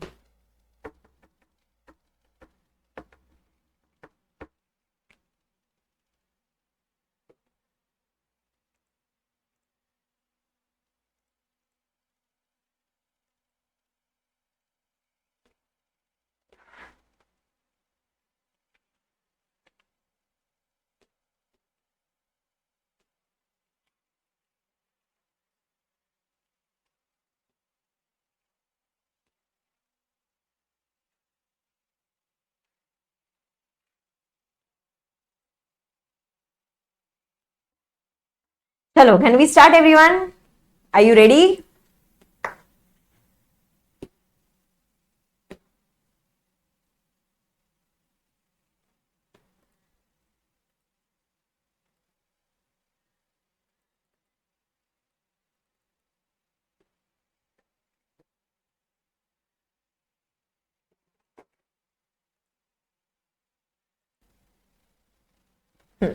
Fine.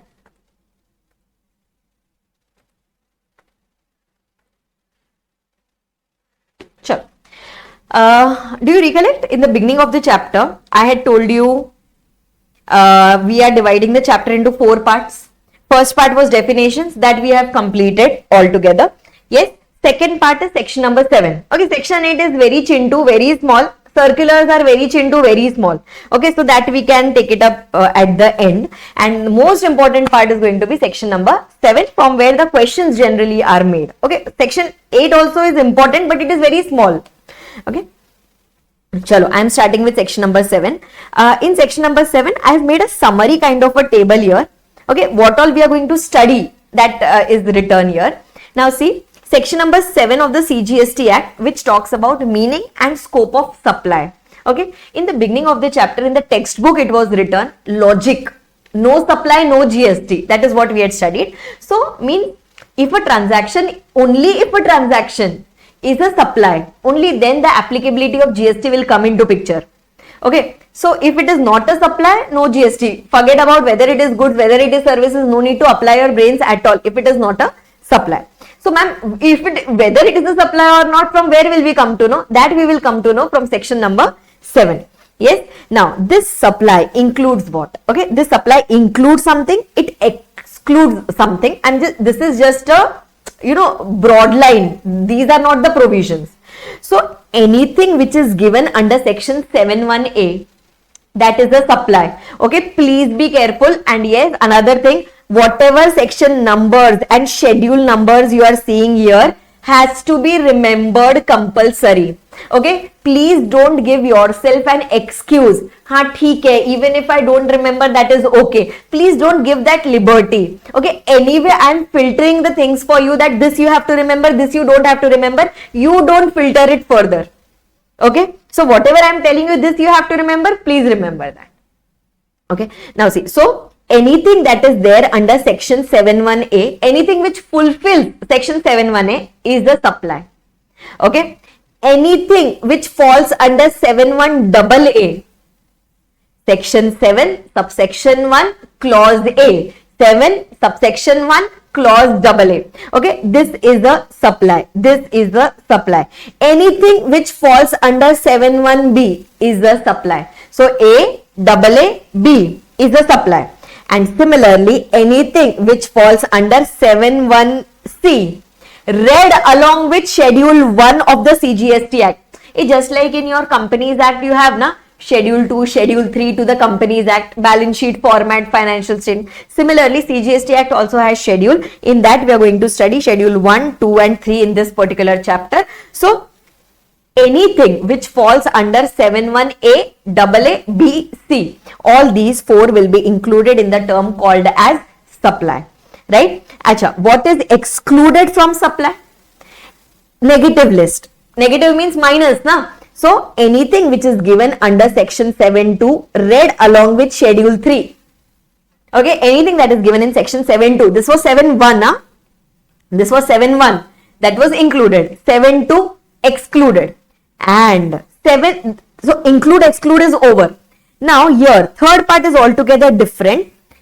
In the third part, they are telling you that it is a supply. It is a supply. They are telling you They have listed some transactions. They are telling you it is a supply. You have to classify whether it is goods or whether it is service. See, because if it is a goods, then GST will be applicable. If GST is applicable, then we have to see whether it goes under goods or whether it comes under services. That we are going to study in section 7.1a. A subsection is changing. Here it is subsection 1. Here it is subsection 2. And here it is subsection 1a. There's a difference. Okay. So, in 7.1a, we are not going to determine whether it is a supply or it is not a supply. It is already a supply. We just have to classify whether it is goods or services. So, here we are going to study some transactions given from schedule number 2. Okay, did you understand the broad line? So, if we want to treat any transaction as a supply, then in that case, it should either fall under 7.1a, 7.1AA, 7.1b, 7.1c. Then only it is a supply. If it falls under 7.2, if it falls under 7.2, it is not a supply. Okay. If it falls under 7.1a, it is a supply. Further identify whether it is goods or service. Yes? Chalo. Now, this was the overview. Now, I am starting with the first one. Okay, I am starting with the first one. Now, see, your 7.1a is going to be simple. 7.1AA is going to be simple. 7.1b is going to be simple. 7.1c is also simple, but a little lengthy because here we have to study schedule 1 provision also. Okay, this is going to be a little lengthy. Okay, let's start with it, everyone. Now, first of all, starting with the first one, 7.1a. When I say 7.1a, something should click in your mind. Included in supply or excluded from supply? 7.1a, included in supply or excluded from supply? Included. Okay, it is included, means it is a supply. Now, for that purpose, yes, for that purpose, just try to understand. 3 parameters are given. You have to fulfill all the 3 parameters. If all the 3 parameters are fulfilled, then it will be a supply. Okay, only this much. Whatever I have given in the table, this is the content. Below that, I have given you examples and circulars. Okay, and 7.1a is done. Okay, now see, first one, various forms of supply contemplated in section 7.1a are, what are the types of supply? There can be a sale, there can be a transfer, there can be barter transaction, there can be exchange old for new, etc. License, rental, lease or disposal. Examples are given. Okay, examples are given. If there is sale of some goods, okay, if there is any transfer happening from one person to another, example, transfer of goods from factory to warehouse, that is not sale, transfer is happening. Okay, barter, exchange, giving old mobile phone and purchasing new mobile phone. Okay, lease rentals, your hiring transactions. Okay, disposal of assets, capital assets you are selling, big plant and machinery, etc. you are selling. Such type of transactions. Okay, such type of transactions will fall under the term called as supply. These are the examples of supply. Okay, and these forms of supply are only illustrative and not exhaustive. Means these are just the examples. Anything more can come into this. Okay, and these terms are not defined in the law. Nowhere in the GST law they have defined these terms. So normal commerce definition is to be given to that. If we are selling,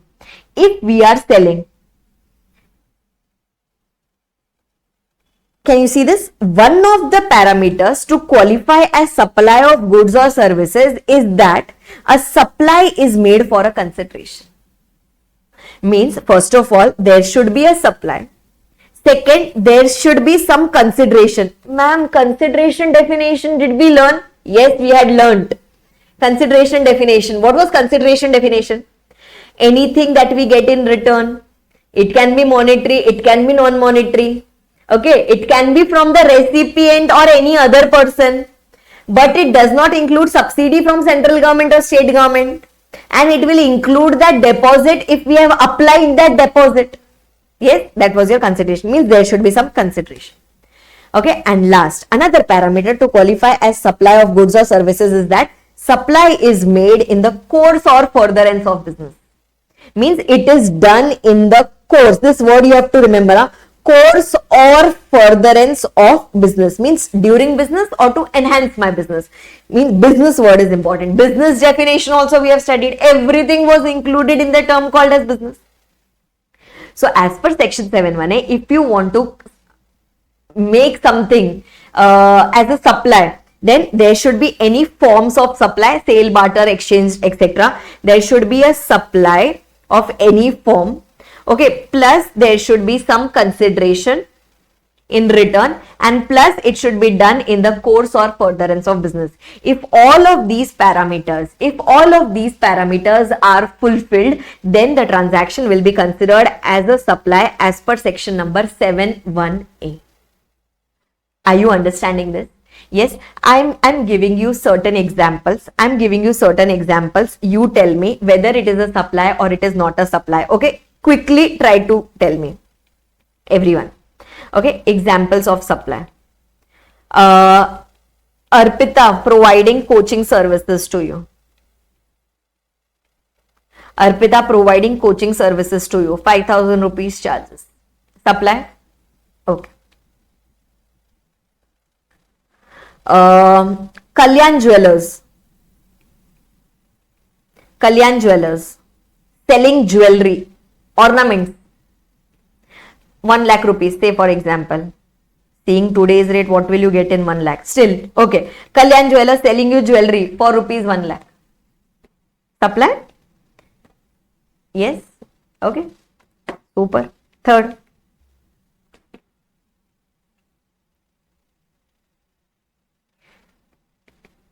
Mrs. A selling her old jewelry because she wants some money for 5 lakh rupees. Mrs. A selling her old jewelry. Let's say she goes to some jeweler and she sells her old jewelry. Supply or not a supply? This is not a supply. Why? Which parameter is missing?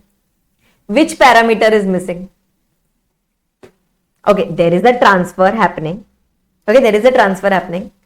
She is going to receive the consideration, but this is not done. In the course or furtherance of business. Because she is not doing in the course or furtherance of business, that's why she did not get registered. This is not her business, na? Yes? Okay. Fourth one.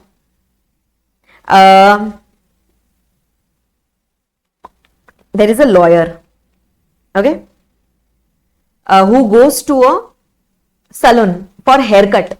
Okay, lawyer goes to a salon for haircut and some face massage, etc. Salon person says, sir, 2,000 rupees is your bill. I did your haircut, I did your facial and all those things. He says it to the lawyer. Okay, lawyer says, instead of giving you 2,000, I will fight your case which is pending in the court. I will fight a case for you which is pending in the course. Okay, haircut service was provided by salon to the lawyer, for which the lawyer is paying a consideration. Paying a consideration? Yes, non-monetary consideration. Tell me, supply or not a supply? Supply or not a supply? Yes, it will be considered as a supply. Ma'am, why? He is providing services. It is in course or furtherance of his business and he is receiving a consideration. But it is not monetary. That is okay. Consideration can be in any form. Music, remember? You were singing for me. Similar kind of an example. Understanding this? Yes. Okay, one more. Everyone here. I am providing you services, teaching services. You are giving me 2 silver coins of 10 grams each. Supply? Not a supply. It is a supply. Okay, another one, everyone, another one. There is a shopkeeper. He is having a shop of mobile phones. He is selling me a mobile phone, iPhone 17 Pro, for example, 1 TB. He says price is equal to 1.5 lakhs. For example, I don't know what is the price. He is selling a mobile phone of 1.5 lakh to me. I say, Arey, take my old mobile phone. I have iPhone 13 with me. Take my old mobile phone. So he gives his old mobile phone. Okay. The shopkeeper says, Arey, its value is only 20,000 rupees now. So this person says, okay, I will pay you cash of balance 1,30,000. You take my old mobile phone and you take the cash also. Supply or not a supply? Supply? Exchange transaction is involved now. It is a supply. Are you understanding this? These are nothing but the examples of the term called as supply. Yes? Okay. Now going on to some special transactions. Everyone, going on to some special transaction. Let's say there is a charitable trust, or let's say there is some temple registered under the charitable trust. Okay, and let's say there is a donor, money donor. Donor gives some money to the charitable trust. Okay, out of his religious beliefs and all that, he gives some money to the temple, to the trust, etc.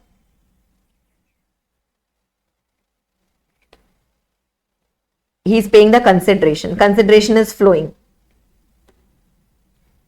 Supply or not a supply?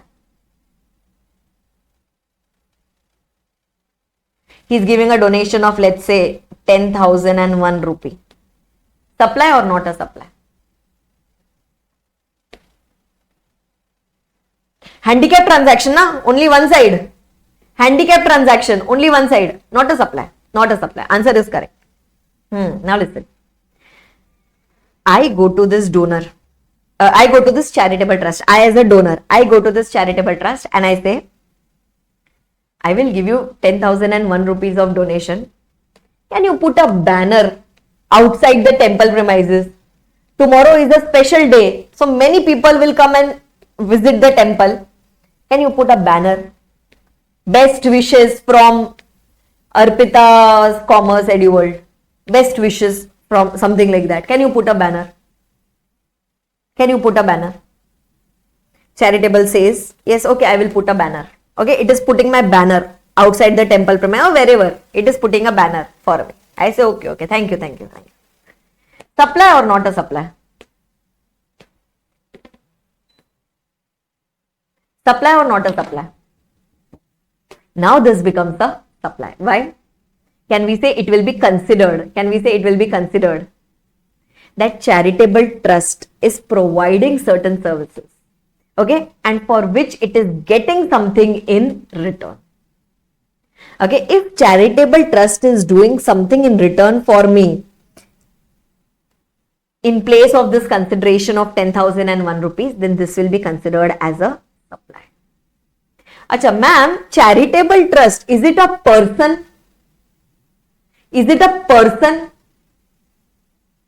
Charitable trust, is it a person? In person, everyone was included, na? Artificial juridical person, AOP, religious trust, etc. I had told you. Yes, it is a person. It was a person. Yes? Acha, now listen. Okay. Now you will say, ma'am, business is missing. Business is missing. What was there in the term called as business? What was there under the term called as business? Will this be included in the term called as business? Can we call it as a service? Can we call it as a service which is provided by the charitable trust for some consideration? Can we call it as an activity? Can we call it as an activity? Yes, done for some pecuniary benefit. Any activity which is done for some pecuniary benefit. Yes, it is done for some pecuniary, it is done for some financial benefit. So it will be deemed that this is done in the course or furtherance of business. This is done in the course or furtherance of business. Can we say charitable trust would be doing other businesses also? Example, it is having some hospital within itself. It is having some schools, etc. under its name. So it is doing other business. And can we say this is also similar activity which it has done? It has provided advertisement services for which it is charging some consideration. Yes, had it not put the banner, can we say this is not business then? Then this transaction will not come under the purview of supply. Are you understanding this? Yes. So this is a very important point. You can get a question on this. This has been tested in the past also, that whenever charitable trust is getting something from the donors, okay, and it is not doing anything in return for them, then it is not a supply. But if charitable trust has done something in return for the benefit of the donor, then it will be considered as a supply. Yes, please understand this point carefully. Okay, this was one point. Second point. Okay, do you understand paintings, artworks, drawings, art and all those things? Yes. Now let's say there is an artist. Okay, there is an artist who has made some paintings, etc., displayed its art, made some all those things. And now this artist wants to participate in an exhibition. Exhibitions, you understand, no? It wants to participate in some exhibition. So what is this artist doing? This artist is sending its artwork to some place, to that exhibition gallery, etc. My question to you, is this a supply? No. No, ma'am, this is not a supply. Why this is not a supply?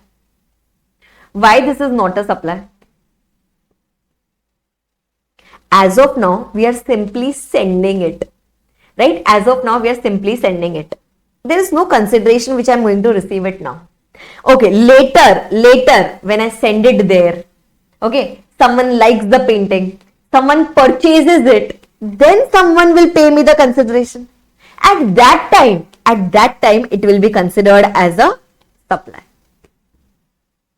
Understanding this? So only the activity of sending to some art galleries or sending some goods for exhibition, for display, as of now it is not considered as a supply. Only when we receive the consideration, only at that time it will be considered as a supply.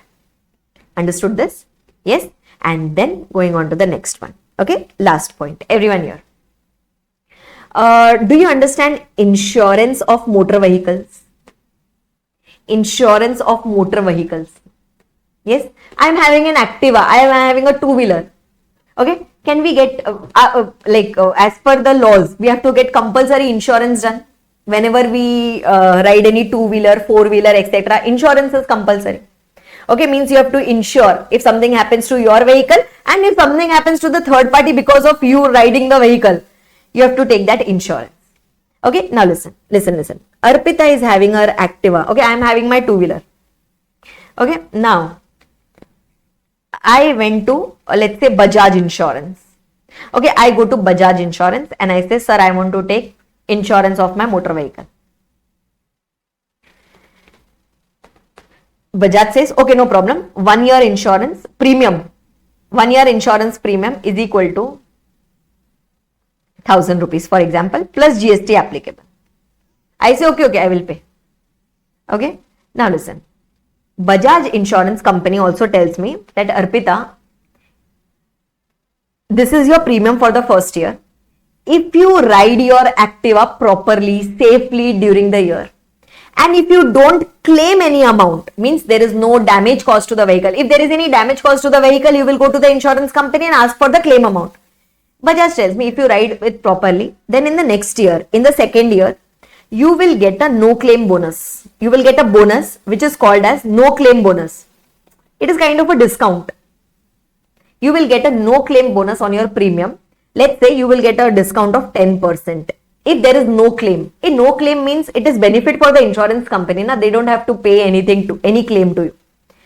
So, and in the first year, luckily, I was riding it properly. Nothing happened to the vehicle. I never went to the insurance company for asking for any claim. Then in the second year, I went to the insurance company and told, sir, I want to do renewal of my policy. Insurance company says, okay. It tells me, okay, Arpita, premium is equal to 1,000. I said, Arey sir, last year you told me you will give me a discount. So insurance company tells me that, okay, you will get a discount of 100 rupees here. Balance premium payable is equal to 900 rupees. And then it says that, okay, GST will be applicable. Okay, now listen. Now the question which arose here was, first of all, I am asking you for this 1000, this transaction of 1000. Who is the supplier? Who is the recipient for this transaction? Who is the supplier? Who is the recipient? Can I say Bajaj is the supplier? Bajaj is the supplier and Arpita is the recipient. Bajaj is supplying me insurance services. Bajaj is supplying me insurance services for which I am paying the consideration. Supply or not a supply? Supply or not a supply? A supply. There is flow of services and there is receipt of consideration. Okay, super. Now for the second year. For the second year, please try to understand.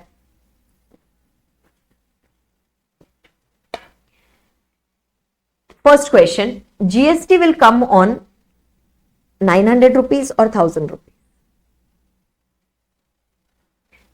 GST will come on 900 rupees or 1000 rupees? Okay, your answer is correct. Logically, you have given me the answer. GST will come on 900. That means you are telling me that 900 rupees is a supply and 100 rupees is not a supply. Am I right, everyone?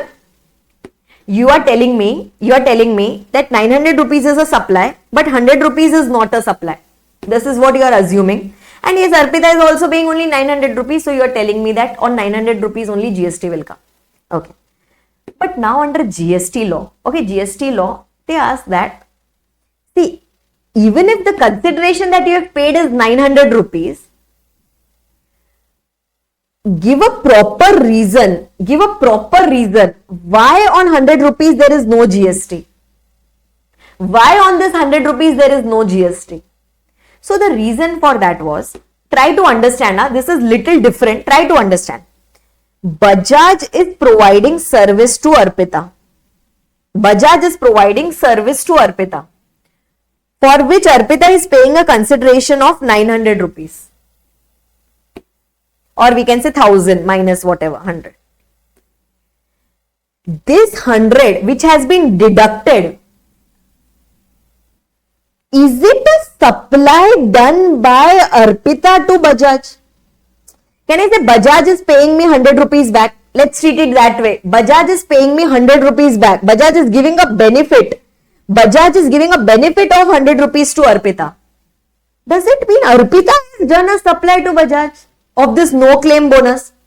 Did Arpita do a supply of 100 rupees? No, nonsense. Arpita never did any supply. Yes, so in this case, this 100 is not a supply at all.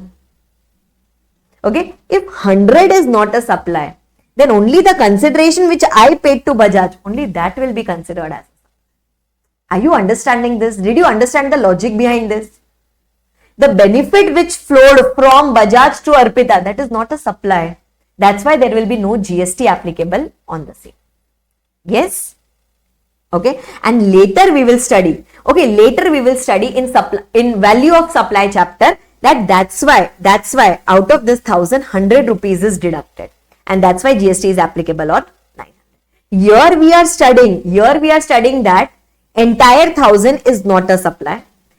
This 100 is not a supply. Therefore, only the balance 900 is a supply. The benefit which has flown from Bajaj to Arpita, only that will be considered as a supply. Everyone, yes or no? Did you understand this? Yes. Okay. So this is what was written here in the examples and circulars for consideration. First one was about that donation, that advertisement banner. Second one is the artwork sent, exhibition, not sold, only sent. And third one is relating to your no claim. Manageable till here?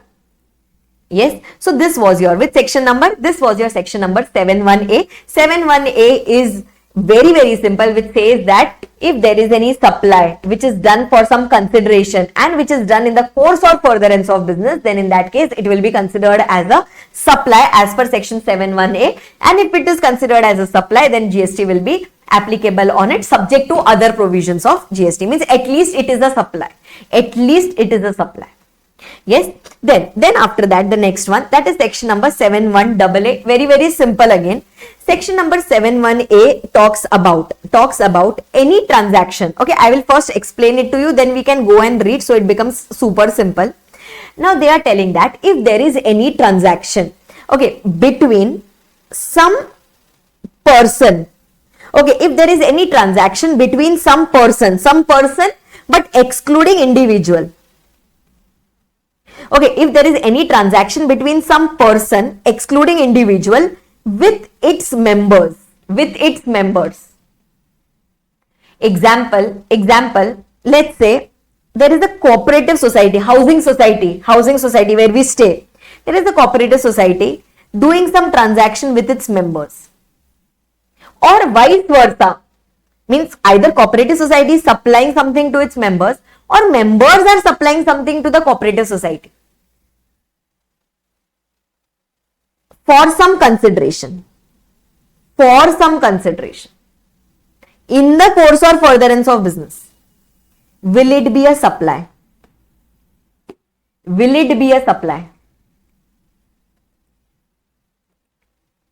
will be a supply. Okay.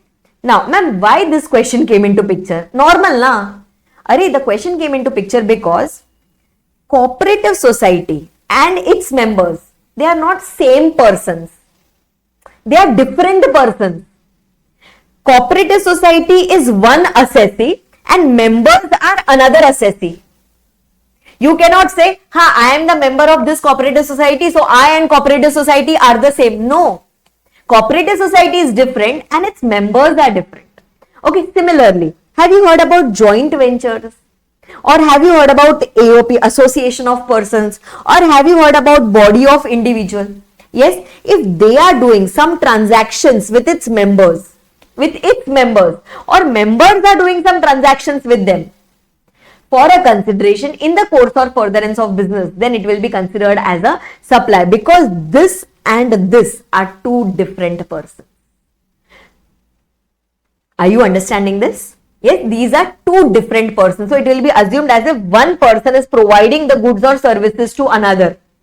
It's not that I am providing to myself only. I am providing it to some other person. Okay, and hence this will be considered as a supply. Okay, example. Let's say there is a residential welfare association. Okay, residential welfare association means a cooperative society where people are staying. Residential welfare association is providing services. Okay, it is providing services to its members. Okay, daily housekeeping services, my building is cleaned, my garbage is picked up. These services are provided by a resident welfare association to its members, for which members pay maintenance. Okay, monthly maintenance is paid by the members. Tell me, is it a supply? Tell me, is it a supply? Yes, this will be considered as a supply. Okay, these are two different persons. Yes, okay, but now just try to understand. They have given a clarification here. What is the clarification given here? There is something called as cash calls. Okay, there is something called as cash calls. That is never considered as a supply. Ma'am, what is this cash calls? Try to understand, okay? Joint venture. You must have studied in your 12th standard, etc. Joint venture. Let's say there is a joint venture having two members, A and B.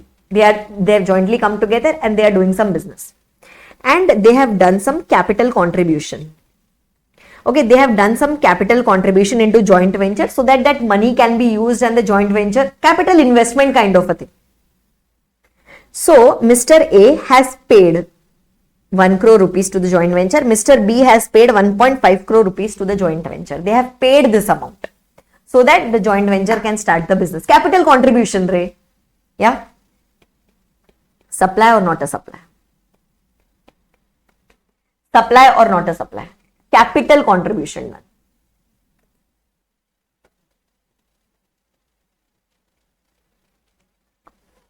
The answer is, it is not a supply. Reason? Can you give me the reason why it is not a supply?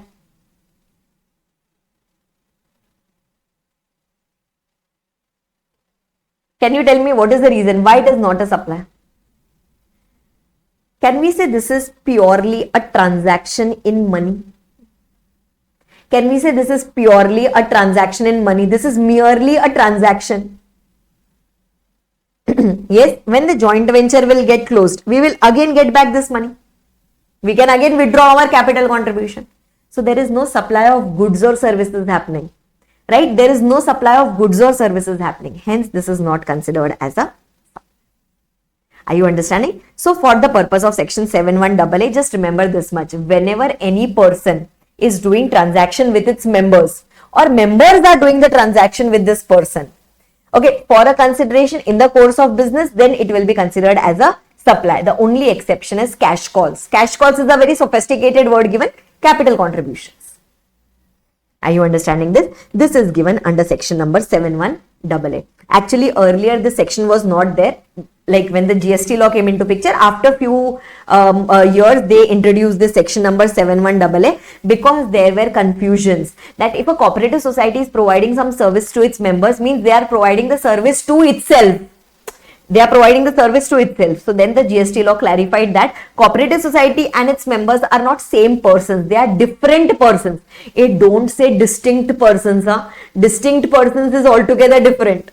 Okay, that is same PAN and all those things. These cooperative society and its members are different persons. If they are different persons, then in that case, GST will be applicable. Means the transaction can be considered as a supply.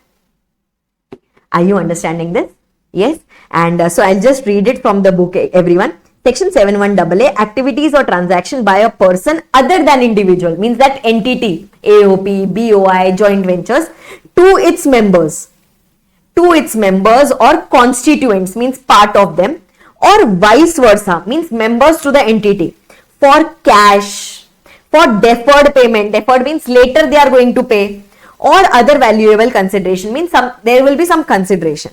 So persons and its members shall be deemed to be, the person and its members shall be deemed to be two separate persons, and supply shall be deemed to have taken place from one person to another, means it will be considered as a supply. Right? And in case of joint ventures, they had given this clarification. Thus, where a cash call, you can just mark this word cash call. Okay, even if you remember the word cash call, that much is sufficient. So if there is a transaction for cash call, then it is merely a transaction in money, and hence it will not be considered as a supply. Manageable, everyone? Manageable? Yes? Okay. Last, next one, section number 7(1)B. Okay, section number 7(1)B. What is section number 7(1)B talking about? Okay, 7(1)B talks about a different section altogether and important. See, section number 7(1)B, it talks about specific, very specific. It talks about only services, and that too importation of services. Okay, services and that too importation of services, means we have imported the service from the other country. If we are importing the services from other country and it is imported for some consideration, means we are going to pay the consideration here from India.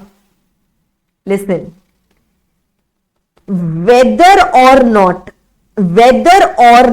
it is in the course or furtherance of business, means business test is missing here. Business test is missing here, means either you have imported it for your personal purpose or you have imported it for your business purpose, doesn't matter. It will still be deemed as supply. It will still be deemed as supply. Ma'am, till now services, consideration, business was a supply. But here I am importing some business for some consideration. Whether or not in the course of business, still it is considered as a supply. I'll give you the logic. Why did government make this taxable? Okay. See, importation of services means, can we say the supplier is sitting outside India? Supplier is sitting outside India and the recipient is sitting here in India. Okay. The responsibility to collect and pay the GST is on whom? Responsibility to collect and pay the GST is always on the supplier. Supplier collects the GST and pays it to the government. But here the supplier is outside India. Will he get registered under GST, etc.? No, he will not get registered under GST. So can we say this is a loss of revenue to the government? This is the loss of revenue to the government because this transaction is happening, okay, but government is not getting GST on it. So what provision did they bring here is there will be a concept called as reverse charge mechanism, which we will study tomorrow. Reverse charge mechanism, where they say that, what do they say? That if the supplier is not liable, the recipient will be liable. Okay, there are some cases where the recipient will be liable to pay the tax. Recipient will be liable to pay the tax. So in this case, the person who has imported, okay, the importer, the person who has imported the service will be liable to pay the GST on the same, irrespective of the fact whether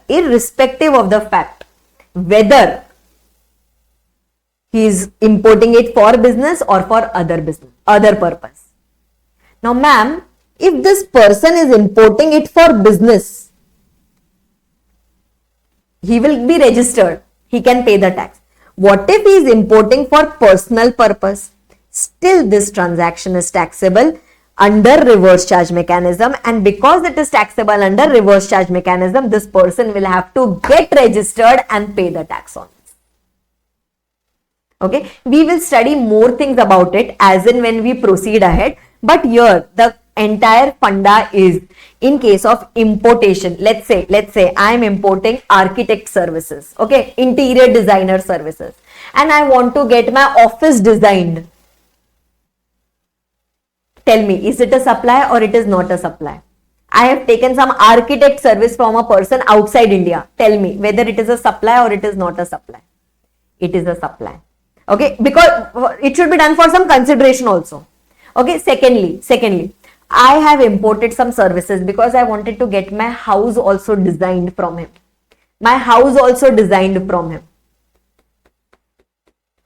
And I am paying some consideration for that. Even this will be considered as a supply. Why this will be considered as a supply? Because whether or not in the course or furtherance of business. Okay. If it is free, then in that case, it does not fall under 7.1b. Okay. For that, we will have to go 7.1c. We will have to go to 7.1c and see if it falls there. If it does not fall there, it is not a supply. Okay, for the purpose of 7.1b, you have to check these parameters. If you fit under these parameters, then only it is a supply. If it is free, if there is no consideration, then you have to check the parameters of 7.1c, the next section. If it falls there, then it is a supply. Otherwise, it is not a supply. Otherwise, it is free. Understanding this? Yes. So 7.1b is a deeming provision, a very special provision, importation of service. Yes. Okay. So can we sum up, everyone? Can we sum up? Quickly, just try to understand here. 7.1a. There should be some form of supply, plus it should be done for some consideration, plus it should be done in the course or furtherance of business. Okay. Next one. 7.1a. Any transaction, any activity or transaction done by any person other than individual, any person except individual, with its members, or vice versa, for some consideration, will be in the course or furtherance of business, will be considered as a supply. 7.1b, very, very specific. There should be importation of service. Only service, not goods. There should be importation of service for some consideration, but whether or not, okay, whether or not in the course or furtherance of business, then it will be considered as a supply. Yes, can we say till now everywhere consideration was present? Till now whatever we have studied, everywhere consideration was present. Yes, so in 7.1a, 7.1a, 7.1b, there is consideration present. Okay, so whenever you try the question answers on this, you will understand. Okay, you will understand. I will tell you in that particular question, consideration is there. So you know you have to scan section 7.1a, 7.1a, 7.1b. Understanding this much?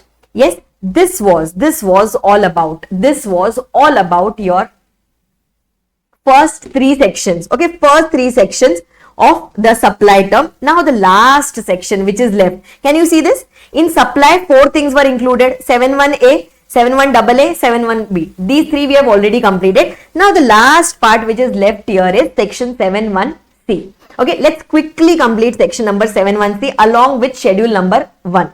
Okay, once we complete the 71C along with schedule number 1, only 4 transactions we have to do here. Then we'll take a lunch break. Okay, now see, this is important. And when do we apply this? 71C, when do we apply this? Try to understand. 71C, activities without consideration. Okay, 71C talks about those activities which are done without consideration. So now I want you to do grouping in your mind. How can you do grouping in your mind? Whenever I say transaction is done for some consideration, then 71A, 71AA, 71B. Whenever I say transaction is done without consideration, then too it is deemed as supply. Then too it is deemed as supply. Means you will have to check section number 71C. Okay. Now here 4 transactions here are deemed. See, normally we know that for supply, business condition should also be met and consideration condition should also be met. But here they are deeming that even if it is done without consideration, then too it will be considered as a supply. Yes, for that para 1 to para number 4, 4 transactions, para 1, 2, 3, 4, 4 transactions are given in schedule number 1, which are, even if done without consideration, will be considered as a supply. Okay, let's start with the first one. First one, only this much, para 1 to schedule 1. Okay, please try to understand here. Permanent transfer or disposal of business assets. Sell, permanent transfer or disposal of business assets. Assets, not goods.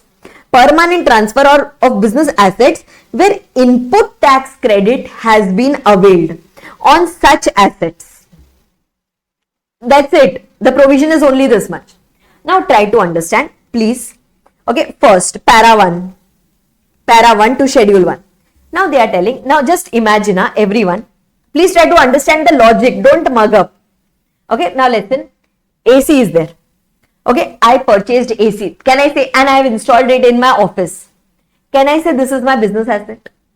Yes, this is my business asset. Okay, when I had purchased this AC, at that time, I had paid GST on that. Okay, when I purchased AC, I had paid GST on that. GST was paid on that. And I took the input tax credit also on that.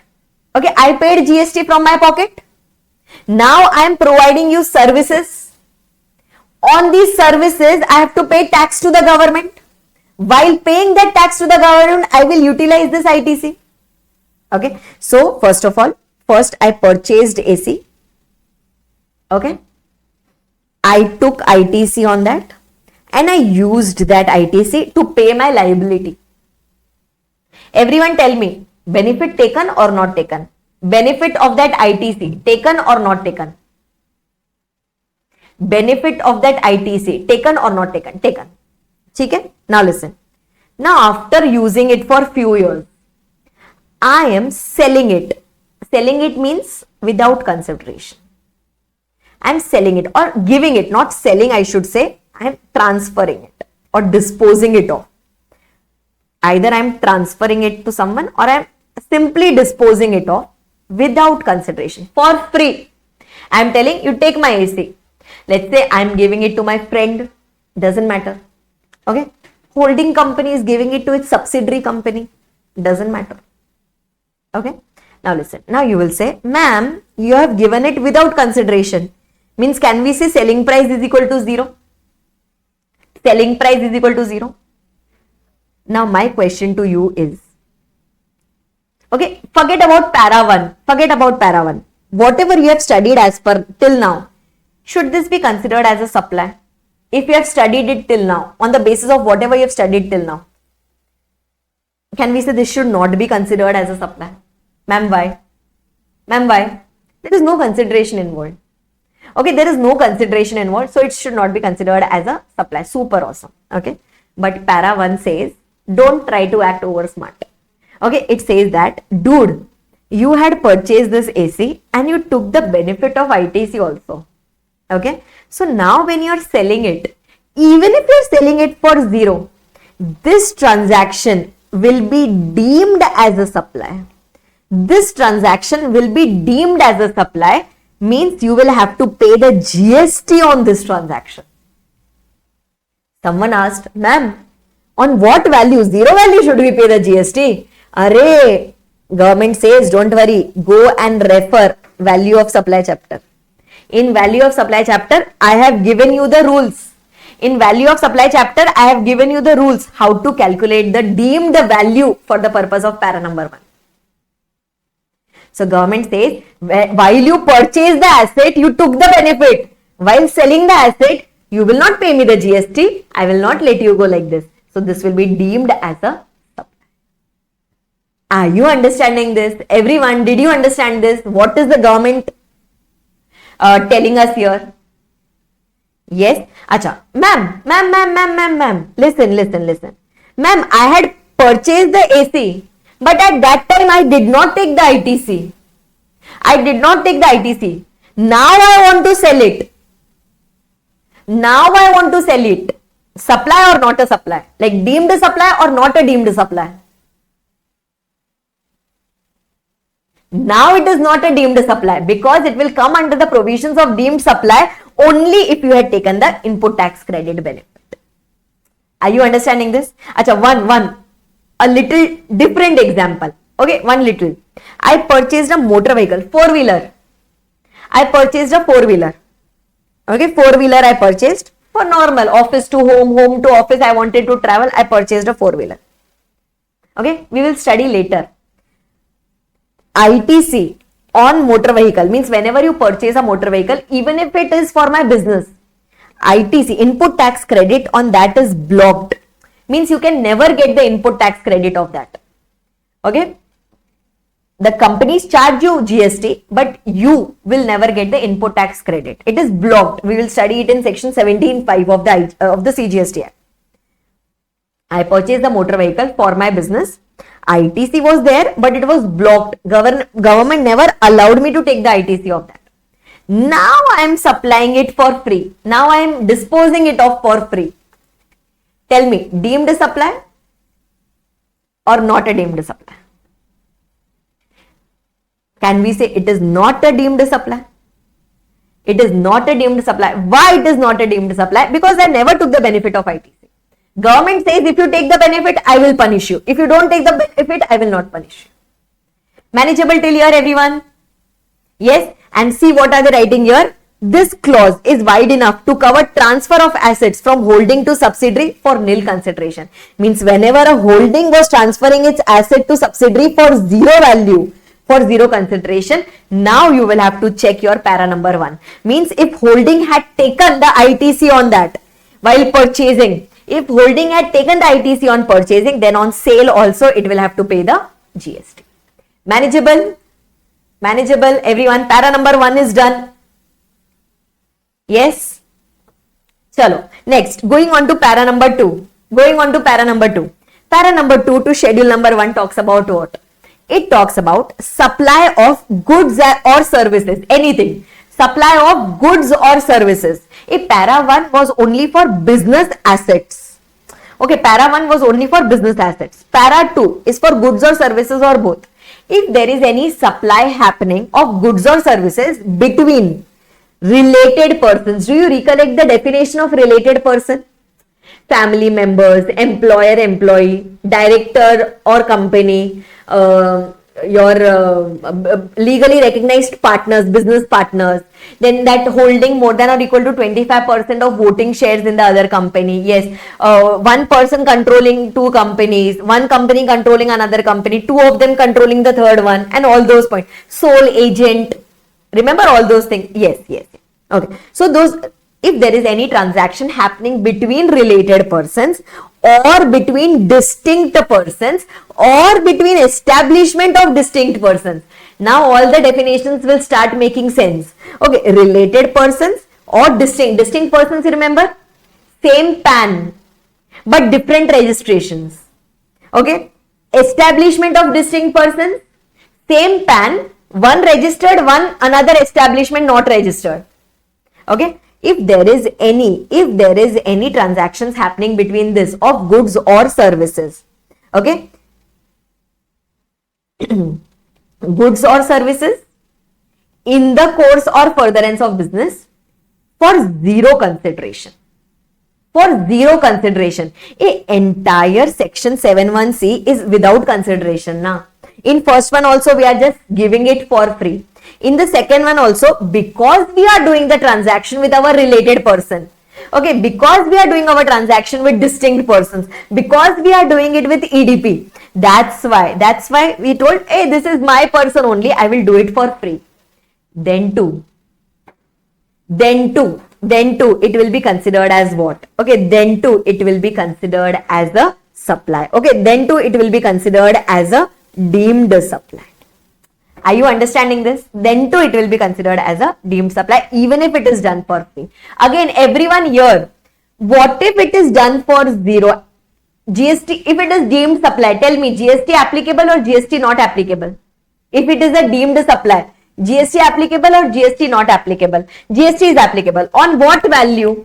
On what value? That will be told to us by the value of supply chapter.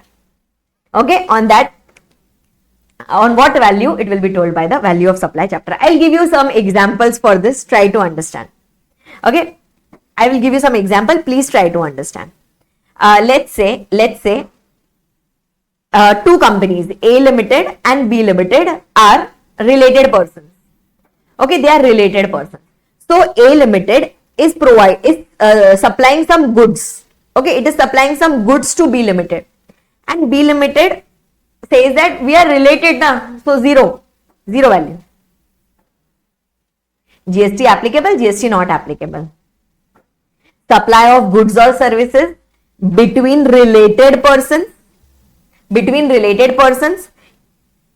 in the course or furtherance of business. Even if it is for zero value, this will be considered as a deemed supply, and if it is considered as a deemed supply, then GST will be applicable on the same. Yes? Acha, listen. Little tricky, try to give the answer. Little tricky, try to give the answer.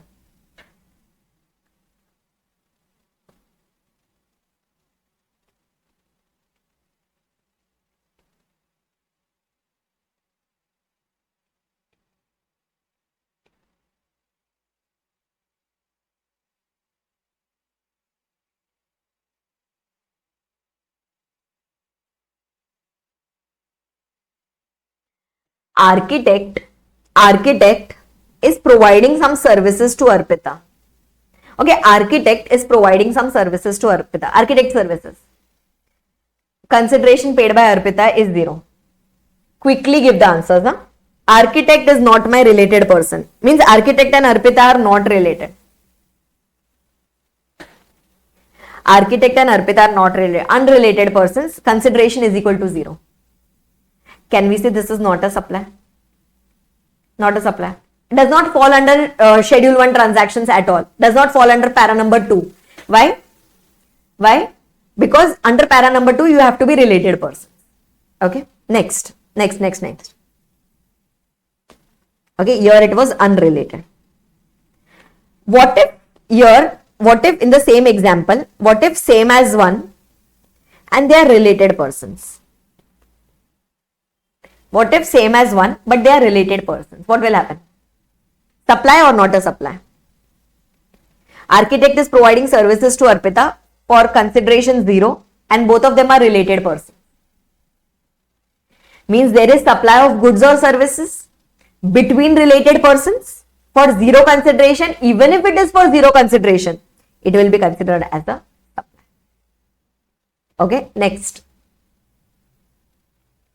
Careful. Same as 1. Architect is providing the services. Okay, services are being provided to related person. But Arpita, who is the recipient, she is going to use these services for her personal purpose.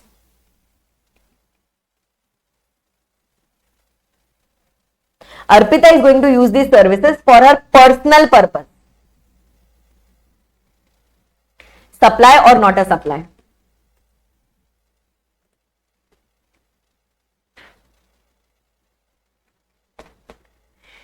This is not a supply. Why this is not a supply? Why this is not a supply? Listen. What was the condition here? The transaction should, goods or services transactions can be there. It should be there between related persons. There can be zero consideration. But it should be in the course or furtherance of business. It should be in the course or furtherance of business.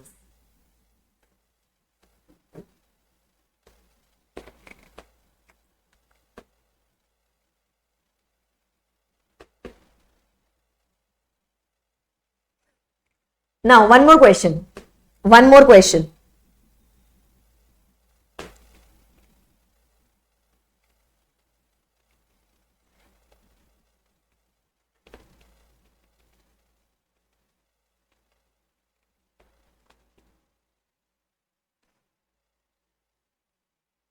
Architect in US, Arpita in India. Architect in US, Arpita in India. First case, related person. And here let's assume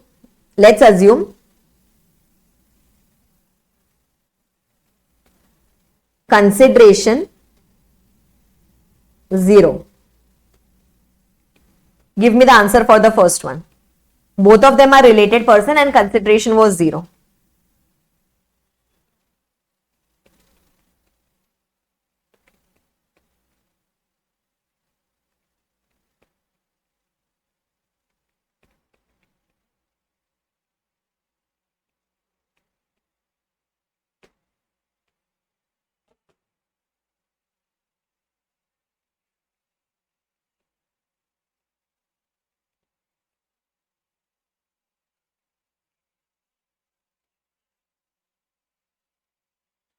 Let's assume business purpose. Okay, in all the cases, let's say it is business purpose.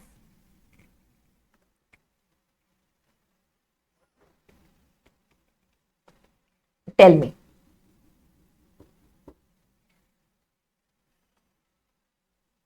Architect is providing the services to Arpita. In the first case, both of them are related person and consideration is equal to 0. I can tell you a small thing here. See, whenever the consideration is 0, please come and always check section 71C. Okay, that is para number 2. Please come and check this particular point. Okay, please come and check this particular point always. Or I can simply say, check this 71C. Whenever the consideration is 0.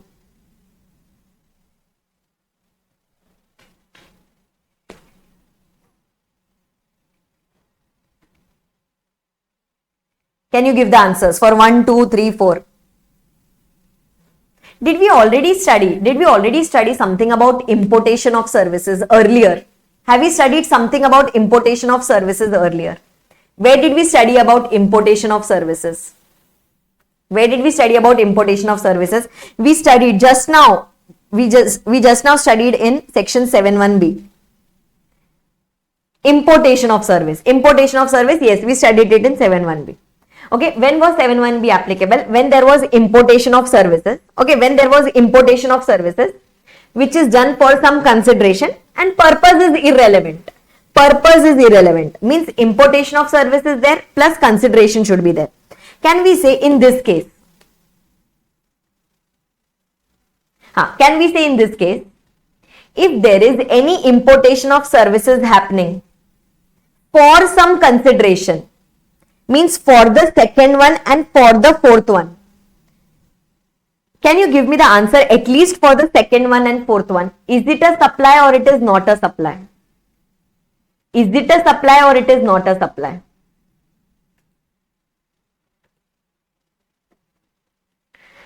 Two and 4 will be considered as a supply. 2 and 4 will be considered as a supply. As per which section will it be considered as a supply? Because here it is importation. because here it is importation, it will be and there is a consideration involved here. So please don't make it fall under 7.1c at all, because 7.1c talks about no consideration. So here second and fourth one will be considered as a supply. Now the question arises. Okay, now the question arises for point number 1 and point number 3. Okay, point number 1 and point number 3, because there is no consideration involved here, so we will have to check 7.1c applicable here. Okay, in 7.1c, now we have to identify what? So if there is any supply of goods or services between related persons in the course or furtherance of business for zero consideration, then it is deemed as a supply.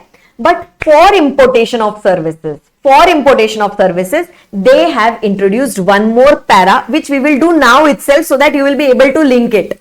Okay, now see here, para number 4, see what are they telling.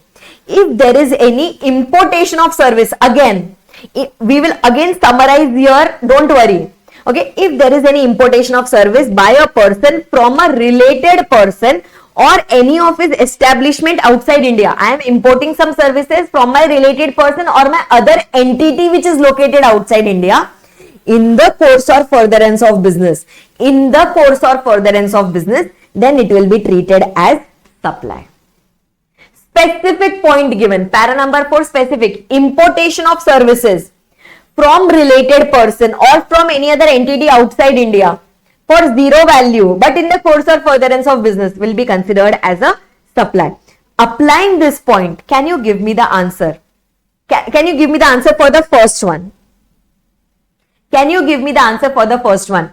There is importation of service. From a related person for zero consideration for the purpose of business, then it will be considered as a supply. As per para 4, it will be considered as a supply. Yes? Okay. Another point. Third one, last one, balancing figure. Unrelated person. Both of them are unrelated. No consideration. Tell me. Unrelated person, no consideration. Supply or not a supply?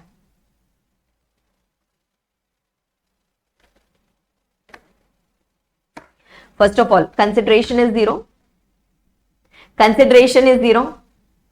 So we have to apply only section 7.1c. Under 7.1c, which is the possible provision. Possible provision can be para number 4, that is importation of services happening. But for that, there has to be a related person. Here they are unrelated. For para number 2 also, related person should be there. It is not falling under any of the 2 paras. So can we say this is not considered as a supply? And if you go to 7.1a also, basic first section, there also consideration was very, very important. So if consideration is missing, then this cannot be considered as a supply. Are you understanding this? Yes. So in short, if I just want to sum up, importation of services,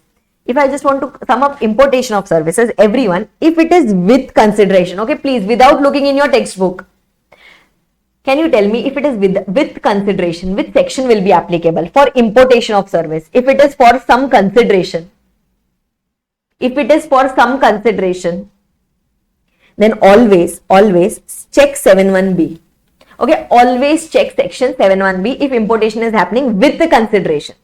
So 7.1b, business test was missing.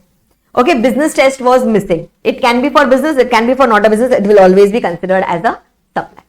If the importation of service is without consideration, for free, and if it is received from related persons or distinct persons or from establishment outside India, then in that case, it will be a supply, provided business test is fulfilled. Okay, provided business test. What if all the other cases? What about all the other cases? Then it will not be considered as a supply, because consideration point is missing. Are you able to understand this? Manageable till here? Yes, when we do the questions, it will be fun.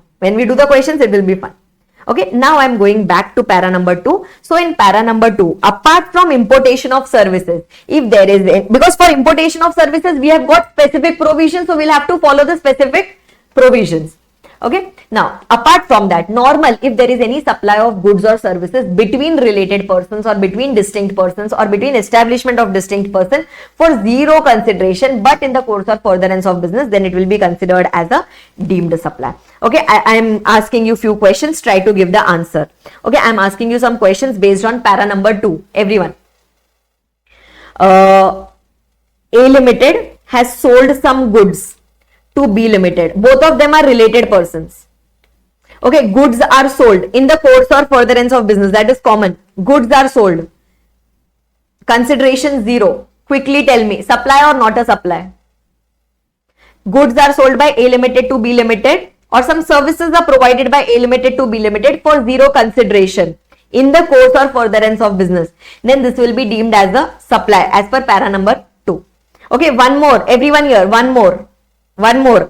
Do you recollect my Arpita's office? One office is in Maharashtra.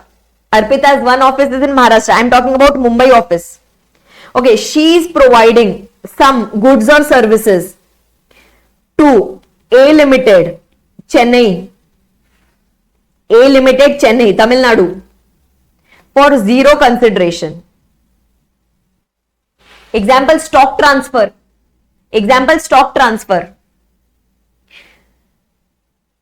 Mumbai office to Chennai for zero consideration. Will this be considered as a supply? Answer is yes, this will be considered as a supply. Why? Both of these offices are considered as what? Both of these offices are considered as distinct persons. Same PAN, multiple registration. Okay, very good. Next one, A Limited, Mumbai, providing goods to A Limited, Pune. Single registration, no separate registration, single registration. Consideration 0. Tell me, supply or not a supply?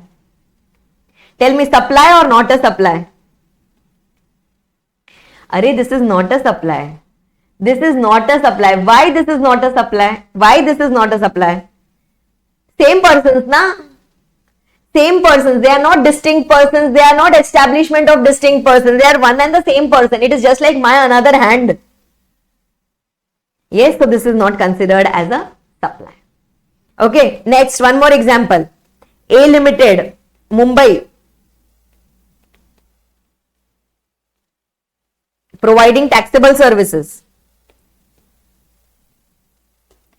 It provided some services to A Limited, having its establishment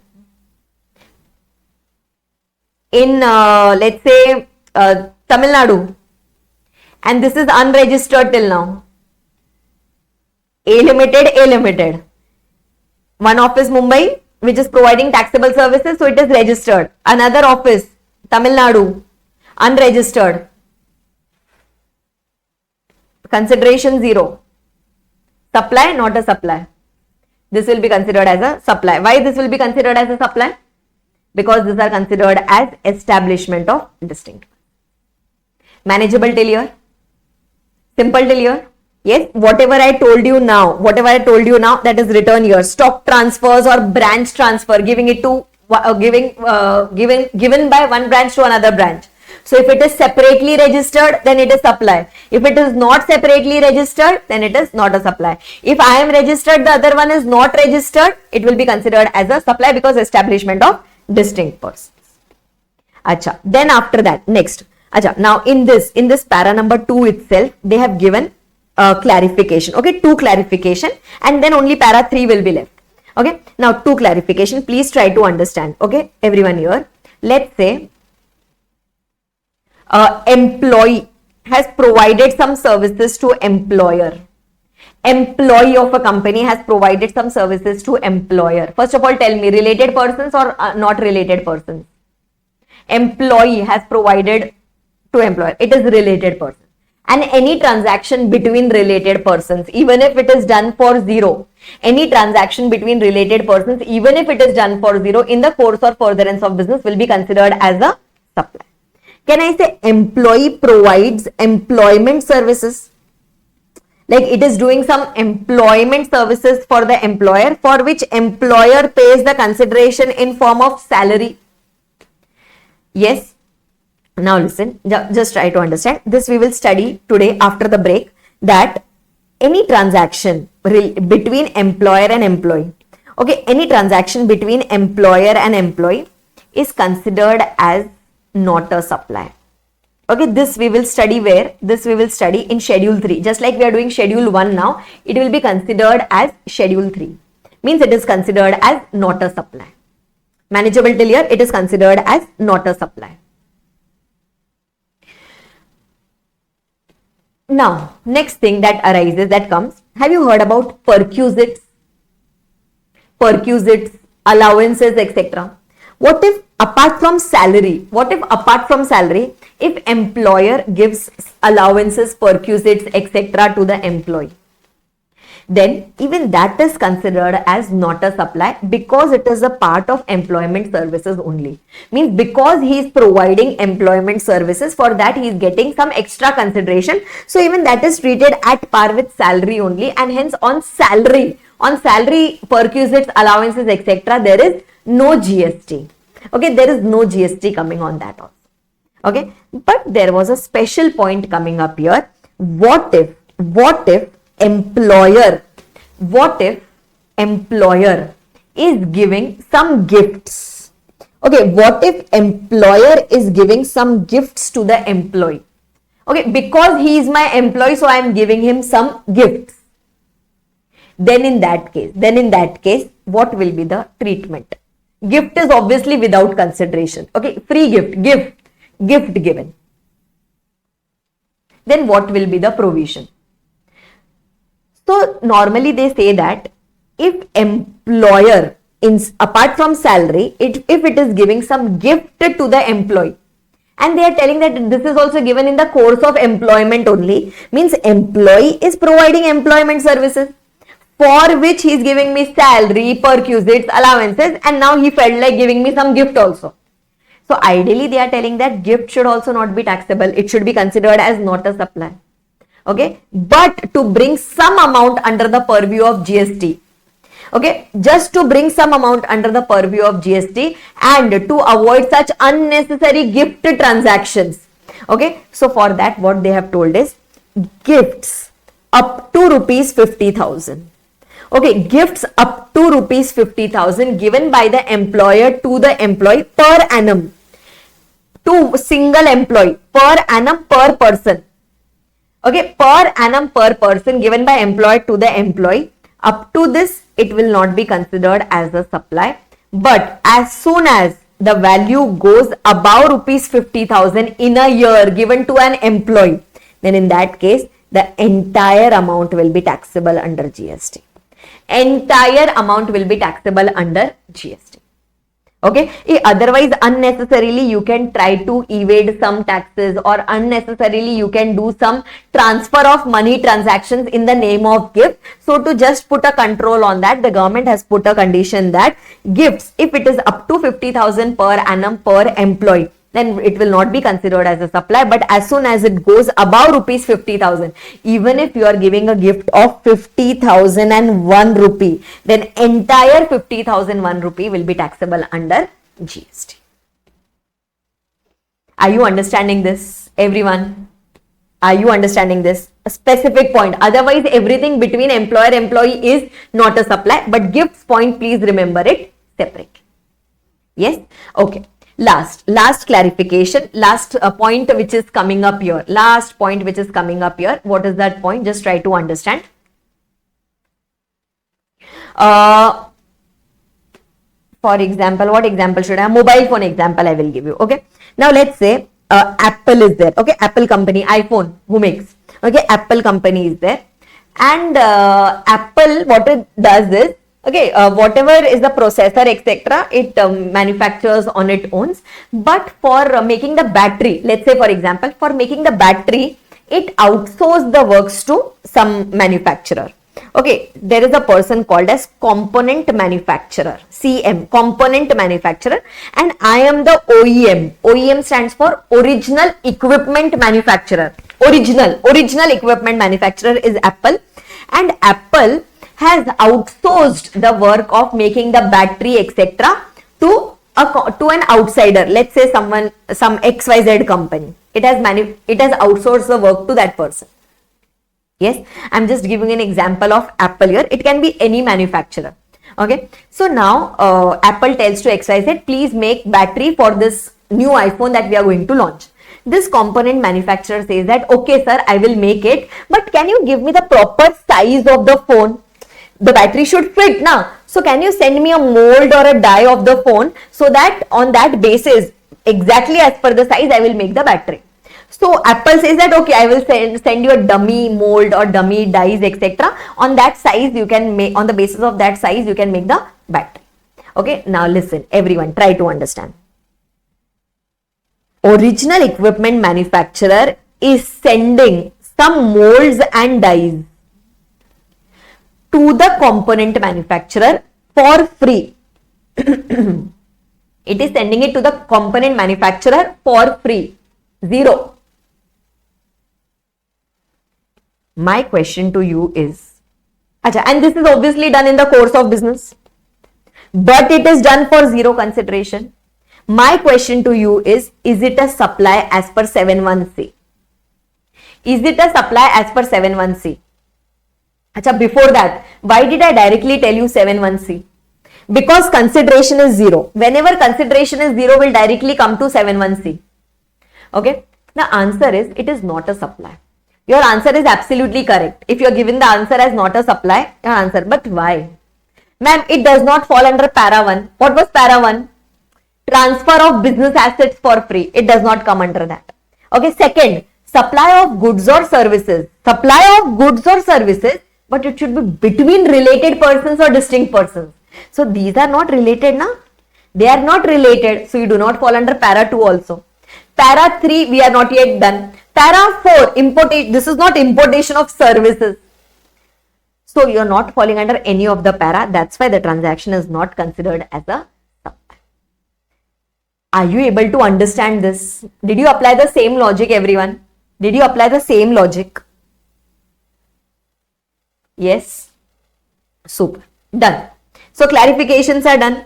So till now, everyone, we are doing schedule 1. In schedule 1, total there are 4 paras. First para was talking about free transfer of business assets. AC I sold, motor vehicle I sold, gave it for free. Second one is supply of goods or services between related persons, distinct person, establishment of distinct person for zero value and for in the course of furtherance of business. Okay, then we directly jump to para number 4. Para number 4 was specifically again for importation of service. Importation of service for business from related persons or other establishment outside India, but for zero consideration. This is what we have completed. And now the last part, that is para number 3. Okay, para number 3 is very, very simple. Para number 3 is very, very simple. Okay, now see what are they telling us here. Do you recollect we had done the definition of principal and agent? Okay, agent is the one who is doing the transaction on behalf of the principal, and principal is the one on whose behalf the transaction has been done. Yes, now listen. Principal wanted to sell the goods to ABC Limited. Okay, let's say principal is XYZ Limited. Principal wanted to sell the goods to ABC Limited. For that purpose, principal appointed an agent. Okay, or let's say for example, principal wanted to sell principal is having some goods and it wanted to sell. Now principal is not getting a purchaser. For that purpose, it appointed an agent. So can I say agent is going to sell the goods on behalf of this principal? And now agent has found a buyer called as ABC Limited. Yes? Okay, now listen, please try to understand. If you understand this first transaction, there are 2 transactions in your book. If you understand this first one, second one will be very, very simple for you. Okay, principal is selling some goods to the principal wants to sell the goods to ABC Limited, but it is going to be done through agent. Now listen, see, if principal is giving the goods to agent and agent is giving the goods to ABC Limited, no problem. Okay, that's how it should be done. Next, you have to check that how the invoicing is done. If principal is giving a direct invoice, okay, if principal is giving a direct invoice to ABC, means this is a transaction between XYZ and ABC. Means this is a supply of goods transaction between XYZ and ABC. Are you understanding? Means there is no goods transaction between principal and agent. He is just acting as a middleman. He will take his commission, he will go. Okay, if direct invoicing was done from principal to the ultimate buyer, but if agent has issued his invoice to ABC Limited, okay, if agent has issued the invoice in his name to the ABC Limited, means now can you tell me total how many goods transactions are done here? If agent has given the invoice in his name to ABC, then there are two transactions. First, agent has given his invoice, that is first transaction. And second, even this transaction will be considered as a deemed supply. Means here can we say he is no more acting as an agent, he is simply acting as a principal only. So even this transaction will be considered as a deemed supply, and on this also GST will be applicable. Ma'am, what value? We will study in value of supply chapter. So invoicing is very, very important. Are you understanding? So what, this is actual supply. Huh? This is not a deemed supply. This is actual supply. But the transaction between principal to agent will be considered as deemed supply. Yes. And now, ma'am, what if he is charging commission also? What if the agent is charging commission also? That is separate supply of services. That is anyway taxable. That is separate supply of service. We are talking about supply of goods. Yes. One more. Everyone now try to understand. Try to give the answer. Okay. There is a principal XYZ Limited. Okay. Principal wanted to purchase some goods at best possible rate. But principal is not getting a proper person from whom can I purchase it. So for that purpose, principal appointed an agent. For that purpose, principal appointed an agent, and agent searched for a seller called as ABC Limited.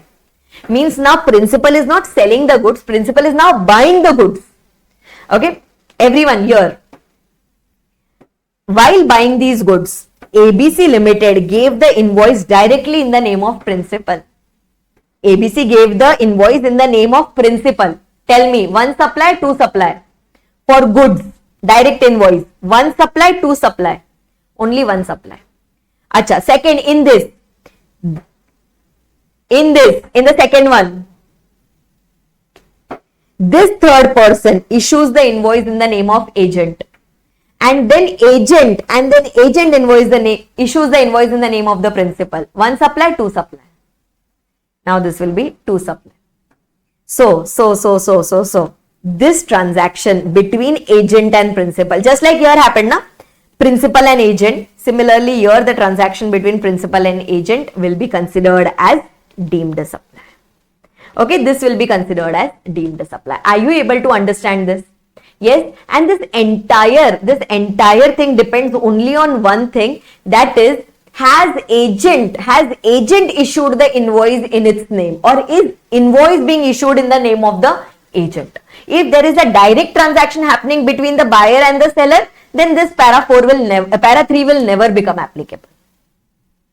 Manageable till here, everyone? Did you understand this?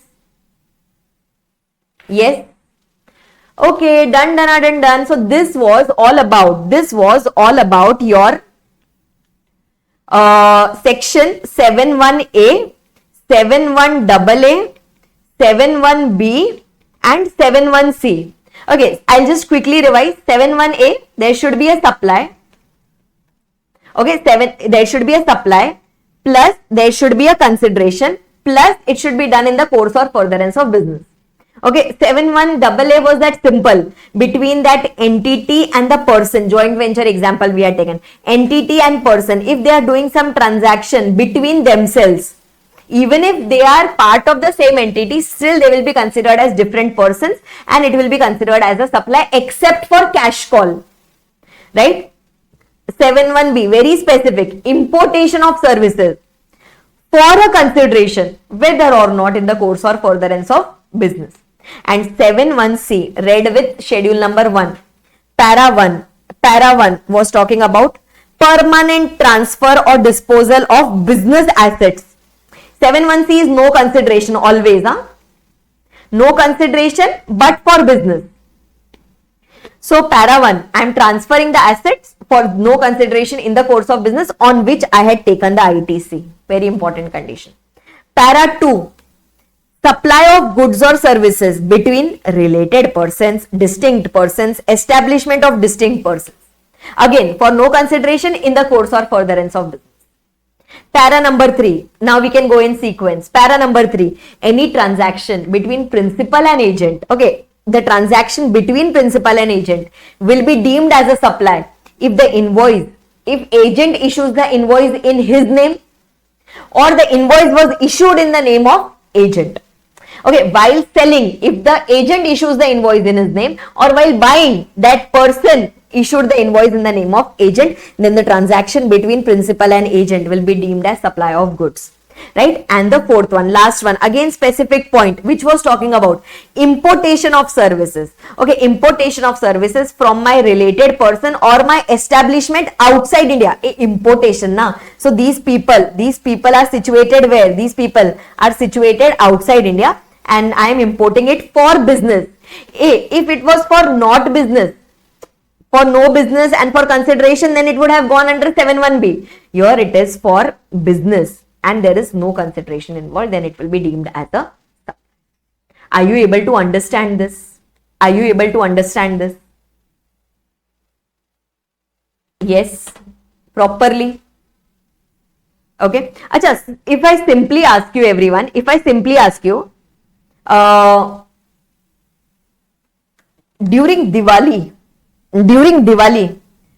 I as a businessman, I send gifts to my customers. Supply or not a supply? Quickly give the answer. During Diwali or during any festival, during my marriage, for example, a businessman gave a gift to its customers. Supply or not a supply? It is not a supply. Why? No consideration, not a related person, gone. Okay. If free samples distributed,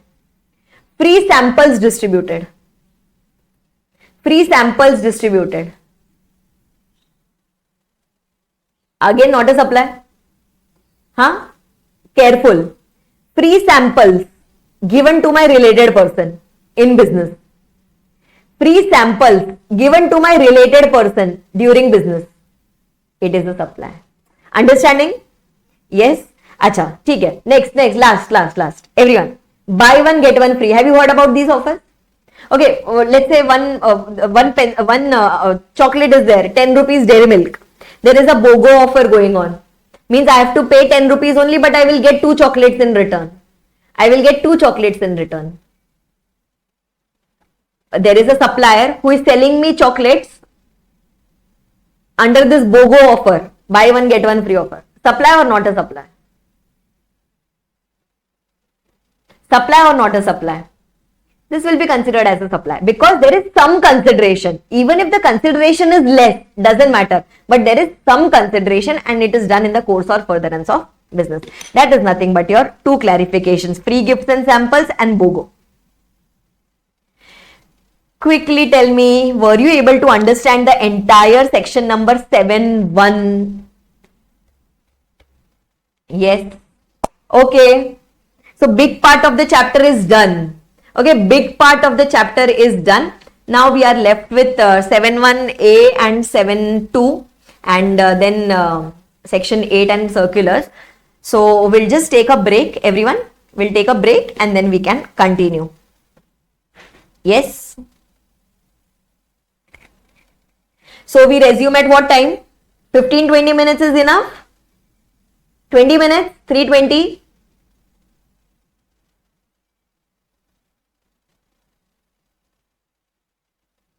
Keep a target. Acha, 30 minutes. Okay. Then sharp 3:30 we start. Okay. Sharp 3:30 we start. Because we need to complete the chapter today and we need to do the question answers also. Some question answers also we need to do. Okay. So I'll see you at 3:30.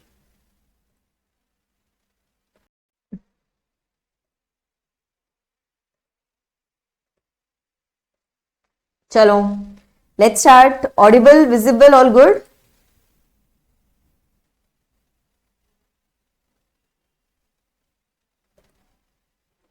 Yes, okay. Chalo.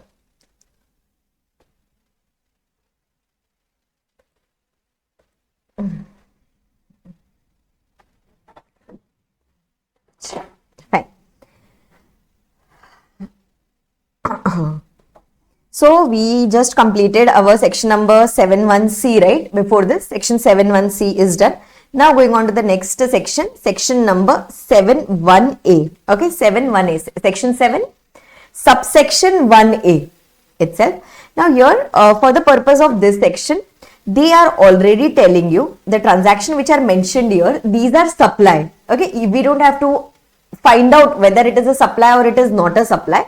But what we are supposed to do is, we are supposed to decide whether it is supply of goods or whether it is supply of services. That is, now section 7.1a we have to read along with schedule number 2. Schedule 1 you already know.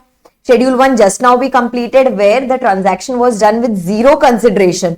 Okay, but in the course or furtherance of business, at that time schedule 1 was applicable, and schedule 2 is simple. It simply talks about classification into goods or services. Okay. Let's quickly cover it, because this is not, like, few points will be important here which I will tell you to mark, but apart from that, it is, I will keep on asking you, you have to keep on telling me whether it is goods or whether it is services. If we do it that way, it will be, good for you also. Chalo, I am starting now, everyone. Section number 7.1a read along with schedule number 2. Just see the headings. Now your para number is there. This para number I have straight away taken from your GST law. Okay, I have not given these numbers. These are coming from the GST law. Activity or transaction is there, type of transaction is there, and nature of supply. Basically, goods or services. Goods or services. Okay. Now, everyone, okay, quickly, I am asking you, try to give the answer. What if I am transferring the title in goods to someone? What if I am giving the ownership in goods to someone? What will it be considered as? It will be considered as supply of goods or supply of services. Passing on the ownership. Yes, so it will be considered as goods. Okay, similarly, I am giving the right to use this. Okay, this is mine, but I am just giving the right to you to use it. Means this is kind of hire. If it is kind of hiring, then it will be considered as what? Then it will be considered as services. Okay, without transfer of title. Means if there is no transfer of title, it will be considered as services. Okay, now another example. Let's say you must have studied this earlier. Okay, I am transferring you the goods now. Okay, I am transferring you the goods, but when I am transferring you the goods, you will do the payment to me in installments. Okay, deferred payment is going to be done in installments, and I am telling you that, okay, I am giving you the possession of goods now, but ownership will come to you when you pay the final installment. Hire purchase kind of a thing. You must have heard about hire purchase. In hire purchase, we get the goods now, we make the payment in installments, and whenever the last installment is paid, after that we get the ownership to that particular goods, right? So that will be considered as what? So even if the ownership is going to come at a later date, still for that purpose, as of now, when I am getting the possession of the goods, okay, or when the hire vendor is selling the goods to me, at that time it will be considered as what? It will be considered as goods, because this is not a hiring kind of a transaction. This is going to be a transfer of title, just that the transfer of title is happening at a later date. Okay, we can just write here that this example of this is going to be your hire purchase. Okay, possession is going now itself, but ownership will be transferred at a later date. Doesn't matter. Ownership going now or ownership going late. This will be considered as supply of goods only. Supply of goods. Okay. Acha, another thing which I want to tell you is section 7(1)(a) read with schedule number 2, and whatever transactions are given here, these are already classified by the law.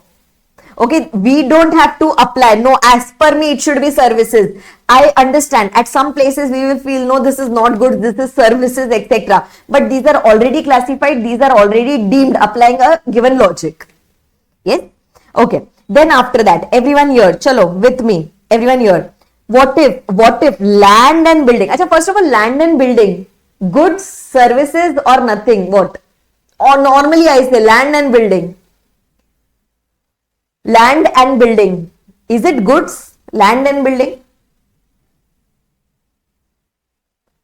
No. Arey, movable property is only coming under goods, right? Land and building is immovable. It is immovable. Acha. But can we give this land and building on lease, license, etc.? Can we give it to someone for using it? If we are giving it for using it, then it will be considered as what? Then it will be considered as what? It will be considered as supply of services. Okay, hiring. Always remember, whenever ownership of goods is going, it will be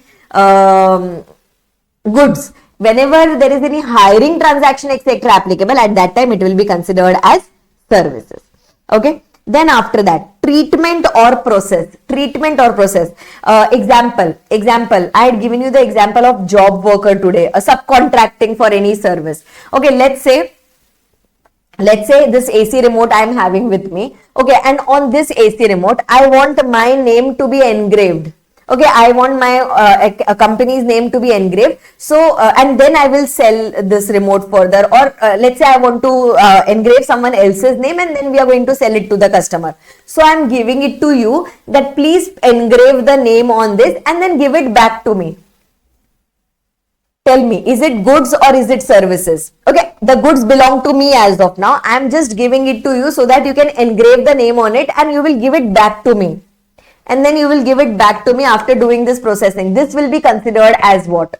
This will be considered as what? Perfect. This will be considered as services.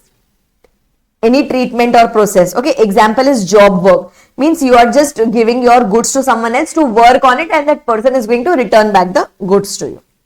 Acha, then after that, in this case, few things will be important. Transfer of business assets. Okay, para number 4. Transfer of business assets. Now see what are they telling?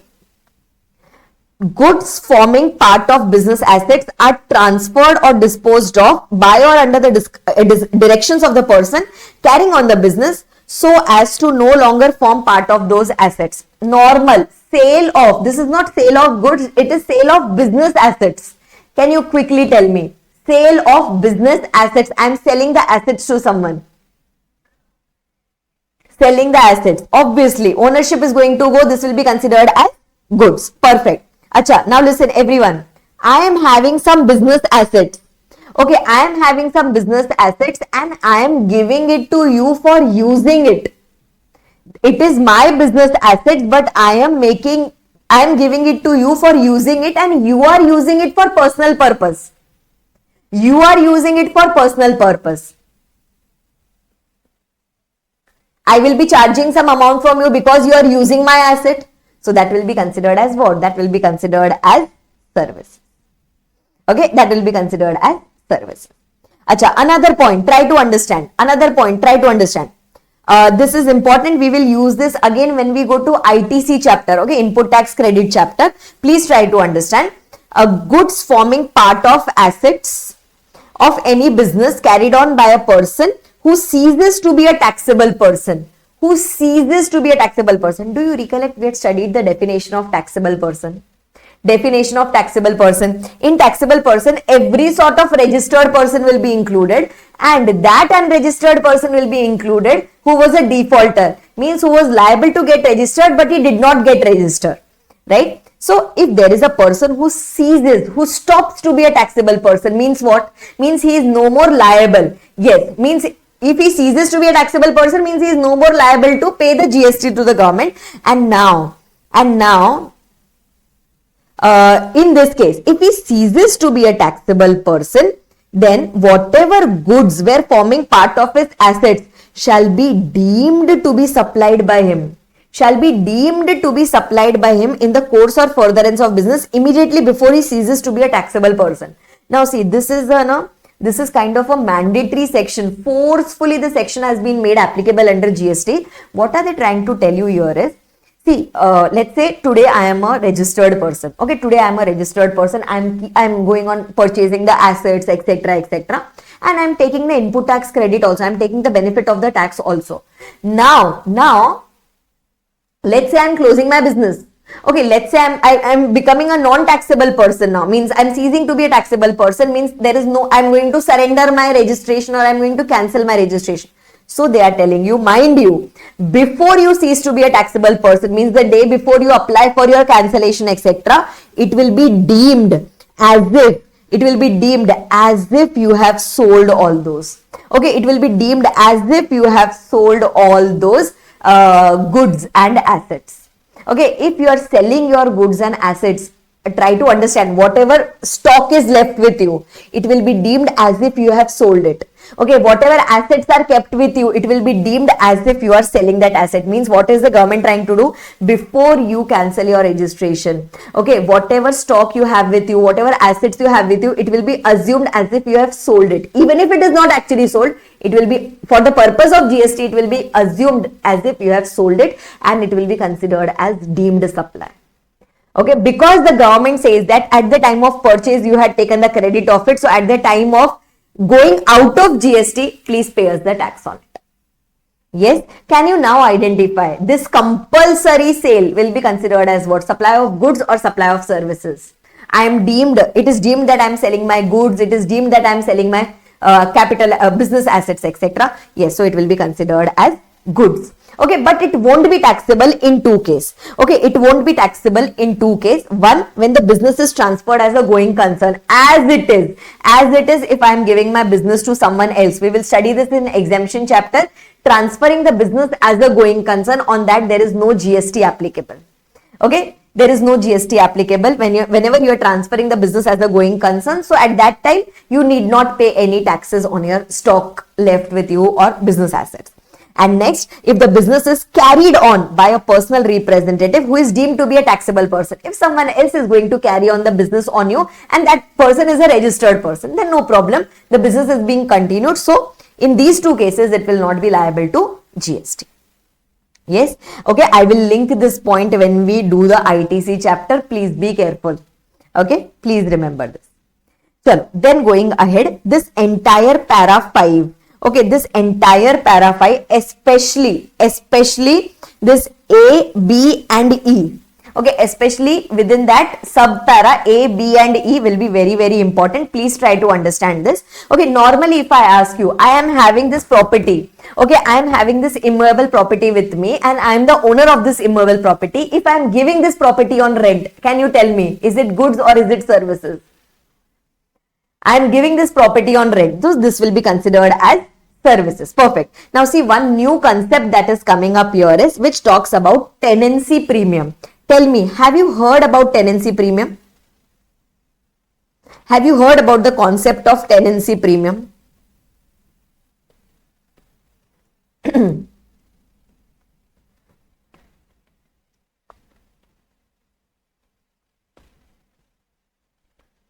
Yes, now listen everyone. Let's assume that you don't know the meaning of tenancy premium. Just try to understand. Okay, it is simple. I don't know, like in most of the places now this concept is gone. Tenancy premium concept is gone, but still just try to understand. Okay, now let's say there is a property. Okay, there is a property which belongs to Mr. X. Let's say for example it belongs to Mr. X and Mr. X has given this property on rent to Arpita. Okay, Arpita has taken the property on rent. So Mr. X is the owner, Arpita is the tenant. Okay, now try to understand this. Now, okay, rent is one transaction, that is okay. Okay, that you have already told that if Arpita is paying rent to Mr. X, then on that GST can be applicable as supply of services, Now another thing is, what is happening now here is, Arpita is planning to leave this premise. Okay, she is saying that I will go to another premise, or she has purchased her own premises. Now in this case, When Arpita is vacating this premise, Arpita has been occupying this premise since last 10 years. Okay, long term, like a good period of lease is there. And now Arpita is vacating this property. So Arpita is telling that she is telling this to Mr. X, that is to the owner, that sir,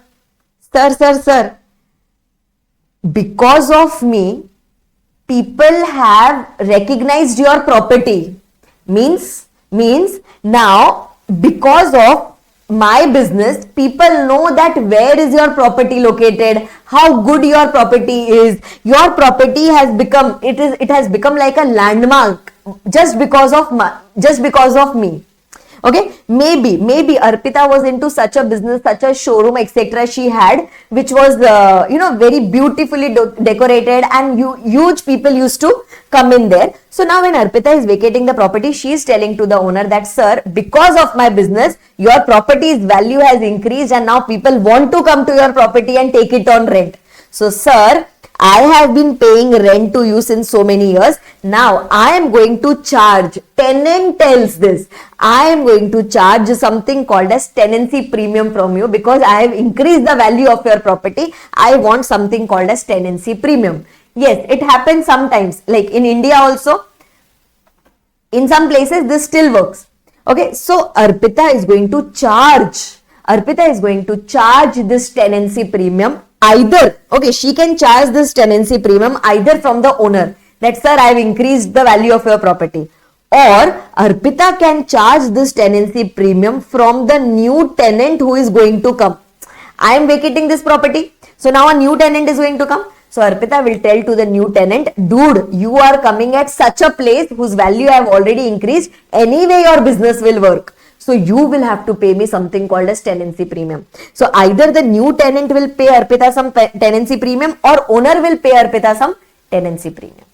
Okay, and this tenancy premium will be taxable as if it is just like your rent.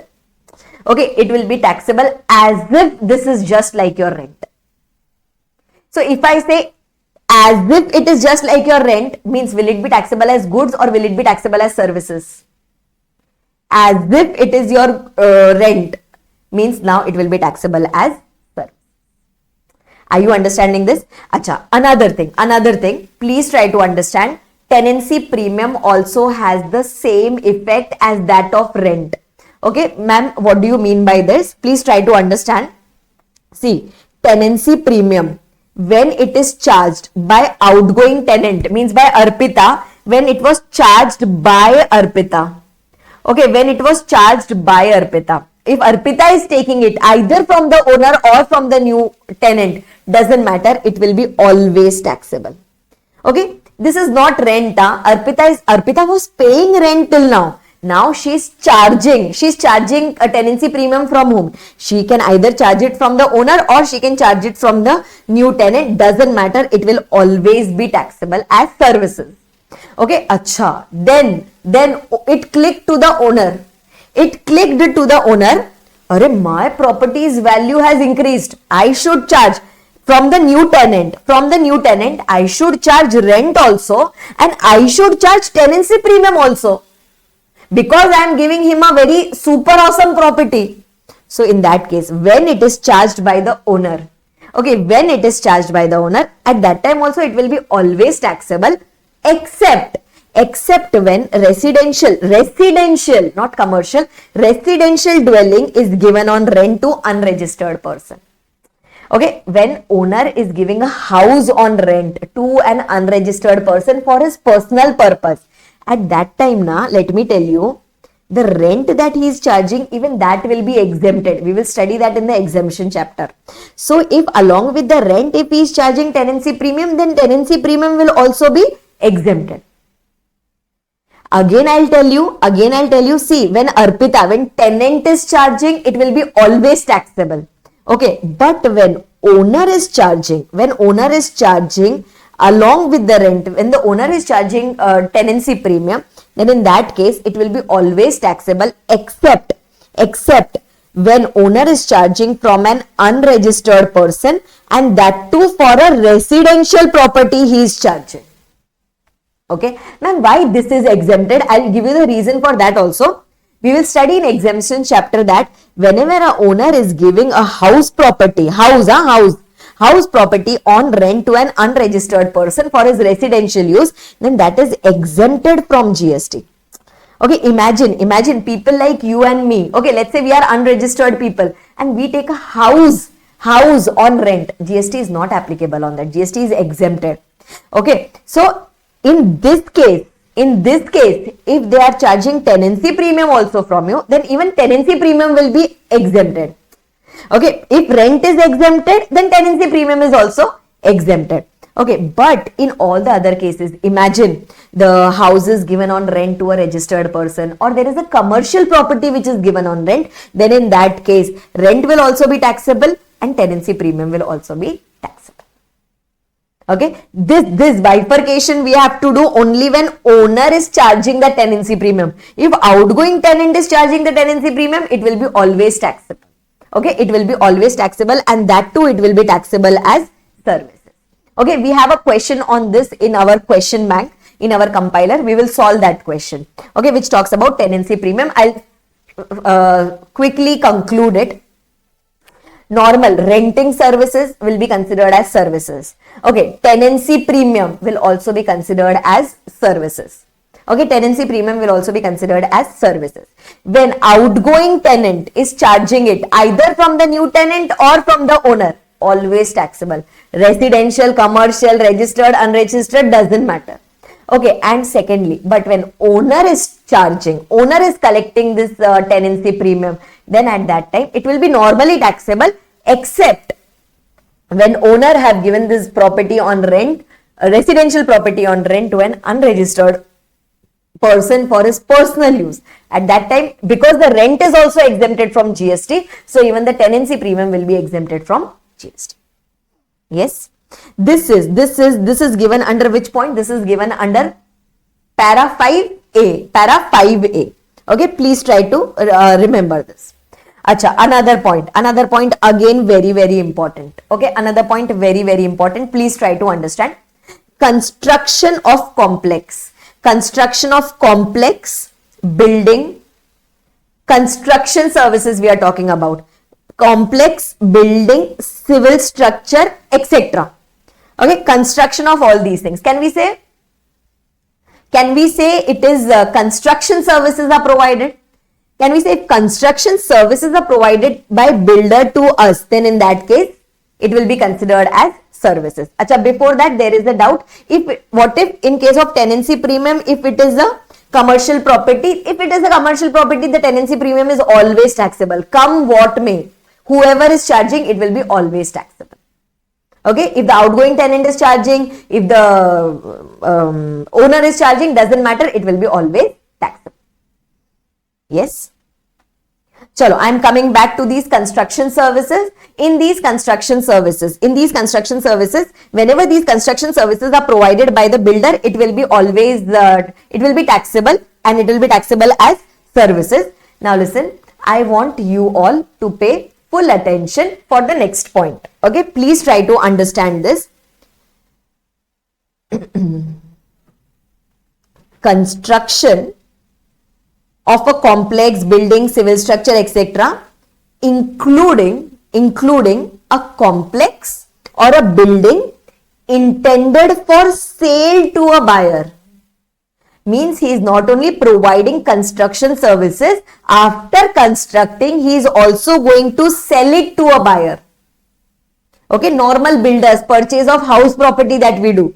So whenever he is going to construct something and further sell it to the buyer, wholly or partly, till here. Okay, if he is going to construct it and sell it,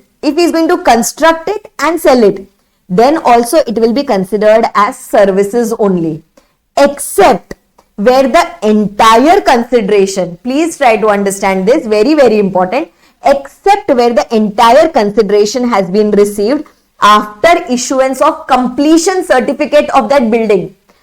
Entire consideration is received after CC, were required by the competent authority, or after its first occupation, means someone has started staying, first occupied, someone has started staying in that building. After that, if the builder has received the consideration, out of these two events, whichever is earlier, then in that case, this was covered under exception. Okay, this was covered under exceptions, means in this case, whatever I have marked in the brackets, blue brackets, in this case, there will be no GST applicable. Okay, now let me simplify this for you. Please try to understand. This is important, is going to have impact under other chapters also. Yes, everyone here, try to understand. Let's say, okay, quickly give me the answers. Let's say there is a builder who is simply providing only construction services. Who is providing construction services? Construction services. Can you tell me whether it is goods or whether it is services? Goods or services? Okay, this will be, yes, this will be considered as pure services, no issue in that. Okay, if he is going to do construction plus he is going to sell the property. Okay, if he is going to do construction plus he is going to sell the property. Okay, now please try to understand. Think from the builder point of view, the one who is constructing and who is going to sell. Think from that person point of view. If he has got some consideration also, okay, if he has got some consideration, even 1 rupee if he has got before completion certificate or first occupation, whichever is earlier. What do you mean by completion certificate? Once the construction is completed, the builder has to go to the authority and he will have to take a CC, completion certificate, proving to the buyers that the construction of the building is over. Okay, and as soon as the completion certificate is obtained, after that we can give the possession to people to stay in that building. So first occupation will happen. So CC or first occupation, whichever is earlier. If means basically at this level your building is ready. Okay, if CC or FO, CC or first occupation happens, means your building is ready. So if some amount was received, even if 1 rupee was received from the buyer, a builder sold the property, na? So if some amount was received by the buyer before this date, then in that case, even the sale of the property, I know it is an immovable property. Okay, even the sale of that immovable property will be considered as supply of services. It is deemed because they say that there is construction as well as sale happening by the same person. So majority, the most important factor within this is construction. Okay, the most important factor in this is construction. So if some amount is received, even if some amount is received, see, entire amount can also be received, or if some amount is also received before the building got ready, then it will be considered as supply of services, means it will be taxable under GST even if it is sale of immovable property. Okay, but if entire consideration, okay, if entire consideration was received after CC or FO, whichever is earlier, then in that case, means earlier, before CC or FO, not even a single rupee was received. Okay, the buyer, public like you and me, we went and bought that property, but after CC or FO, means after the building was full ready, then it will be considered as if there is no construction service provided. Then it will be considered as if the builder is selling me the immovable property. If builder is selling me the immovable property, then this is neither goods nor services. Are you able to understand this, everyone? Did you understand this point? Please tell me. Yes? If even 1 rupee, okay, if even 1 rupee is received before the building is ready, then it will be taxable. Okay, it will be taxable, and that too taxable as services, because construction forms the most important part. But if entire consideration is received after CC or FO, then there is no supply of goods, no supply of services. Okay, I am giving an example. Please try to give me the answer quickly, everyone. This is the date when we received the completion certificate, and we gave the first occupation also. Let's say one particular date only. Okay, before this, I am the builder. You have to assume that you are the builder. Okay, you are the service provider. Okay, you are the builder. You received 1 lakh rupee, there was a property, he is going to make some complexes, some buildings, etc. Okay, you received 1 lakh rupee before CC or FO, and 99 lakh rupees you are going to receive it after CC or FO. Tell me, GST applicable or GST not applicable for the first transaction? For the first transaction, is GST applicable or GST not applicable? You received 1 lakh before and 99 lakhs after. Yes, GST will be applicable on entire 100 lakhs. On entire 100 lakhs. Okay, second one. You received 1 crore rupees, 100 lakh rupees you received here, nothing you are going to receive after. Tell me, GST applicable or GST not applicable? GST applicable. Full 100 lakh GST will be applicable. You did not receive anything here, but 100 lakhs you are going to receive it after the building is ready. GST applicable or not applicable? GST is not applicable. Understanding this point, everyone? Yes? Because here, when in this third case, when it is not applicable, it is considered as sale of immovable property. Okay, it is considered as sale of immovable property. Chalo, now I am going ahead. There is one circular attached to this. Everyone, I don't know if you have heard about this or not. Let's say, I'll give you my example only. Okay, when we bought a house property, okay, 2 years back when we bought a house property, we went to the builder. Okay, we went to the builder and the builder told us that he asked us, on which floor do you want the house? So I told him that we like the 33rd floor. Okay, so we told him that we want to take 33rd floor. So he told that floor rise will be applicable. Means as your floor increases, the view also gets better. The view from the balcony also gets better. So you have to pay something called as location charges, or you have to pay something called as preferential location charges, or you have to pay for the floor rise, etc. Now in that case, what about the extra charges that the builder is collecting from me? What about the extra charges that the builder is collecting from me? So they are telling whatever was the tax effect. Okay, whatever was the tax effect of the main consideration, same effect will be applicable to this extra charges also. Example. In the first case, everyone here, in the first case, apart from 100 lakhs, I also paid 15 lakhs for a floor, higher floor. What will be the tax treatment? Taxable or not taxable? In the first case, I am asking. What if I am paying this 15 lakhs in this case? Then in that case, it will be taxable. Ma'am, why it will be taxable? Why it will be taxable? Because my main consideration is taxable. Okay, similarly, in the third one. Okay, I am going and purchasing it from the builder after the property is ready. He told me 100 lakhs. I said, okay. Then he tells me, if you want 33rd floor, pay 15 lakhs extra. So I paid 15 lakhs extra. Tell me, taxable or not taxable? This 15 lakhs in the third case, taxable or not taxable? Not taxable. Why not taxable? Because the main consideration itself was not taxable. Okay, actually this comes under a concept of principal supply, composite supply, principal supply, etc. that we will study in section number 8. But I hope you have understood the logic here. Yes. Okay. Then after that, next one you can identify it on your own, everyone. I'm shifting to the next point. Temporary transfer or permitting use or enjoyment of any intellectual property right. I am giving my copyright to someone else to use it.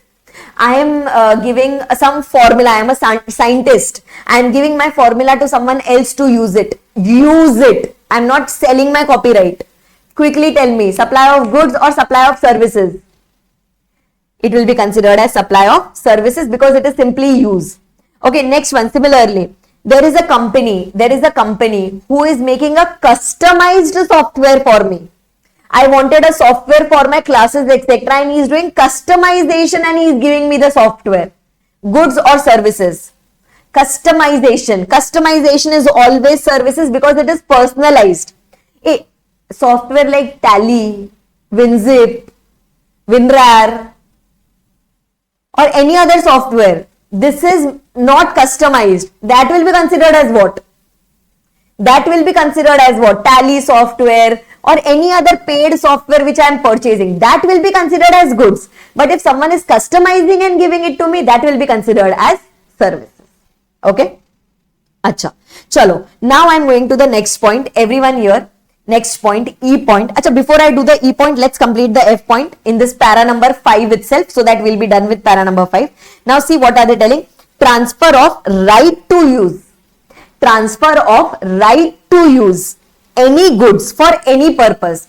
I am giving my goods to you for using it, whether or not for specified period, for cash, deferred payment or other valuable consideration. Have you heard something called as finance lease, everyone? Have you heard the concept called as operating lease and finance lease? Yes, operating lease. Operating lease is your normal lease. Operating lease is your normal lease. That was anyway considered as services. Now there was a issue that what about the finance lease transaction, where you have given the goods to someone to use it for some number, for some period, and at the end the person has got an option to keep it with himself or to take, either to return it back to me or to take the ownership of that. So those finance lease transactions, so they are telling lease is lease, whether it is operating lease or whether it is finance lease. So as of now, whatever lease rentals we are going to get, that will be considered as what? That will be considered as supply of services. Are you understanding? So from exam point of view, you can directly get these terms, operating lease, finance lease. What will be your answer? Any goods or asset given on operating lease or finance lease, what will be the treatment of that? That will always be considered as supply of services. Okay, please remember that will always be considered as supply of services. And later, I want the answer from you now. In case of finance lease, what if the ownership gets transferred? Then that time it will be considered as what? When the ownership gets transferred, at that time it will be considered as supply of goods. But on rent part, it will be considered as service. Okay? Acha, chalo. Now I am going to the last point, that is E point of para number 5, and then only para number 6 will be done. Chalo. Point number E. Point E talks about what? It talks about agreeing to an obligation, agreeing to the obligation to refrain from an act, means not doing an act. Okay, not doing an act. I'll give you examples, don't worry. Or to tolerate an act. Okay, or to do an act. Not doing, doing, or to tolerate an act. Now let's say for example, I tell you that, or there is a company, okay, there is an employer who tells to an employee, I will give you 10 lakh rupees. Okay, employer tells to the employee, I will give you 10 lakh rupees, but you don't join that other company. You are a very good employee, you stay with me, don't join my competitor company. Supply or not a supply? Supply or not a supply? Because it is coming under schedule 2. Because it is coming under schedule 2, it has to be considered as a supply. Remember I had told you, if it is coming under schedule 2, they are deeming it as a supply. Now the question arises, the amount which was given by the employer to the employee. Why? Because the employee is refraining from joining the other company. Okay, employee is refraining from joining the other company. So employer is paying a consideration of 10 lakh rupees. Tell me, goods or services? It is taxable. Okay, it is a supply. Tell me, goods or services? What suits the best? Yes, so this will be considered as service. Okay, similarly, I am tolerating some act. Okay, let's say I am tolerating some act. Let's say for example, I am having a shop. Okay, I am having my own shop, and outside my own shop, there is a person who wants to put a stall of pani puri. Okay, and he tells me that, sir, can you allow me to put my stall here? No rental agreement with him. He is just telling me, can I put my stall here? So I say, okay, put, but you have to pay me 10,000 rupees every month. He says, okay, he will pay me 10,000 rupees every month. Now there is a mess which is created outside my shop, all those things fall down, too many public come and all those things happen. Okay, so now, can I say, I am tolerating his act. Okay, I am tolerating his act, but for which I am getting a consideration.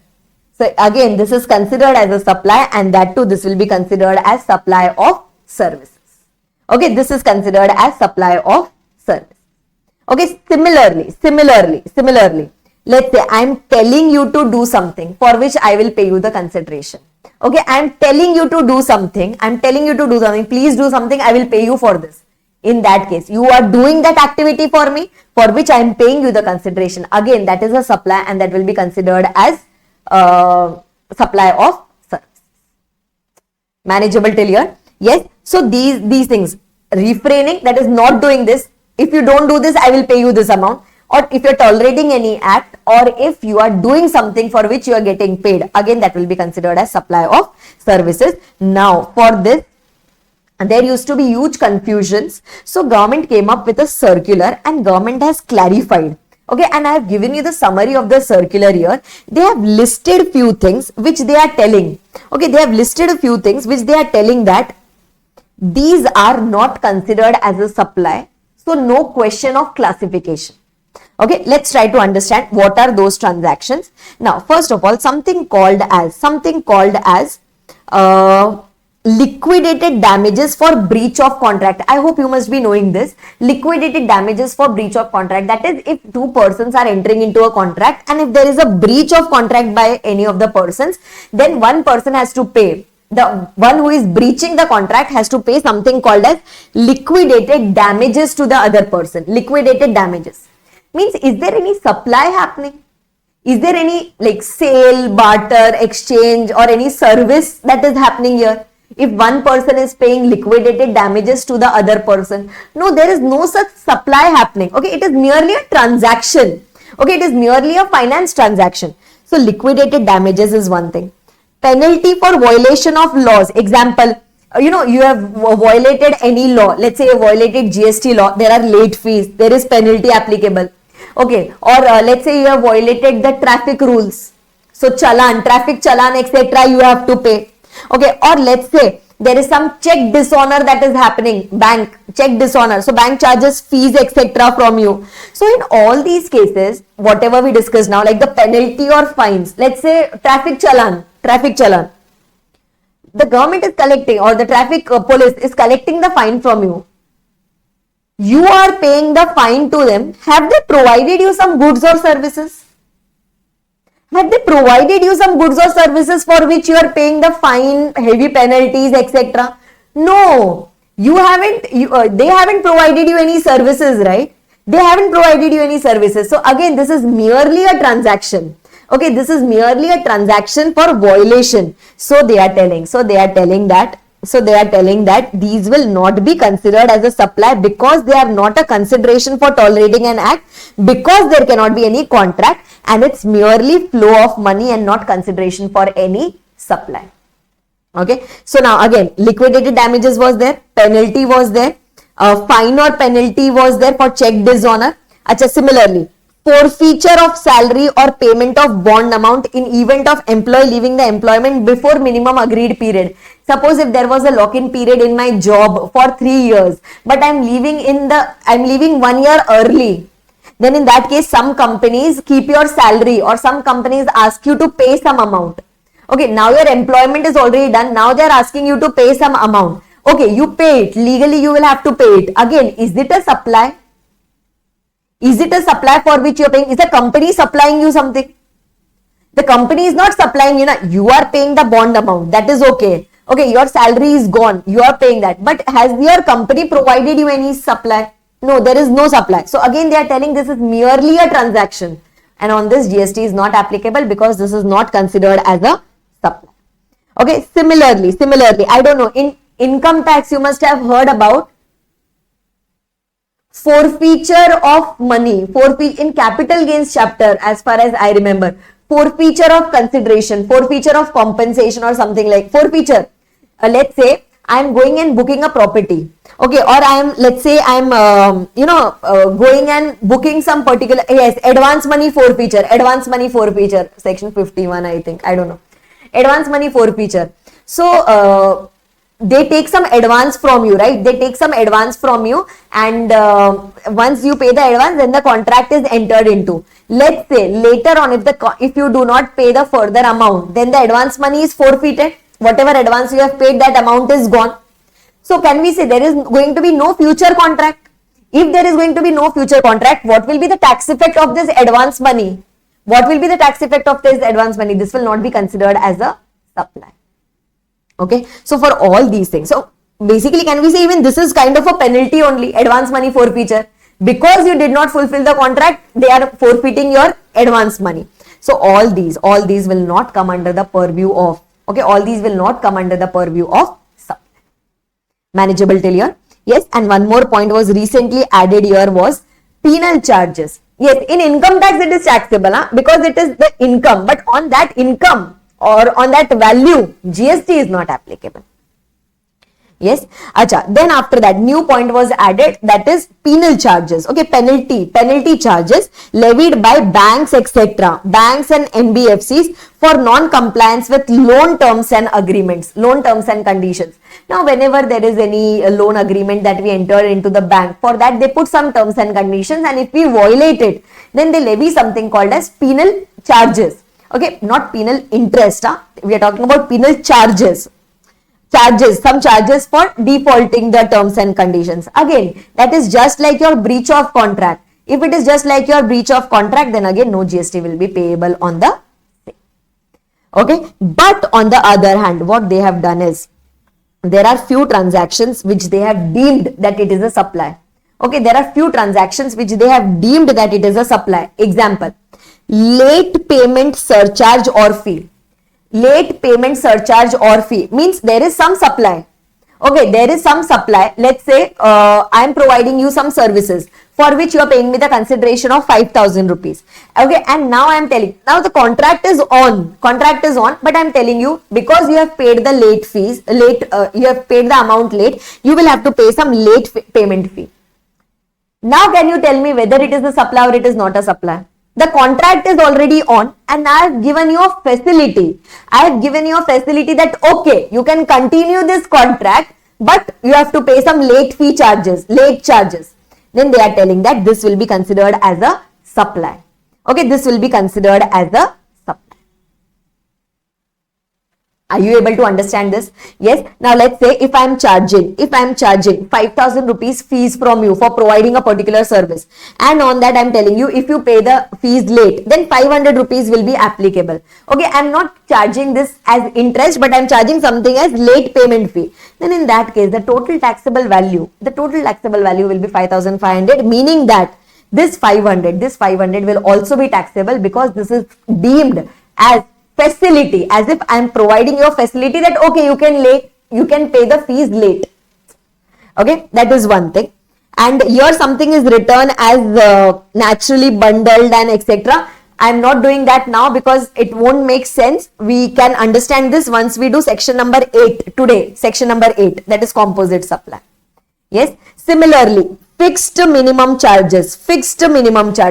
Now, I don't know, have you seen in your electricity bill, telephone bill, etc., even if you don't use those services for a particular month, then too there will be some minimum charges which they will charge from you. Electricity companies, telecom companies, they will charge that amount from you. So they are telling that, can we say they are charging this minimum amount from you and allowing you to still continue the contract? Means they are not cutting your electricity because you did not use it. So they are telling that this is also considered as if it is a supply. Means they are giving you the facility. You pay the minimum charges and you get the facility. Okay. Now just try to understand. Okay. Now let's say if minimum charges is charged by electricity department. Okay. If it is charged by electricity department, we will study in the exemptions chapter. Electricity is exempt from GST. Okay, electricity is exempt from GST. So even the minimum charges will be exempted from GST. Okay, but whereas Let's say if they are charging something, it is charged by the telephone companies, minimum charges. So telephone is taxable under GST. Telecom services are taxable under GST. So even the minimum charges that they are charging from you, even that will be taxable under GST. The main question here is whether it is a supply. So the answer is yes, it is a supply because they are providing you the facility to continue with the connection. Yes. Okay. Then after that, last one. Have you heard about this railway ticket cancellation, flight ticket cancellation, hotel booking cancellation? You book the tickets, okay, the railway allows you to book the tickets, and at the time of booking itself, they will write there, in case of cancellation, so and so cancellation charges will be applicable. So railway is charging some cancellation from you, airline companies will charge some cancellation fee from you, and they are allowing you to cancel your bookings. They are allowing you to cancel the bookings, means they are in the circular, they have deemed that this is also a facility given. Okay, this is also a facility given. There are some tickets which are non-cancelable at all, zero refund policy at all. Then in that case, there is no facility given. But now here they are telling, if the railways, airlines, etc., if they have given you a facility for which they are charging some cancellation fees from you, on that cancellation GST will be applicable. Yes, so this late payment fee, okay, fixed minimum charges, cancellation charges, these pointers, okay, these will be considered as supply. These will be considered as supply, whereas liquidated damages for breach of contract, fines, penalties, etc., they are telling here there is no supply which is being done, and hence it will not be considered as a supply. Please tell me, did you understand this point? Did you understand the circular which they have given here? Yes. If you read it once again, okay, those words will fit in your mind and you will never forget. Trust me on that. Once you read it, it will fit in your mind. Yes. And the last point is para number 6. See, what is para number 6 talking about? Para number 6 talks about composite supplies. Okay. Composite supply is two or more things coming together. I have already taught you this. Second part at least I have taught you. Restaurant and outdoor catering services. Remember, I told you in restaurant there is goods also and there is services also, and there was no clarity under the old law. So now they have deemed, as per schedule number 2, they have deemed that it will always be considered as services only. And for works contract, have you heard about works contract? Have you heard about works contract? Someone is providing you works contract services in relation to an immovable property.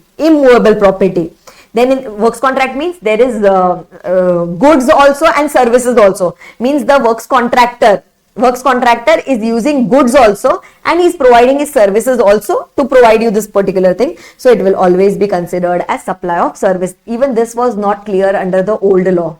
Okay, so in the new law they have made it clear that works contract and restaurant both will be considered as services. Is it manageable, everyone? Till here, is it manageable? Yes. Okay, so this was our section number 71A read along with schedule number 2. Okay, here we did not decide whether it is a supply or not. They have already done it by way of the schedule as well as circulars. We just had to understand whether it is supply of goods or whether it is supply of service. Yes. Chalo. Then going on to the last part of section number 7. Last part of section number 7, that is schedule number 2 read with section number 7.2. Okay, this is your negative list. Okay, this is your negative list. Now in this negative list means what? Negative list means what? That it is neither considered as supply of goods nor it is considered as supply of services. Come what may, it can never be considered as supply of goods, not supply of services. So forget about taxability, exempt, taxable, etc. You don't have to think about it. It is not a supply at all. Okay, it is not a supply, and not a supply means no GST. Yes, let's try to understand the provisions here. Again, the para number from the bare law has been taken for you. Para number 1, any services. See, if we have discussed about this. Employee is providing some services to the employer in the course of employment. Okay, now I want you to give the answers. Employee, I am the employee, you are my boss. I am providing you the services for which you are paying me the salary. Tell me, supply or not a supply? On salary, GST applicable or GST not applicable? This is not a supply. Okay, this is not a supply as per schedule number 3. Acha, you are giving me perquisites and allowances also. You are giving me perquisites and allowances also. Again, it is not considered as a supply. Now, no mistake, huh? You are giving me some gift. You are giving me some gift. Gifts by employer to the employee. Yes? Yes. Gifts limit was rupees 50,000. Means gift up to 50,000 is okay. That is not a supply. But gifts more than rupees 50,000 per annum per employee, that will be considered as a supply and GST will be payable on the same. Okay, so gifts point is an exception there. Gifts above 50,000 is an exception. Yes. Acha, now listen. There is a circular here. Okay, there is a circular here. Please try to understand this particular circular. It relates to ESOPs. Okay, ESOPs, employee stock option plan, restricted stock unit, means some sort of securities options is given by the company to the employees. Please try to understand this circular. Not a very new circular, but important. Yes. Now, let's say there is a holding company. Okay. I'm just summarizing all the 4 points for you and please try to understand the provisions. Yes. Now, let's say there is a holding company, which is a foreign holding company, means it is situated outside India, but its subsidiary company, okay, its subsidiary company is situated here in India. Okay, subsidiary company is situated here in India and there are some employees of this subsidiary company. Okay, employees are working under the subsidiary company. Now, what happened was, this subsidiary company wanted to give ESOPs. Okay, it wanted to give stock option plans to the employees. But then it was decided between holding and subsidiary that ESOPs will be given to the employees, but that will be given through the overseas holding company. Means holding company will give its shares as ESOP to the employees. So ultimately these shares are going to come to the employees. Okay, this is the basic transaction. Now let's talk from GST point of view. Okay, let's talk from GST point of view. Now subsidiary company is giving an option to its employees. Okay, it is giving an option to its employees that if you want, we are giving an option, if you want, you can take the shares of the ESOPs of the holding company at a discounted price, like you know the concept of ESOP already. First question, everyone give the answer. First question. Employees are working for a company which is giving the ESOPs. Okay, subsidiary company is giving the ESOPs. Tell me, is it a supply or it is not a supply? Okay, it is not a supply. Two reasons for that. First reason, can we say it is a transaction in securities? Okay, it is a transaction in securities. And can we say, secondly, it is nothing but your perquisites, employer-employee relationship. Yes, so it is not a supply at all. Perfect. Acha, next, second point, next point. So, first of all, it is not a security. So, it is a security. So, it is neither goods nor services. Secondly, it is perquisites. Means it is done in the course of employment and that was already not a supply as per schedule number 3. Yes. Acha, theek hai. Now, next one. What about the amount? See, these are the employees of the subsidiary company. So, subsidiary company's employees got the ESOP. Okay. But the shares were of the holding company. So, subsidiary company is going to reimburse. Subsidiary company is going to pay for those ESOPs. It is going to pay for those ESOPs to the holding company. So, holding company gave its shares for which the subsidiary company is reimbursing the amount. It has collected, it has collected some discounted amount from the employees and that is paid to the holding company. Tell me, supply or not a supply? Consideration paid to the holding company. Consideration paid to the holding company for its securities. Again, it is not a supply. Why it is not a supply? Again, it relates to what? Again, it relates to securities. Perfect. Third, please try to understand. Okay, holding company gave its shares to the employees for which subsidiary reimbursed the amount to the holding company. but holding company has charged some extra consideration. Holding company has charged some extra consideration from the subsidiary because it is giving this facility to its employees. On the extra consideration, GST applicable or not applicable? Holding company is charging some extra consideration because it has done this activity for them. Tell me. Yes, so this extra consideration will be considered as a supply, and that too it will be considered as supply of service. Manageable till here? Did you understand the entire circular? Yes, this is your entire circular. I don't think there is any need to by heart this. You can automatically apply your brains and you can give the answer, right? Chalo. Then I am going to the next one, para number 2. Okay, very simple. Now simple pointers are going to come up here. Para number 2, services by any court or tribunal established under any law for the time being in force. Any services provided by any court or tribunal. Okay, now what services do the courts provide? Okay, whenever there is any legal cases, etc., the court charges. I am not talking about advocates. I am not talking about advocates. I am talking directly about the court. Okay, let's say Supreme Court, High Court, District Court, Family Courts, Consumer Forums, Consumer Redressal Forums, these people. Okay, these people.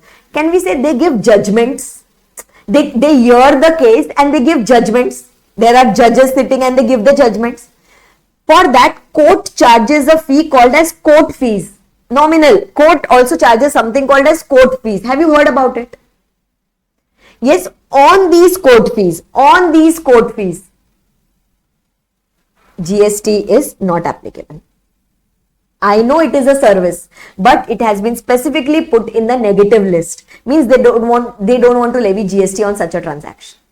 Okay, so on the court fees, any type of court, any type of tribunal. Hey, have you heard about NCLT, everyone? NCLT, NCLAT. Have you heard about this? Yes. So these are considered as what? Even these are considered as courts, and in such a case, there is no GST applicable. A court fees is not free. GST is not applicable on the court fees. Please try to understand that. Many a times it happens. Ma'am, why consideration is charged by the court? Court can charge the fees. We are just talking about the GST. Yes? Acha, chalo, next, third one. Let's go to the next one. Everyone, have you heard about these members of parliament, MPs, MLAs? Yes? They sit in the parliament. Whatever they do. Okay, they get some fees for that. Okay, if they are performing certain activities, they are performing certain functions, they get some fees for that. No GST on that. Okay, no GST on the functions which are performed by the MPs, MLAs, etc.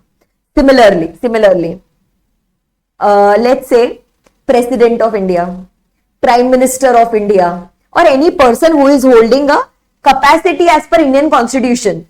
Okay, example, today only we studied Chairperson of GST Council, members of GST Council. If they are getting any consideration, there will be no GST applicable on it. Okay, similarly, if someone is acting as a chairperson or as a member or a director in any body which is established by the government, okay, any body which is established by the government, example, SEBI is a body which is established by the central government, chairperson of SEBI, who is getting any consideration for performing the duties, no GST applicable. Okay, your ICAI, is ICAI a body established by parliament? Is ICAI a body established by parliament? You must have seen na? ICAI set up under an act of parliament. So president of ICAI, vice president of ICAI, other members who are getting any consideration for performing their duties, no GST will be applicable on their consideration that is written here. First one, member of parliament, state legislature, municipality, other local authorities. Next one, any person who is holding a position as per Indian Constitution, no GST. Okay.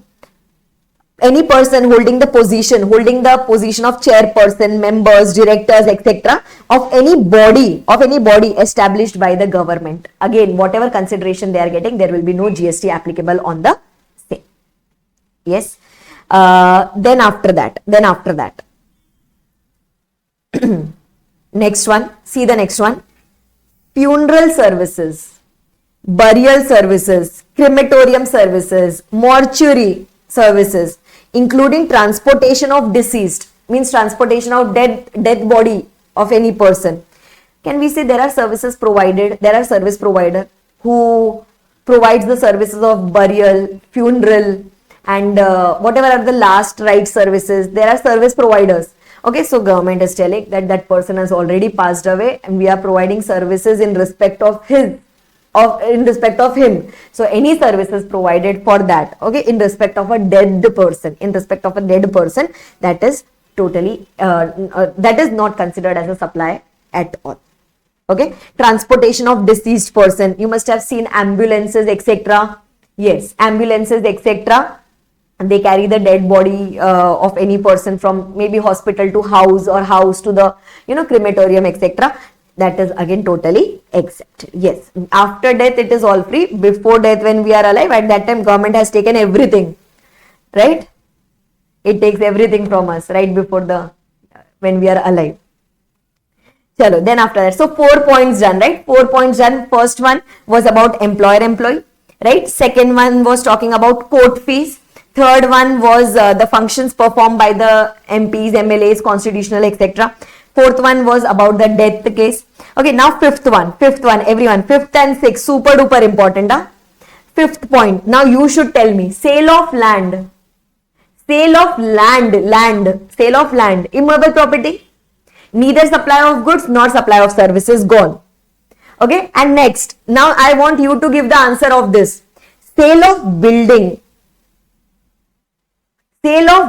subject to para 5B of schedule 2. Sale of building.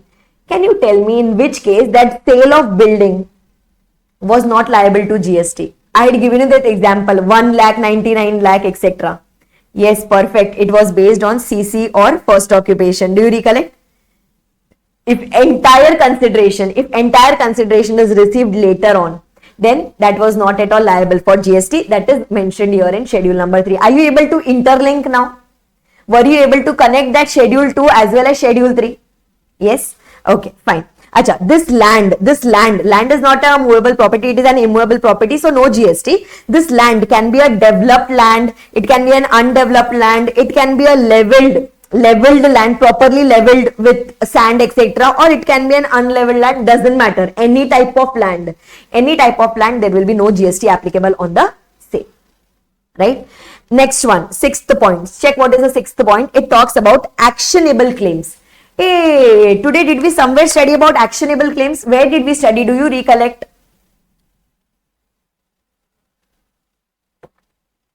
Actionable claims will be considered as goods. Yes, and do you recollect I had told you about specified actionable claims? How many pointers were coming under specified actionable claims? 6 points were coming. So now listen, we are studying the negative list. See what are they telling? Actionable claims other than specified actionable claims. Actionable claims other than specified actionable claims will not be considered as a supply at all. Okay, means what about these 6? These 6 taxable or not taxable? These 6 will be taxable or not? Yes, these 6 will be taxable. Any actionable claim other than these 6, those are totally outside the purview of GST. Achha, and another question which came in my mind, these 6, when it is taxable, it is considered as goods or is it considered as services? When these 6 are getting taxable, it will be considered as goods or will it be considered as services? Goods. Why? Because it is an actionable claim. An actionable claim was coming under the term called as goods only. Okay. Casinos, online money gaming, it might sound like services, but it will be considered as goods only. Okay, so other actionable claims, the problem is over. It is not considered as goods nor considered as services. Yes. Chalo, now last 4 points. Okay, last 4 points, point 7, 8, 9, 10. Everyone, just try to understand. Okay, just try to understand. Point number 7, which talks about out and out supplies. Okay, out and out supplies. I will go on giving you examples of all these things so that it will be very simple for you to understand the provision. Yes, 1 second.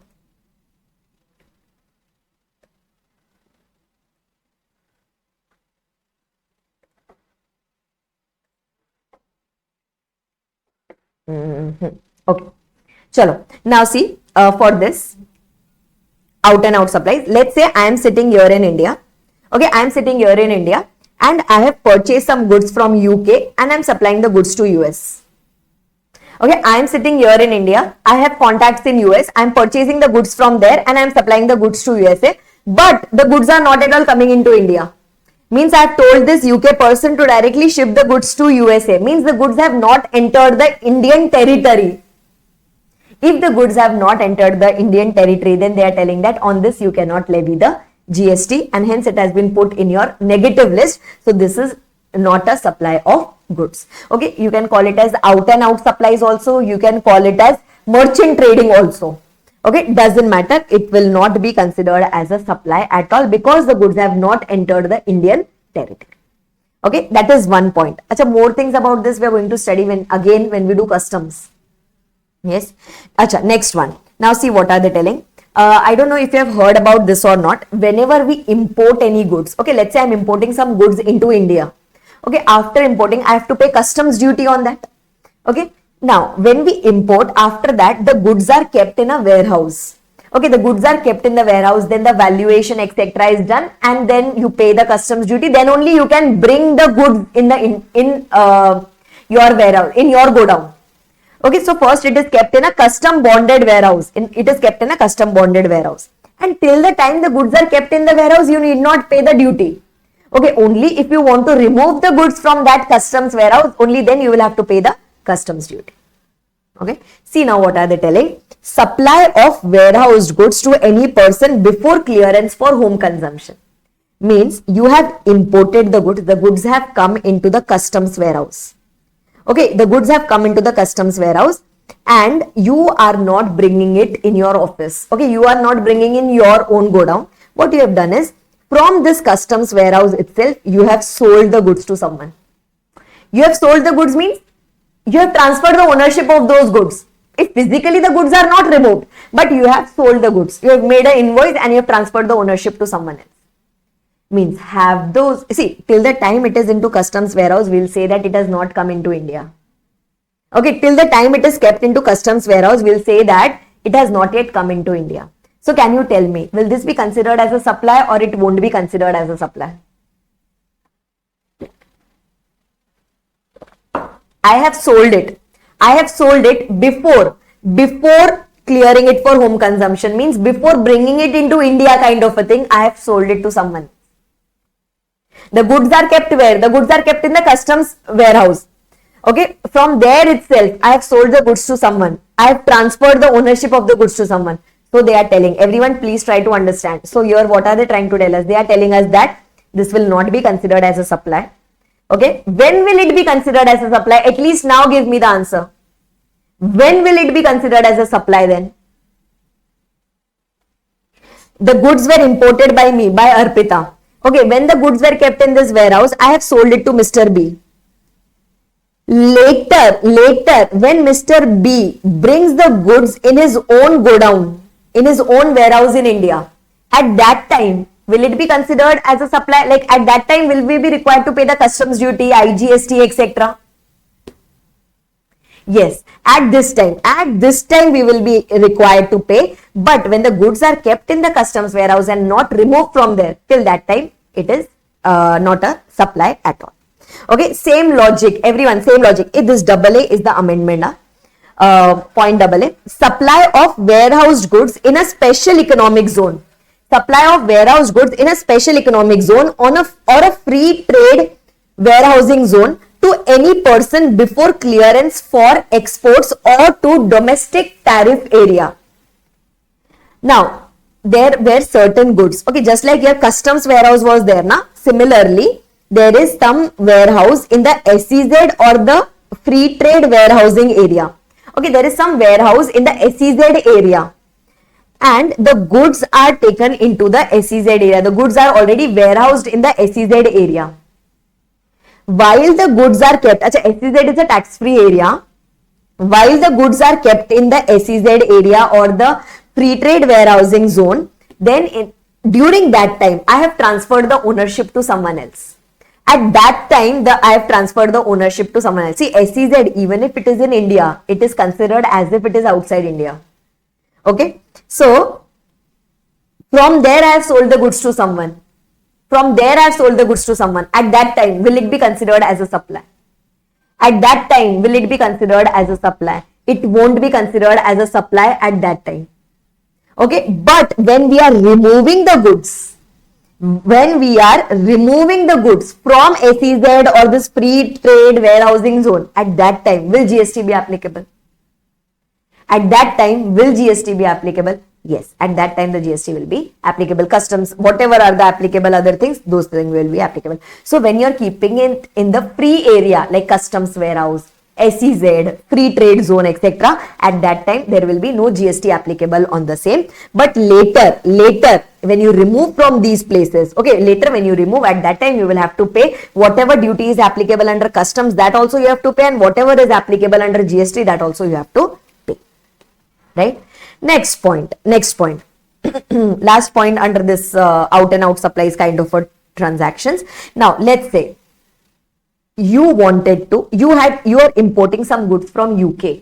Okay, the seller is sitting in UK, you are sitting here in India.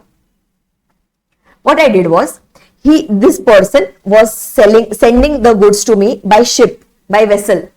Okay, by waters, he was sending the goods to me. Now the invoice etc. is in my name. Okay, I am the purchaser, invoice is in my name. I have the receipt also with me, so, which I can show to the customs authority, and I can get the goods cleared. But what happened, when the goods were in waters, at that time I thought that I don't need these goods. Okay, so what I did was, the person who is in India, I sold these goods to someone else. And I told him, everything is your responsibility. I sold the goods to this other person. While the goods were in waters, I sold it to someone else. So now can I say this other person is going to get the goods cleared from the customs? I will not go to the customs port now. When the goods come, this other person will go. Can you tell me? When I am selling these goods now, when the goods are in waters, when the goods are in high seas, when I am selling it to this other person, tell me, supply or not a supply? Goods have not reached India. Goods have not touched the Indian territory. It is not a supply. Yes? Acha, what if this other person clears the goods from the later from the customs port and he takes it to India? He takes it to his own godown. At that time, GST will be. Now it will be considered as a supply. Logic cleared, everyone? Yes, please don't mug up. Logic is clear. Chalo. Then last 2 points. Point number 9 and point number 10. Yes, point number 9 and point number 10. Let's complete these 2 points. Both the points is talking about insurance. I'll give you example. With the help of example, you should be able to understand this. This was the amendment last time. Okay, this was the last attempt amendment. Let's do these points. Yes. Now let's say there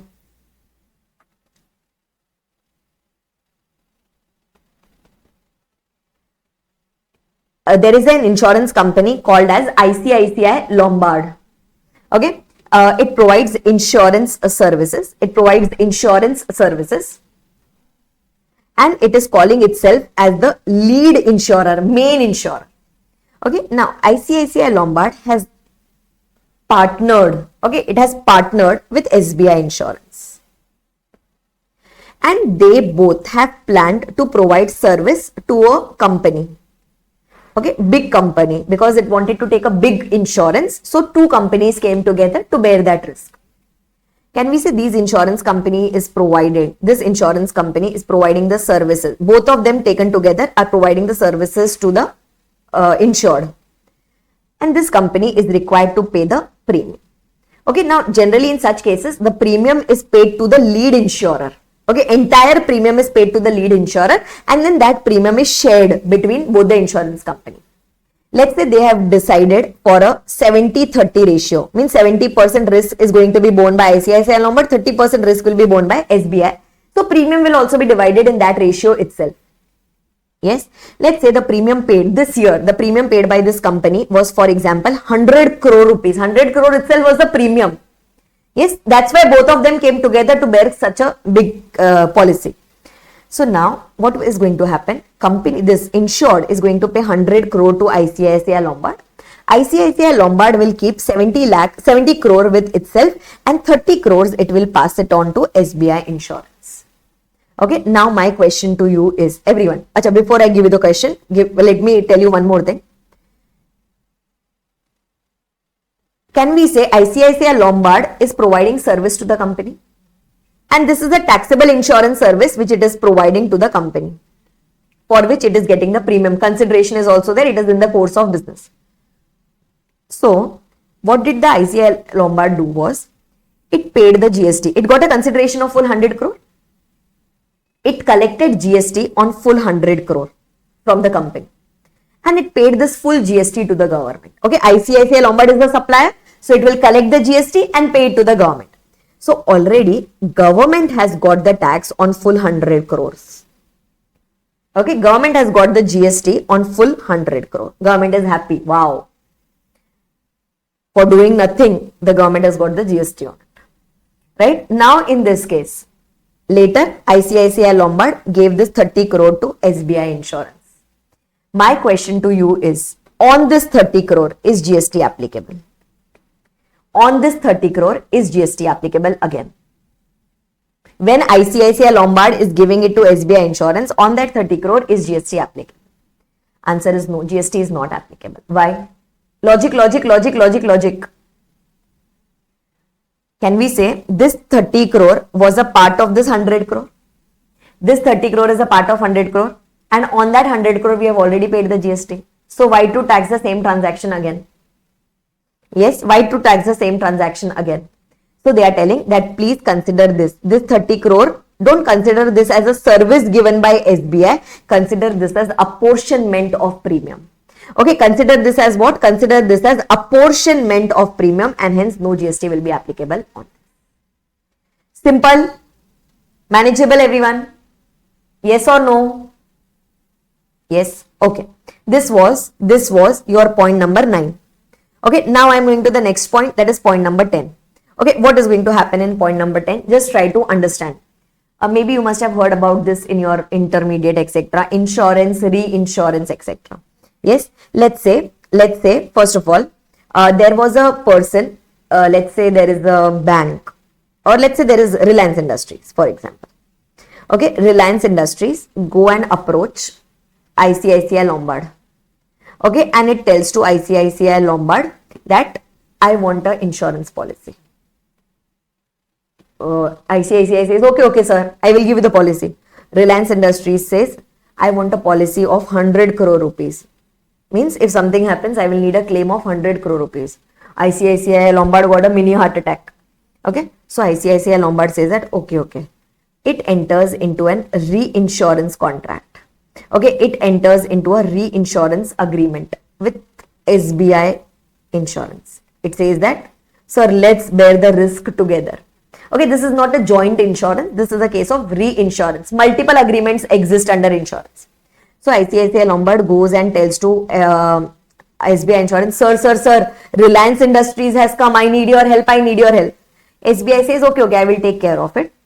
Now in this case, premium will be collected by ICICI Lombard. Okay, let's take the same example, a similar example. ICICI Lombard, the policy amount was 1 crore. So ICICI Lombard says that premium per annum is equal to 1 crore rupees. So now, can I say because SBI is also reinsuring it, means it is also bearing the risk, so it will also need the premium.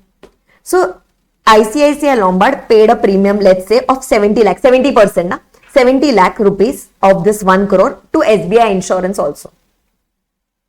Now, please try to understand this, okay? Now, ICICI Lombard gave this 70 lakh rupees, okay? It gave this 70 lakh rupees to SBI Insurance. First question. If ICICI Lombard pays GST on this 1 crore, is GST applicable on this 70 lakhs? It will not be applicable. Okay, it will not be applicable because the 70 lakhs is a part of this 1 crore. Okay, that is first thing. Acha. Now, another thing, please try to understand this point. What if ICICI Lombard pays GST on 30 lakh rupees only? Means whatever was the share of ICICI Lombard, what if ICICI Lombard pays GST on 30 lakhs? Then in that case, can we say SBI Insurance will have to pay GST on 70 lakhs? If ICICI pays GST on 30 lakhs, can we say SBI will have to pay the GST on its portion? Yes. Acha. Now listen. Can we say if in this case, it is like this now. In this case, there are two transactions that are happening. First one, ICICI is providing the service to Reliance Industries, for which Reliance Industries is paying 30 lakhs. And second one, SBI is providing the service to Reliance, for which Reliance is indirectly paying rupees 70 lakhs. And that's how total 1 crore was becoming taxable, but by different persons. Now listen. How did SBI come into picture? Because ICICI went to SBI Insurance and said that, sir, I need your help. For that purpose, SBI is getting a premium of 70 lakh rupees. Then it clicked to ICICI that I am providing you a client also, na? Because of me, you are getting this premium of 70 lakhs. Because of me, you are getting a premium of 70 lakhs. So I want some commission. Means ICICI is saying that I acted as an agent, so I want commission. I gave you a client. I gave you Reliance Industries client. Otherwise, you wouldn't have got this premium of 70 lakhs. ICICI says, okay, fine, no problem. From this 70 lakhs, you can keep a commission. They decided for a commission of 10%. From the 70 lakhs, they decided for a commission of 10%. So basically, how it worked was, ICICI gave 70 lakhs to SBI. Or it was payable, the 70 lakh was payable to SBI, from which it deducted 10% of its commission. And it paid only balance 63 lakhs to SBI. It was supposed to give 70 lakhs and it was supposed to take 7 lakhs. So it paid a net 63 lakhs to SBI. And on this entire 70 lakhs,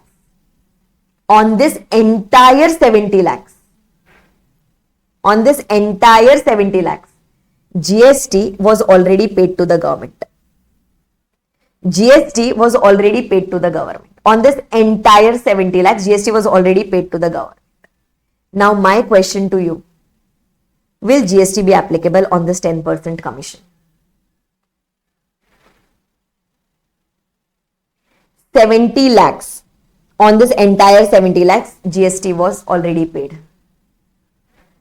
Out of that, 10% commission was retained by ICICI and it paid 63 lakhs to SBI.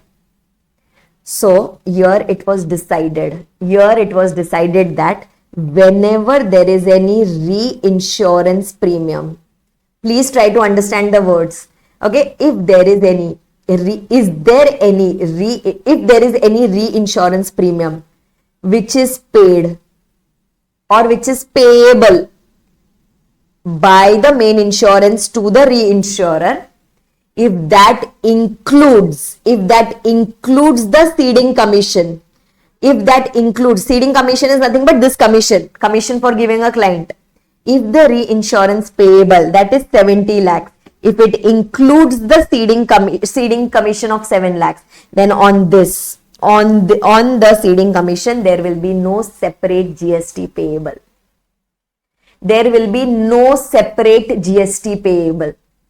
Ma'am, why? Logic. Listen. it is as good as SBI provided services to ICICI worth 63 lakhs and ICICI provided a agent service to SBI for which the consideration is 7 lakh. And if full 70 lakhs, on the full 70 lakhs, if GST has been already paid to the government, then it was deemed that no separate GST is payable on the ceding commission. Did you understand this point, everyone? Did you understand the breakup here? How it worked? Did you understand the breakup? Yes? Okay. So these were the 2 pointers. That is point number 9. See, point number 9 was altogether different. 2 of them were coming together and doing a joint work. And in 10th one, it is a reinsurance contract, which is very general, which is very common in insurance companies. Yes, so these are your 10 pointers. These are your 10 pointers, which is there in your negative list, which is neither considered as supply of goods nor considered as supply of service. Manageable till here? Yes? Acha, now listen. 2 to 3 small points, which is again talking about non-supplies. Can you see the word non-supplies? Non-supplies means it is just like an extension of the above negative list. Okay, but the above 10 points which were given, those were given in section 7.2 read with schedule 3, and these are notified by the government by way of notification and circulars. So these are also non-supplies but not mentioned in schedule number 3. Now in this 2 transactions are there here and 2 transactions are there here. Okay, let's try to do these transactions. I will just explain it to you. I will just give you example. You will be able to understand this. Now first I am talking about section 7.2b. That is where the government has notified that these transactions are non-supplies. Okay, first one. Now please try to understand. There are certain activities. Okay, this will be repeated further in the syllabus again, but just try to understand here. There are certain functions which the Constitution of India gives to the panchayat. Okay, panchayat rural areas. There are some functions which are entrusted to the panchayat under so and so article of the Indian Constitution. And there are certain functions which are entrusted to the municipality in cities, etc. under article number 243W of the Constitution. Example, ma'am. So, maintaining cleanliness, maintaining hygiene, making of roads, making of highways, okay, providing basic education, providing water for drinking. This is whose responsibility? This is in city, it is the responsibility of municipality. In rural areas, it is the responsibility of panchayats. Okay, so now just try to understand. The Constitution of India says that government has to do it.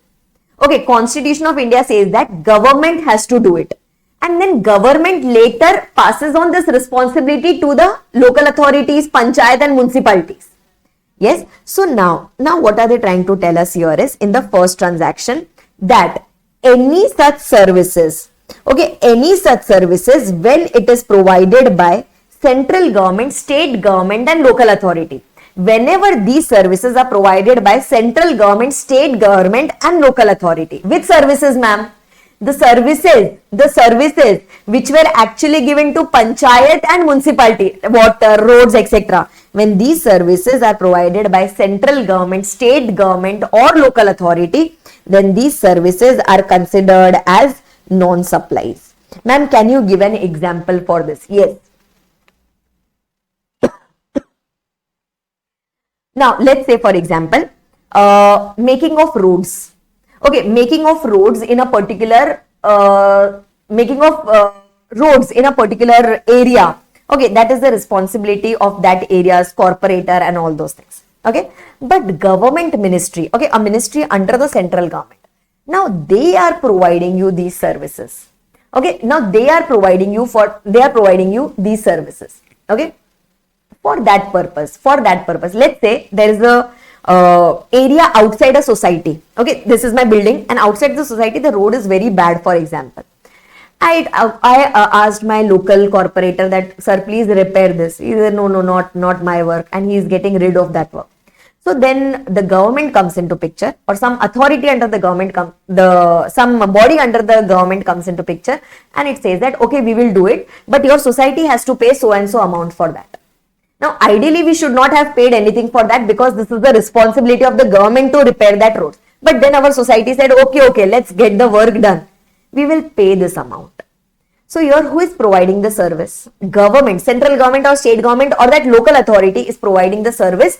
Which service? Which was actually told by the constitution, which was actually given by the constitution to panchayat and municipality, for which we are paying the consideration. On this, GST applicable or not applicable? On this, GST applicable or not applicable? Now this is considered as what? This is considered as non-supplies. Okay, this is considered as non-supplies. Means if the government is charging, let's say 1 lakh rupees for providing us this service, and on that GST is not applicable. That is considered as non-supplies. Ideally, they should have done it for free.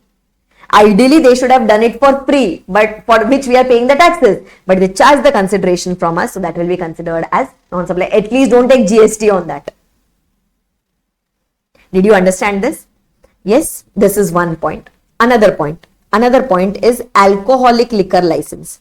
Today we studied somewhere about alcoholic liquor. Alcoholic liquor, GST applicable, GST not applicable. Alcoholic liquor, GST applicable, GST not applicable. GST is not applicable. Yes, okay. But old taxes are still applicable. Old taxes are still applicable. Okay, now listen. Alcohol is under the purview of state government. Okay, alcohol is under the purview of state government. I will tell you why. Can you see this, everyone here on the board? See this. On alcoholic liquor, on manufacturing, state excise duty is applicable.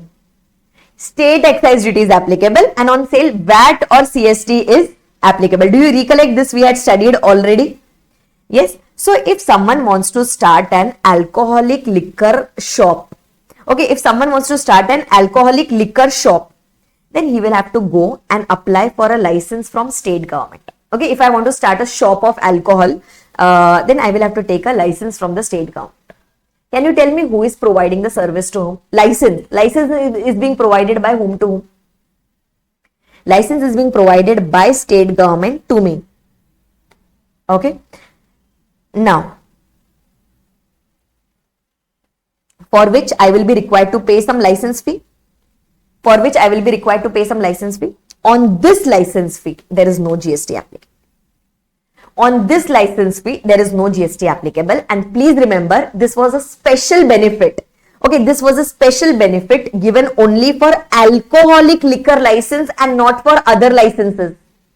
Okay, let's say I go to the government and I take the permission for mining, natural resource mining. For that, I get the license from the government. On that, etc., GST is applicable. But only for alcoholic liquor license, which we go and take it from the state government, on that GST, on that it is not considered as a supply. Okay, because this was a settlement between the central government and the state government, for which we all got a benefit. Means we all means the one who wants to take an alcoholic liquor license. Did you understand, everyone, these two transactions which are not considered as a supply? One was services provided by CG, SG, LA. Okay, and second one is grant of alcoholic liquor license. On this consideration, GST is not applicable because it is not considered as a supply. Tell me, did you understand this? Did you understand this? Yes. Okay. Next after that, some other things which are considered as non-supplies. Okay, as per a circular. Actually, this is, a very nonsense kind of a circular, but still I will explain it to you. What are they telling us, here? Let's say, there is a bus, okay, or there is a truck, for example. There is a truck. Just imagine that this is a truck. Okay, there is a truck of goods moving from one state to another or one place to another. Okay, and this truck has some goods within it. Okay, it has some goods within it, which is going to go from one place to another.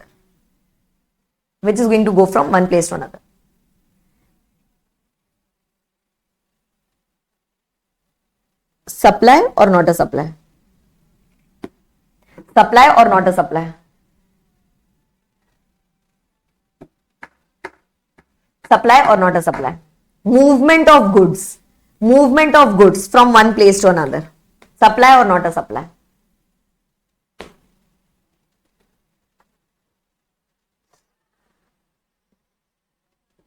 Movement of goods, supply or not a supply? The truck is moving.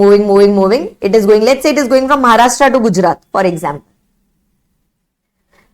Now let's say if I have sold these goods, okay, if I have sold these goods, listen, if I have sold these goods to someone, on that sale of goods, GST applicable or not applicable?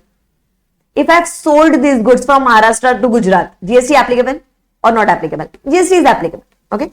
So on the goods which are moving from one state to another for the purpose of sale, on that GST is applicable. IGST is applicable Maharashtra to Gujarat. What has the government clarified here? Listen, government says, please don't consider it as supply of truck. Please don't consider this as supply of truck.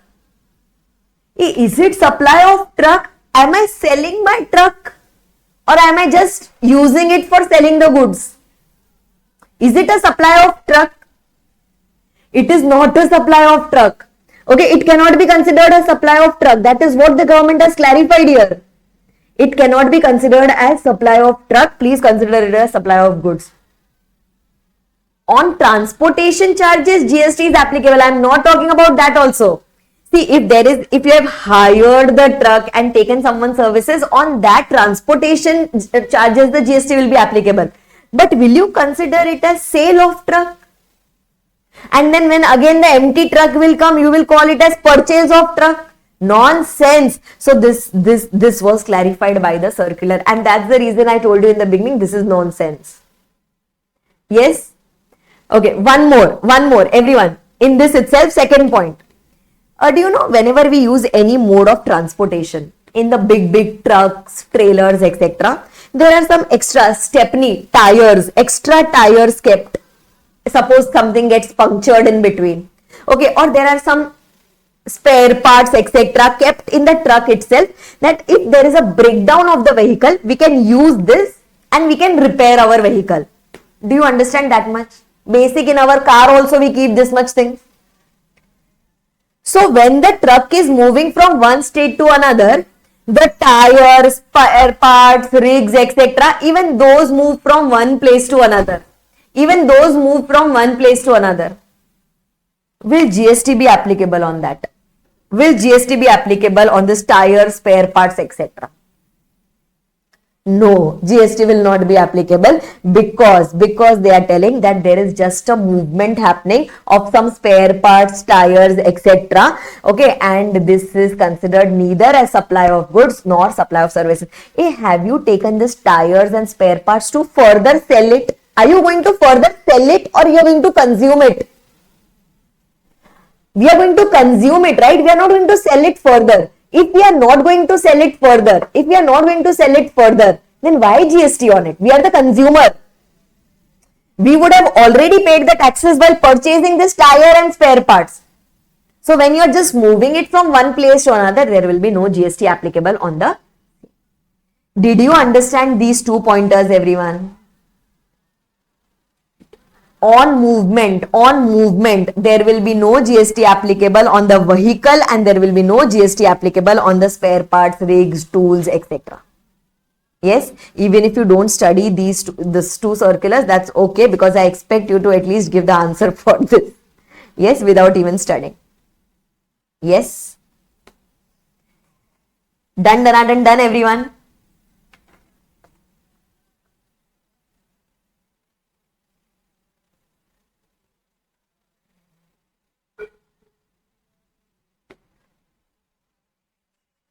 Chalo, then last section, everyone, section number 8, last section. Acha, now listen. Do you recollect the meaning of taxable person and taxable supply? Do you recollect the meaning of the term taxable person? Taxable person. Yes, taxable person was every registered person, and that unregistered person who was liable to get registered but did not get registered. So can we say these people are liable to pay the taxes whether registered or unregistered? And they are making a taxable supply. Do you recollect taxable supply? Taxable supply, exempt supply. Yes. So what are they telling us here? What are they telling? They are telling that GST. Okay, GST will be applicable when two conditions are fulfilled. First of all, the transaction should be done by a taxable person. Okay, and second, the supply that the person is doing, that supply should be a taxable supply. If, yes, taxable supply includes the zero rated supply. So if both of these conditions are fulfilled, then GST will be applicable on that particular transaction. Logical? Taxable person is doing the transaction and he is doing a taxable supply. Then GST will be applicable on that transaction. This was a basic small thing which I wanted to tell you here. Okay. Now going on to section number 8. Section number 8 is again very simple, which talks about composite supplies and mixed supplies. Many times we get to see questions on it, but the concept is very simple. Okay. The concept is very simple. Listen, section number 7 is altogether done. Now we are jumping to section number 8. Section number 8 is talking about two things. One is composite supplies and the other one is mixed supplies. Okay. Now listen, try to understand. Now let's say they are what are they trying to tell us here is whenever there is a supply made, okay, whenever there is a supply made by a supplier to a recipient, okay, which comprises, I am doing a supply to you, which comprises of two or more services. Means I am not giving you any individual supply, I am giving multiple supplies to you, two or more taxable supplies. Then only GST will be applicable, na? So I am giving you two or more supplies. It can be of goods also, it can be services, or it can be of both also, doesn't matter. And these services I am giving it to you in such a combination that these services are naturally bundled together. Means generally, whatever goods and services I am providing you, these are naturally given together. These are naturally bundled together in ordinary course of business. Means normally these two services or these two goods and services are normally provided together only. Then such a supply will be called as a composite supply. Ma'am, can you give an example? Yes. Okay, so two or more. First of all, two or more supplies, two or more taxable supplies are given together by supplier to the recipient, and which are, this word is very important, which are naturally bundled together. Means generally these are given together only. Yes. Okay. Now, examples. Okay, multiple examples are there. Yes, when you purchase AC, like you told, when you purchase AC, installation goes hand in hand. Okay, installation goes hand in hand. Okay, similarly, when I purchase, let's say I am purchasing a laptop, and along with that, I am purchasing a laptop bag also. Means the supplier, means this laptop bag has been sold to me for this laptop. This is normal assumption they say.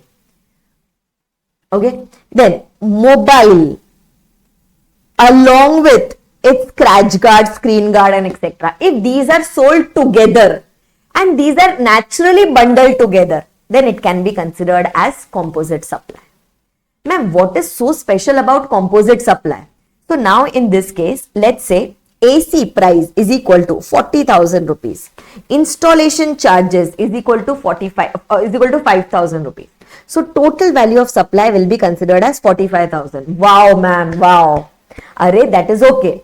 Now listen, on AC, let's say the rate of GST is 12%. And on installation, let's say the rate of GST is 5%. So they are telling that if these are composite supplies, then on the entire amount, that rate of GST will be applicable, which is applicable on the principal supply. Principal means main supply. Can you tell me out of AC and installation, which is the main supply? Which is the main supply out of AC and installation? AC is the main supply. Okay. So on the entire 45,000, 12% will be the GST rate applicable. Okay, even if, let's say, what if installation is normally taxable at 18% and AC is at 12%, then also, it's not whichever is higher. Okay, in case of composite supply, that rate will be applicable, which is applicable on the principal supply, that is 12%. Are you understanding this? Yes. Acha, ma'am, what if AC is exempted? Or ma'am, what if AC is 0%? Then 0% will be the rate applicable. If the main supply, if the principal supply is exempted, then even the ancillary supply will be exempted. Are you understanding this? Yes? Okay. Now, just try to understand. Acha. If you're writing classes plus books, if books is coming under taxable category, then you can combine. Okay, because there has to be a supply of 2 or more taxable supplies. Okay, if those are such books on which 0% rate is applicable, then we will have to bill it separately. Okay, practically that's what happened. Then we have to bill it separately. On classes, I will charge the GST. On books, I will not charge the GST. That's how it happens. Yes? Okay. Now, in composite supply, the main supply is called as principal supply. The other supply is called as ancillary supply. The rate of GST which will be applicable on the total will be the rate applicable on the principal supply. Okay, this is the main funda. Okay, this is the main funda of your composite supplies. And now let me just tell you a few circulars. Okay, few clarifications which they have given for the purpose of this composite supply. Okay, normal examples, very simple basic examples. Okay, just try to understand. Let's say now a practical example. Okay, I have returned the books. Okay, I have authored the IDT books. Okay, I have the content ready with me. Okay, I give this content to my printer and I tell him, please print this content and give it to me in the books format. Okay, give it to me in the books format. Printer says, okay ma'am. He makes the books and sends it back to me so that I can sell it to my students. Now, can I say the printer has given me paper also, and on that paper he has printed the content also. Means he has given me goods also, plus he has provided me printing services also. Yes or no? He has used his paper. Now, I did not give him blank papers to print. He used his own paper. So, he used the paper also. And he provided me the printing. So, ink etc. also went into that. So, he provided me the services also. Right? So, now they are telling, okay, this is a composite supply where he is providing me composite services of paper as well as printing. Now, the question arises, in this composite supply, what is your principal supply? Paper is your principal supply or printing is your principal supply? Which is the main supply? Which is the main supply? Can you identify? The printer is providing me paper and on that he has printed it. So, it is a composite supply. He will charge me for the paper also, he will charge me for printing also. Out of this, can you tell me which is main? Paper is important or printing is important? Any wild guesses? Paper is important or, okay, you are telling paper. You are telling printing.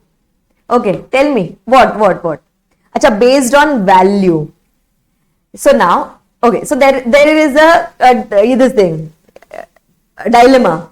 So they have clarified it by way of a circular. Okay, GST law has clarified that whenever the printer is giving the printed material to you, printing services is more important because blank paper was of no use. Blank paper was of no use. Only when it got printed, it got converted into a book. So they deemed that printing is important here. Okay, and hence, on the total amount which the printer is going to charge from me, which rate will be applicable? Which rate will be applicable? The printing services rate. Printing services rate will be applicable, and this entire supply will be considered as supply of services. Okay, it won't be considered as supply of paper, it will be considered as supply of printing service. Did you understand, everyone, the clarification and the logic behind it? This will be considered as supply of services and the main service will be of printing. Let's say printing rate is 18%, paper rate is 5%, for example. Then on the total bill amount, they are going to charge a rate of 18%. Yes, that is one of the circulars. Did you understand? Tell me yes or no, then only I'll go ahead. Did you understand this point? Yes? Okay. Next point. Okay, let's say, you must have seen some restaurants. I'm taking the example of Domino's. Okay. Now let's say Domino's along with the pizzas, it also gives some tissue papers. And on that tissue paper, there is a logo of Domino's printed, if you have observed. Or many restaurants do this. They give their own tissue papers, etc. And on that, their logo is printed. They give it to the customer. Can I say Domino's would also have got it printed from his printer? Domino's would also have got it printed from his printer. So now Domino's provided its logo. Domino provided its logo to the printer in soft copy and told to the printer that please buy the tissue paper. Please buy the tissue paper and please print my logo on it. Please buy the paper also and please print the logo also. So one is goods and printing of logo is services. Can you tell me which one is main here? Can you tell me which one is main here? Which one is main?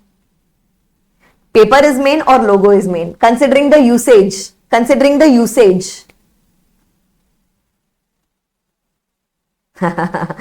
Okay. Similarly, same logic we applied above, right? In case of this also, there is no use of the paper, but there is a use of printing, right? Similarly here, even if there is no logo, we can still use that tissue paper. So they clarified, okay, they clarified that in this case, paper is most important. Okay, in this case, paper is most important and therefore it will be considered as supply of goods. Understanding this, everyone? Yes or no? Tell me. This will be considered as supply of goods and the rate which is applicable on tissue paper will be applicable on the total supply. Okay, means whatever the billing has been done by printer to Domino's, the rate of GST which is applicable on tissue paper, that will be applicable. Yes? Manageable till here? Did you understand the difference here?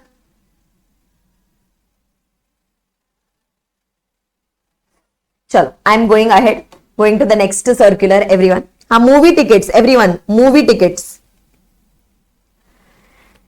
I go to book my show app. Yes, and I purchase for a movie ticket. And along with the movie ticket, then they ask you, would you like to add some foods or beverages to it, some popcorn, etc. Okay, so they are selling food also along with that. Tell me, is it a composite supply first of all? And I pay a total amount. Let's say movie tickets 500, food also 500. I pay 1000 rupees. It is a composite supply. Okay, which is the main supply? Out of movie tickets and food, which is the main supply? Obviously movie. You will not go to book my show just to have food. You will not go to the theater just to have food. So movie is main. So here this will be considered as supply of service. Okay, supply of movie services like cinematograph film services. So on entire 1000, that rate will be applicable. Acha, one more, listen. I simply purchase the movie ticket. And later, when I go to the theater physically, at that time I purchased food. Later, when I go to the movie theater, I purchase food separately. Can you tell me, will this be composite supply or will this be individual supplies? Will this be composite supply or will this be individual supplies? This will be considered as individual supplies. Ma'am, what do you mean by individual supplies? Means when I purchase the movie ticket, at that time I only paid for movie tickets. So the rate of GST on movie tickets will be applicable. Okay, and when I'm separately,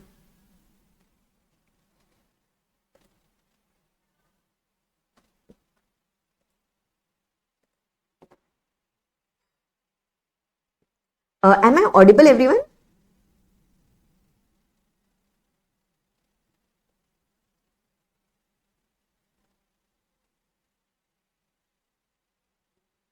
Am I audible now?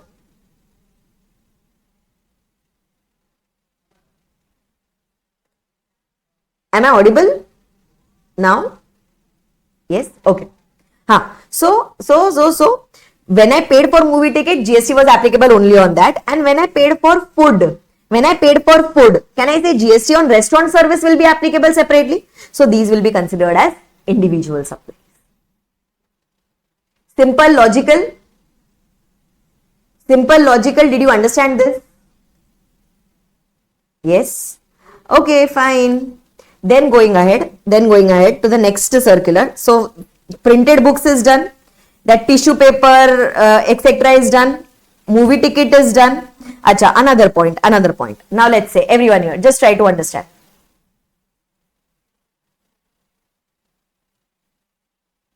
Let's say there is the goods transportation agency. Okay, transporter. In our language, transporter. Okay, there is a transporter who is providing this transportation services. So that is taxable as services. Okay, that is taxable as services. Now, in that case, when it is taxable as services, on that GST is separately applicable. Now, that transporter is also providing other services. He is helping us in loading the goods, unloading the goods, packing the goods, for which he is charging separate consideration. Okay, so now when I wanted to move my goods, from one place to another, he told that for transportation 5,000 is applicable, and for loading and unloading the goods another 1,000 will be applicable. Composite supply? Yes or no? Can we say this 1,000 is provided in the course of transportation? Because he was providing me transportation, he provided these. So in that case, this will be considered as composite supply. Okay, it will be considered as a composite. Achha, which is main out of this? Which is the main supply out of this? Main supply is going to be transportation only. So the rate which is applicable on transportation will be applicable on the total invoice. Understanding this? Yes. Achha. What if I have not taken transportation services and I have just taken loading and unloading services from a person? From a goods transport agency, I have not taken transportation service, but I have taken loading and unloading services. Then composite or individual? Then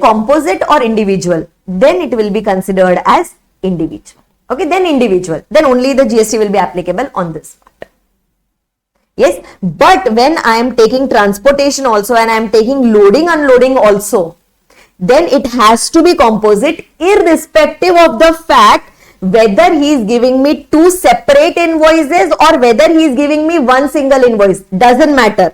Okay, specifically for GTA they had clarified, even if they are giving two separate invoices for transportation and loading, unloading, then too it will be considered as composite supplies because the contract is same.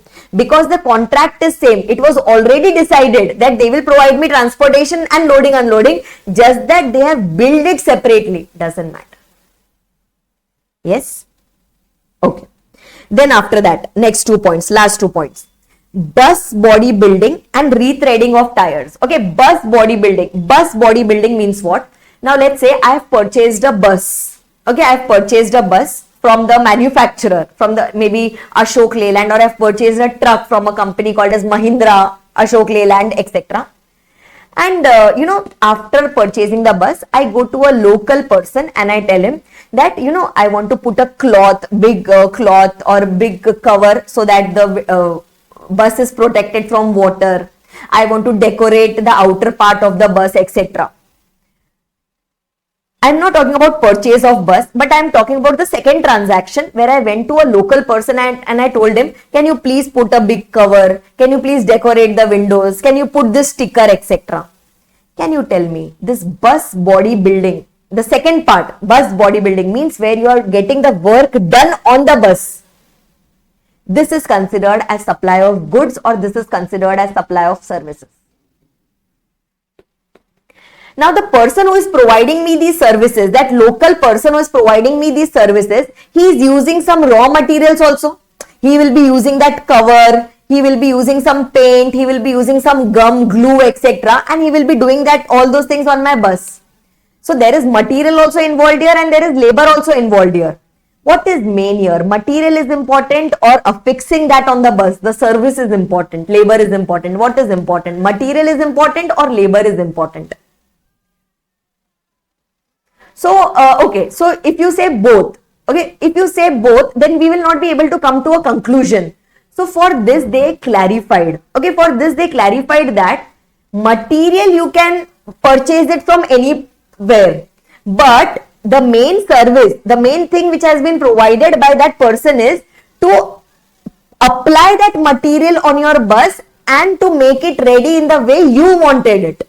So it was decided by the circular. It was decided by the circular that service is important. Okay, it was decided by the circular that service is important. By default, it will be considered as supply of service. Okay, then they told that later, depending on individual circumstances. Okay, depending on individual circumstances, you can change the type of supply. Means, example, just like you say, ma'am, what if material charges is 1 lakh rupees and labor is 5,000 rupees? In a particular case, material value which you are going to put on the bus is 1 lakh, but labor is only 5,000. So what becomes important here? What becomes important? Then in this case, as per the value, the material becomes important. So this will be considered as supply of goods then.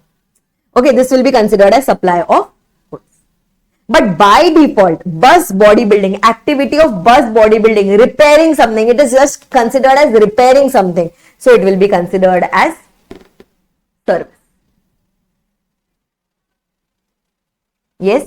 And the last one, rethreading of tires. What happens in case of rethreading? Now, old tires, vehicle tires, old tires are there. Let's say there is a puncture kind of a thing, or it has worn out, it has torn out kind of a thing. You go to a person, you tell him, hey, please make this proper now. That person uses some small goods and he repairs that tire and give it to you. Tell me, supply of goods or supply of services? Tire is yours, he has done the repairing on it. Supply of goods or supply of services? Services. Perfect. Then that person tells you, Arey madam, your tire is totally gone. Means it has so many punctures within it, it's better you take a new tire from me. He gives you a tire. Either a new tire or a second-hand tire. He gives a tire altogether to you. He is not doing the repairing. That will be considered as goods. Manageable, everyone. This circulars, was it manageable for you? Yes, super awesome. Okay. Last concept. Okay, last concept. This was about your composite supply. Now going on to this was whatever we did till here, that was your composite supply, where 2 or more taxable supplies are given together. Now I am going to the next part, that is your mixed supply. Okay, next supply, that is your mixed supply. Very simple, very small, no circulars also. Okay, just try to understand. Now let's say Valentine's Day is approaching. Okay, Valentine's Day is approaching. You go to a shopkeeper. Okay, you go to a shopkeeper and you tell to the shopkeeper, sir, I want a gift for my girlfriend. Okay, I want a gift for my girlfriend. This is you. Okay, this is you, this is the shopkeeper. You tell to the shopkeeper, sir, I want a gift for my girlfriend. So shopkeeper says, what do you want? So you say, I want multiple gifts. So shopkeeper tells you, I will make a bouquet. Okay, I will make a bouquet of gifts for your girlfriend. So you say, okay, no problem. Wow, amazing idea. So you say that, sir, please keep a watch. I want to put a watch also. Sir, please put some chocolates also. Sir, one perfume also. And sir, a small pastry also, cake also. All these things you have put in a big tray and you have purchased it from the shopkeeper. Shopkeeper was such a person who had all these things available with himself. Yes, and now he is supplying this to you. And now what is happening here is, the shopkeeper says that all these things taken together, 5,000 rupees. You are like, hush, 5,000. But then you realize, okay, Valentine's Day comes only once in a year, so you go ahead with it. So he's charging 5,000 rupees from you, and what he has written in his bill is gift bouquet. Okay, gift bouquet. This is what he has written, 5,000 rupees. Now my question to you here is, GST is applicable. He is supplying something in his ordinary course of business, right? GST will be applicable at what rate? Imagine on watch the rate of GST is 28%. On perfume the rate of GST is 12%, for example. On chocolates it is 5%. On cake it is 18%, for example. He has supplied everything to you and he is not giving an individual invoice to you. He said gift bouquet 5,000. What will be the rate of GST? First of all, is it a composite supply? Is it a composite supply? Are these things naturally bundled together? Is it always that along with what you purchase perfume? No. So this becomes a mixed, okay, khichdi. This becomes a mixed supply. And whenever it is a mixed supply, please understand that in the invoice, individual amounts are never mentioned. In the invoice, individual amounts are never mentioned. If individual amounts are mentioned, then what will happen? What if individual amounts are mentioned? Then it will be considered as individual supplies. Means respective rate will be applicable. Okay. So now, because your single rate was mentioned, this will be considered as mixed supply, and the rate of GST will be the highest rate of GST on all the items. Highest rate of GST. In our case, highest rate is how much? In our example, highest rate out of the 4 products, what is the rate of GST? 28%. So on entire 5,000, 28% will be the GST applicable. Did you understand the concept of mixed supply, everyone? Yes. So in mixed supply, 2 or more individual supplies are done together. A combination of that is done together, which are not naturally bundled in the ordinary course of business. Which are not naturally bundled, okay, which are not naturally bundled together. If it is not naturally bundled together, it cannot be called as composite supply. Okay, and for this, the amount is mentioned, okay, total of the amount is mentioned and not individual, okay, and not individual. If individual is mentioned, watch this much, perfume this much, chocolate this much, cake this much, then individual supplies. But if a combined rate is mentioned and these things are not naturally bundled together, then it will be called as mixed supply. Did you understand this? Yes. And mixed supply attracts the highest rate of tax, like whatever was the rate of tax on any one of the item, highest rate that will be applicable on the total. Manageable? Manageable, everyone? Yes. This was all about your composite supply and mixed supply. Done till here?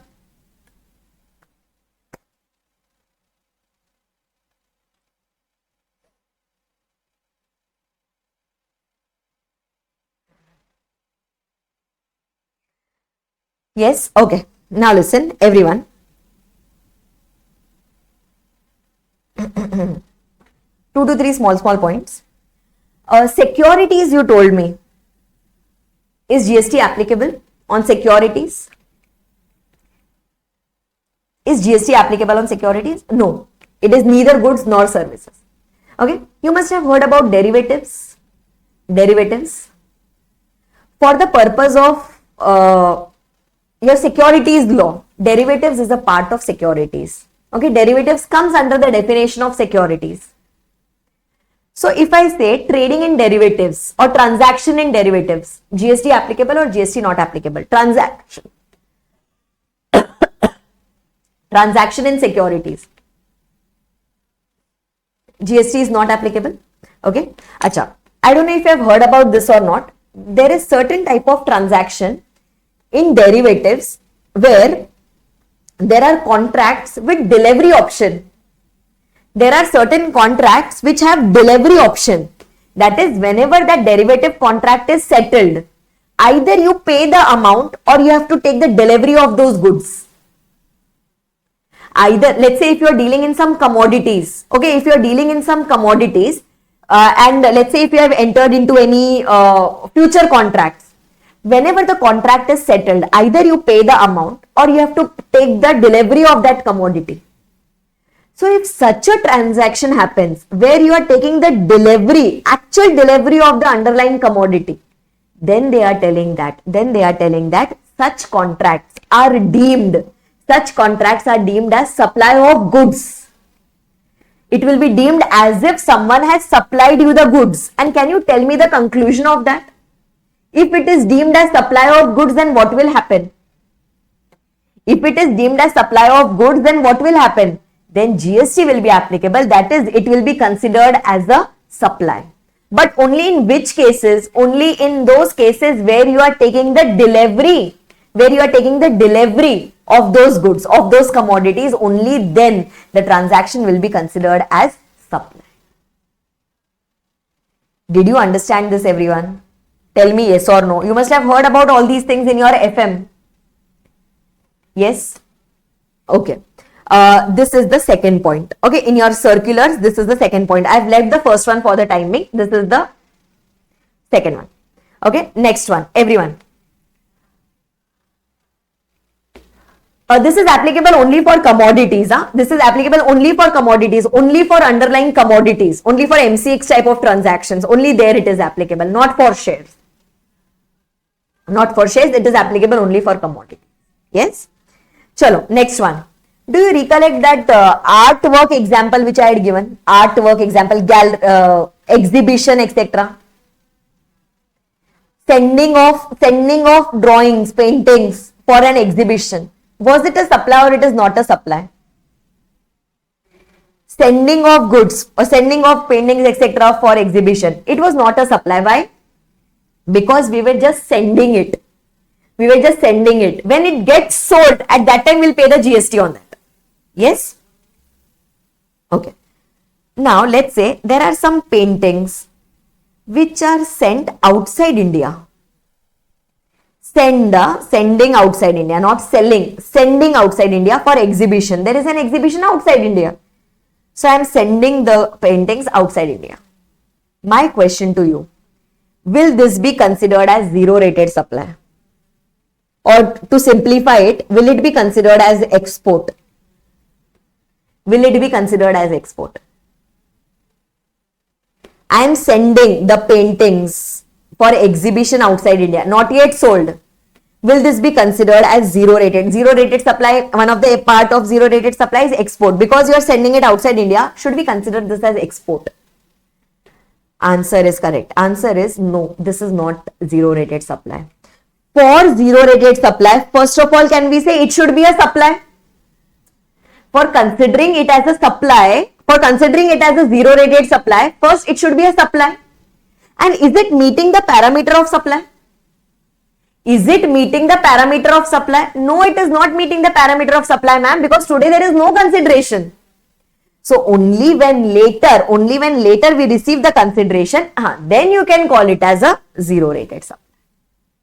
Okay, so even if you are sending within India, even if you are exporting outside India, doesn't matter. It won't be considered as a supply because we have not yet got the consideration. That is your fourth point. Okay, fine. Then after that, next one. Priority sector lending certificates. Priority sector lending certificates. Hey, have you heard about carbon credits? Carbon credits. We can trade into carbon credits. Have you heard about it? Whoever does more pollution will have to buy the carbon credits. Whoever does less pollution in the industry, he can sell the carbon credits that he has available. Do you know this concept of carbon credits? Yes or no? Okay, now let's say for example, now I'll just relate it to this. Okay, what happens here is there are certain priority sectors, okay, agriculture, manufacturing, etc., for which every bank is given a minimum amount, that every bank has to give this much amount of loan. At least this much amount of loan should be given for priority sectors. Means bank should disburse this much amount of loans for agriculture, industry and all those things. agriculture, manufacturing, etc. Now let's say I as the bank, if I have given more than this, means I have met the targets. Okay. And if there is a bank, if there is another bank which has given loan lesser than this, then means it has not met the RBI guidelines. So for that purpose, RBI has given an option that you can purchase that excessive amount from some other bank. Means if one bank has given more, then that much excess amount can be sold in a certificate form to another bank. So we can say two banks taken together have fulfilled the criteria. Okay, and this trading, these certificates, okay, let's say the first bank has given an extra loan of 2 lakh rupees. So it can sell this 2 lakh rupees worth of certificate to another bank which has got a deficit, means which has given less amount of loan. And these certificates are traded, means I can sell it to another bank, I can purchase it from another bank. There is nothing physical happening. So these are traded online over the eKuber portal of RBI. And this is happening since very long, like under the VAT CST regime also this concept was applicable. Okay, now they are telling that these lending certificates which are getting traded between the banks, these lending certificates, these are not considered as securities. These are considered as goods. These are not considered as securities. Means what? Can you give me the implication of this? These are not considered as securities. These are considered as goods. Means what? Will it be considered as a supply? Will it be considered as a supply? Yes, it will be considered as a supply and it becomes taxable. Okay, it will be considered as a supply because it is not securities. Is securities no GST, but this is other than securities. So GST will be applicable on this. Right? And on this, because this is traded online, they are deeming that it is an interstate supply. They are deeming that it is interstate supply and IGST will be applicable on it. And tomorrow we will study that on this RCM is applicable. We will study, do you recollect RCM? Reverse charge mechanism. Supplier will not pay the tax, but recipient will pay the tax. That we will study tomorrow. I'm just interlinking here. So whenever these priority sector lending certificates are traded over the eKuber portal of RBI, on that it is not considered as a security. Therefore, it will be liable for GST and it is deemed as interstate supply, and on that IGST will be applicable. Tell me yes or no. Did you understand this? Everyone. These are taxable as goods. Did you understand this? Yes or no?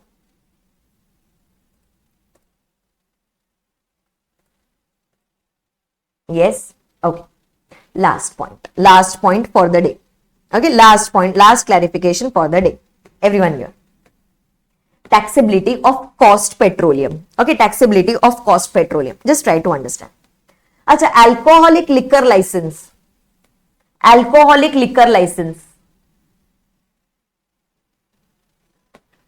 Supply or not a supply?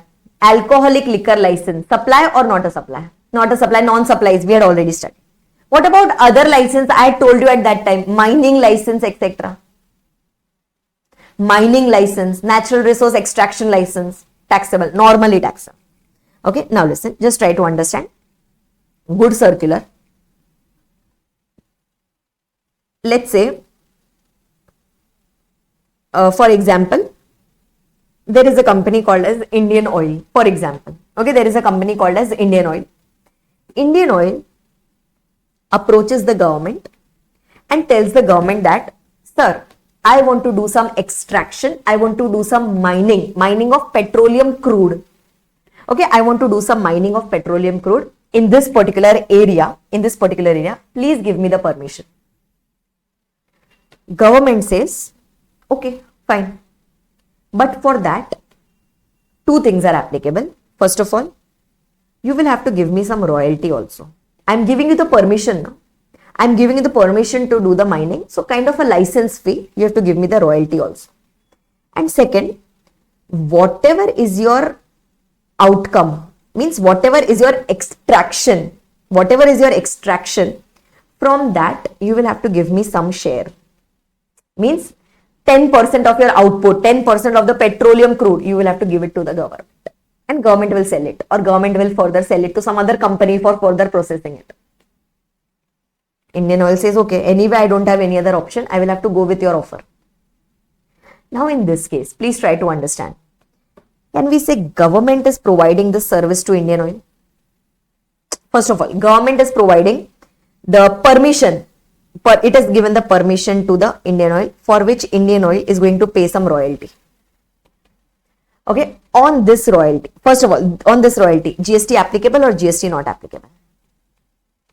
On this royalty, on this mining permission, GST applicable or GST not applicable? GST is applicable. This is simple. Okay, now next, what about this sharing? What they have told us here is, please try to understand. Let's say, whenever, in such type of contracts, what happens is, whenever Indian Oil is doing the extraction, okay, let's say it has extracted some petroleum crude worth rupees 100 crore. Okay, first from that, it will recover its cost. Okay, because for mining, the government did not bear the cost. I did the mining on my own account. Just that the government is asking for a share, but this is my mining. So Indian Oil will recover the cost of mining, which is huge.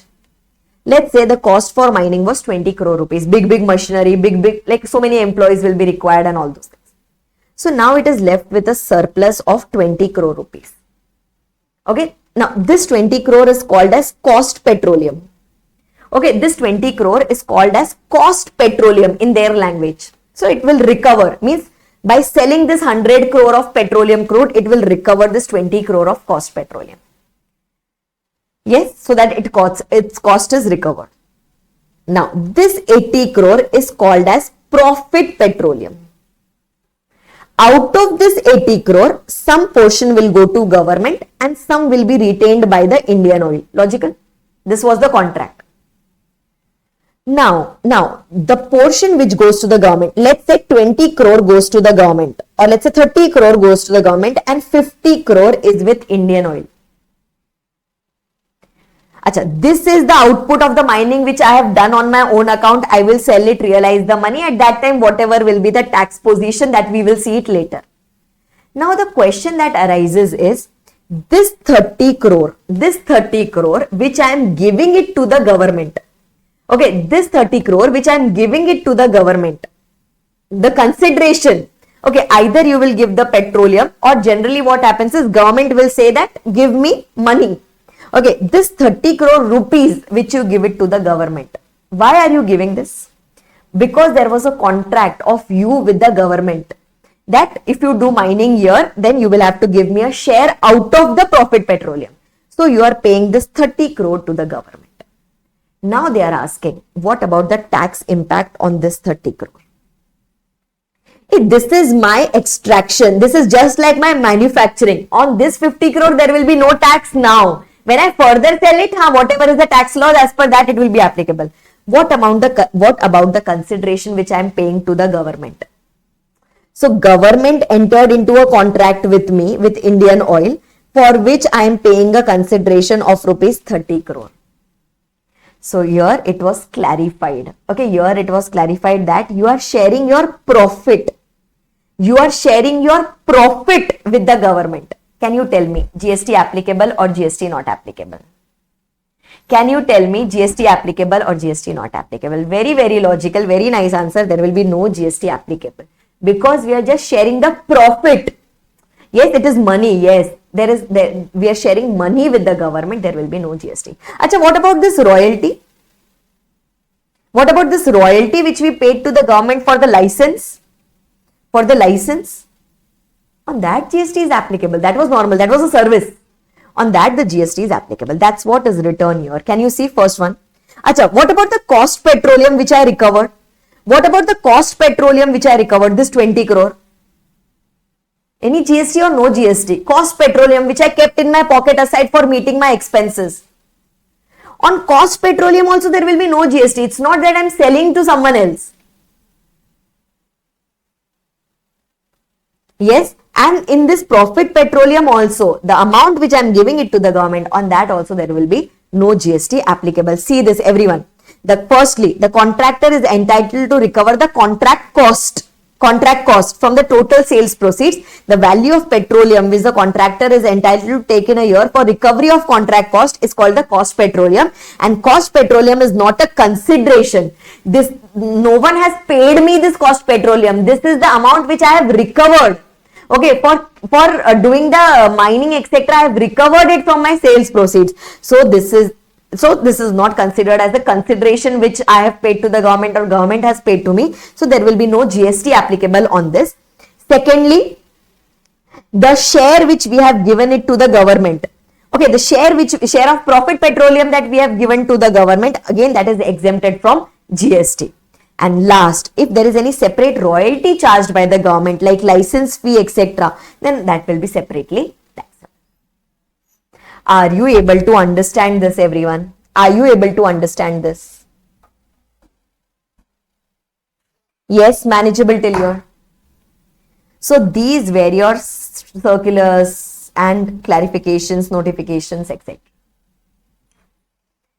Yes, with this we are done with the entire supply under GST chapter. Were you able to understand logically, everyone?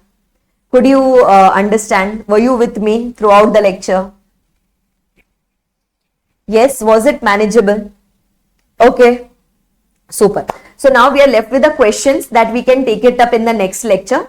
Yes, if time permits and if you have not anything scheduled like for the rest part of the day, if you have energy left with you, then what I will suggest is whatever we have done today. Okay, GST in India and introduction as well as supply under GST. Please go through this. Okay, please go through the notes. You already have the notes with you. Please go through it and if you want, you can definitely try the questions. If not, then at least go through the content.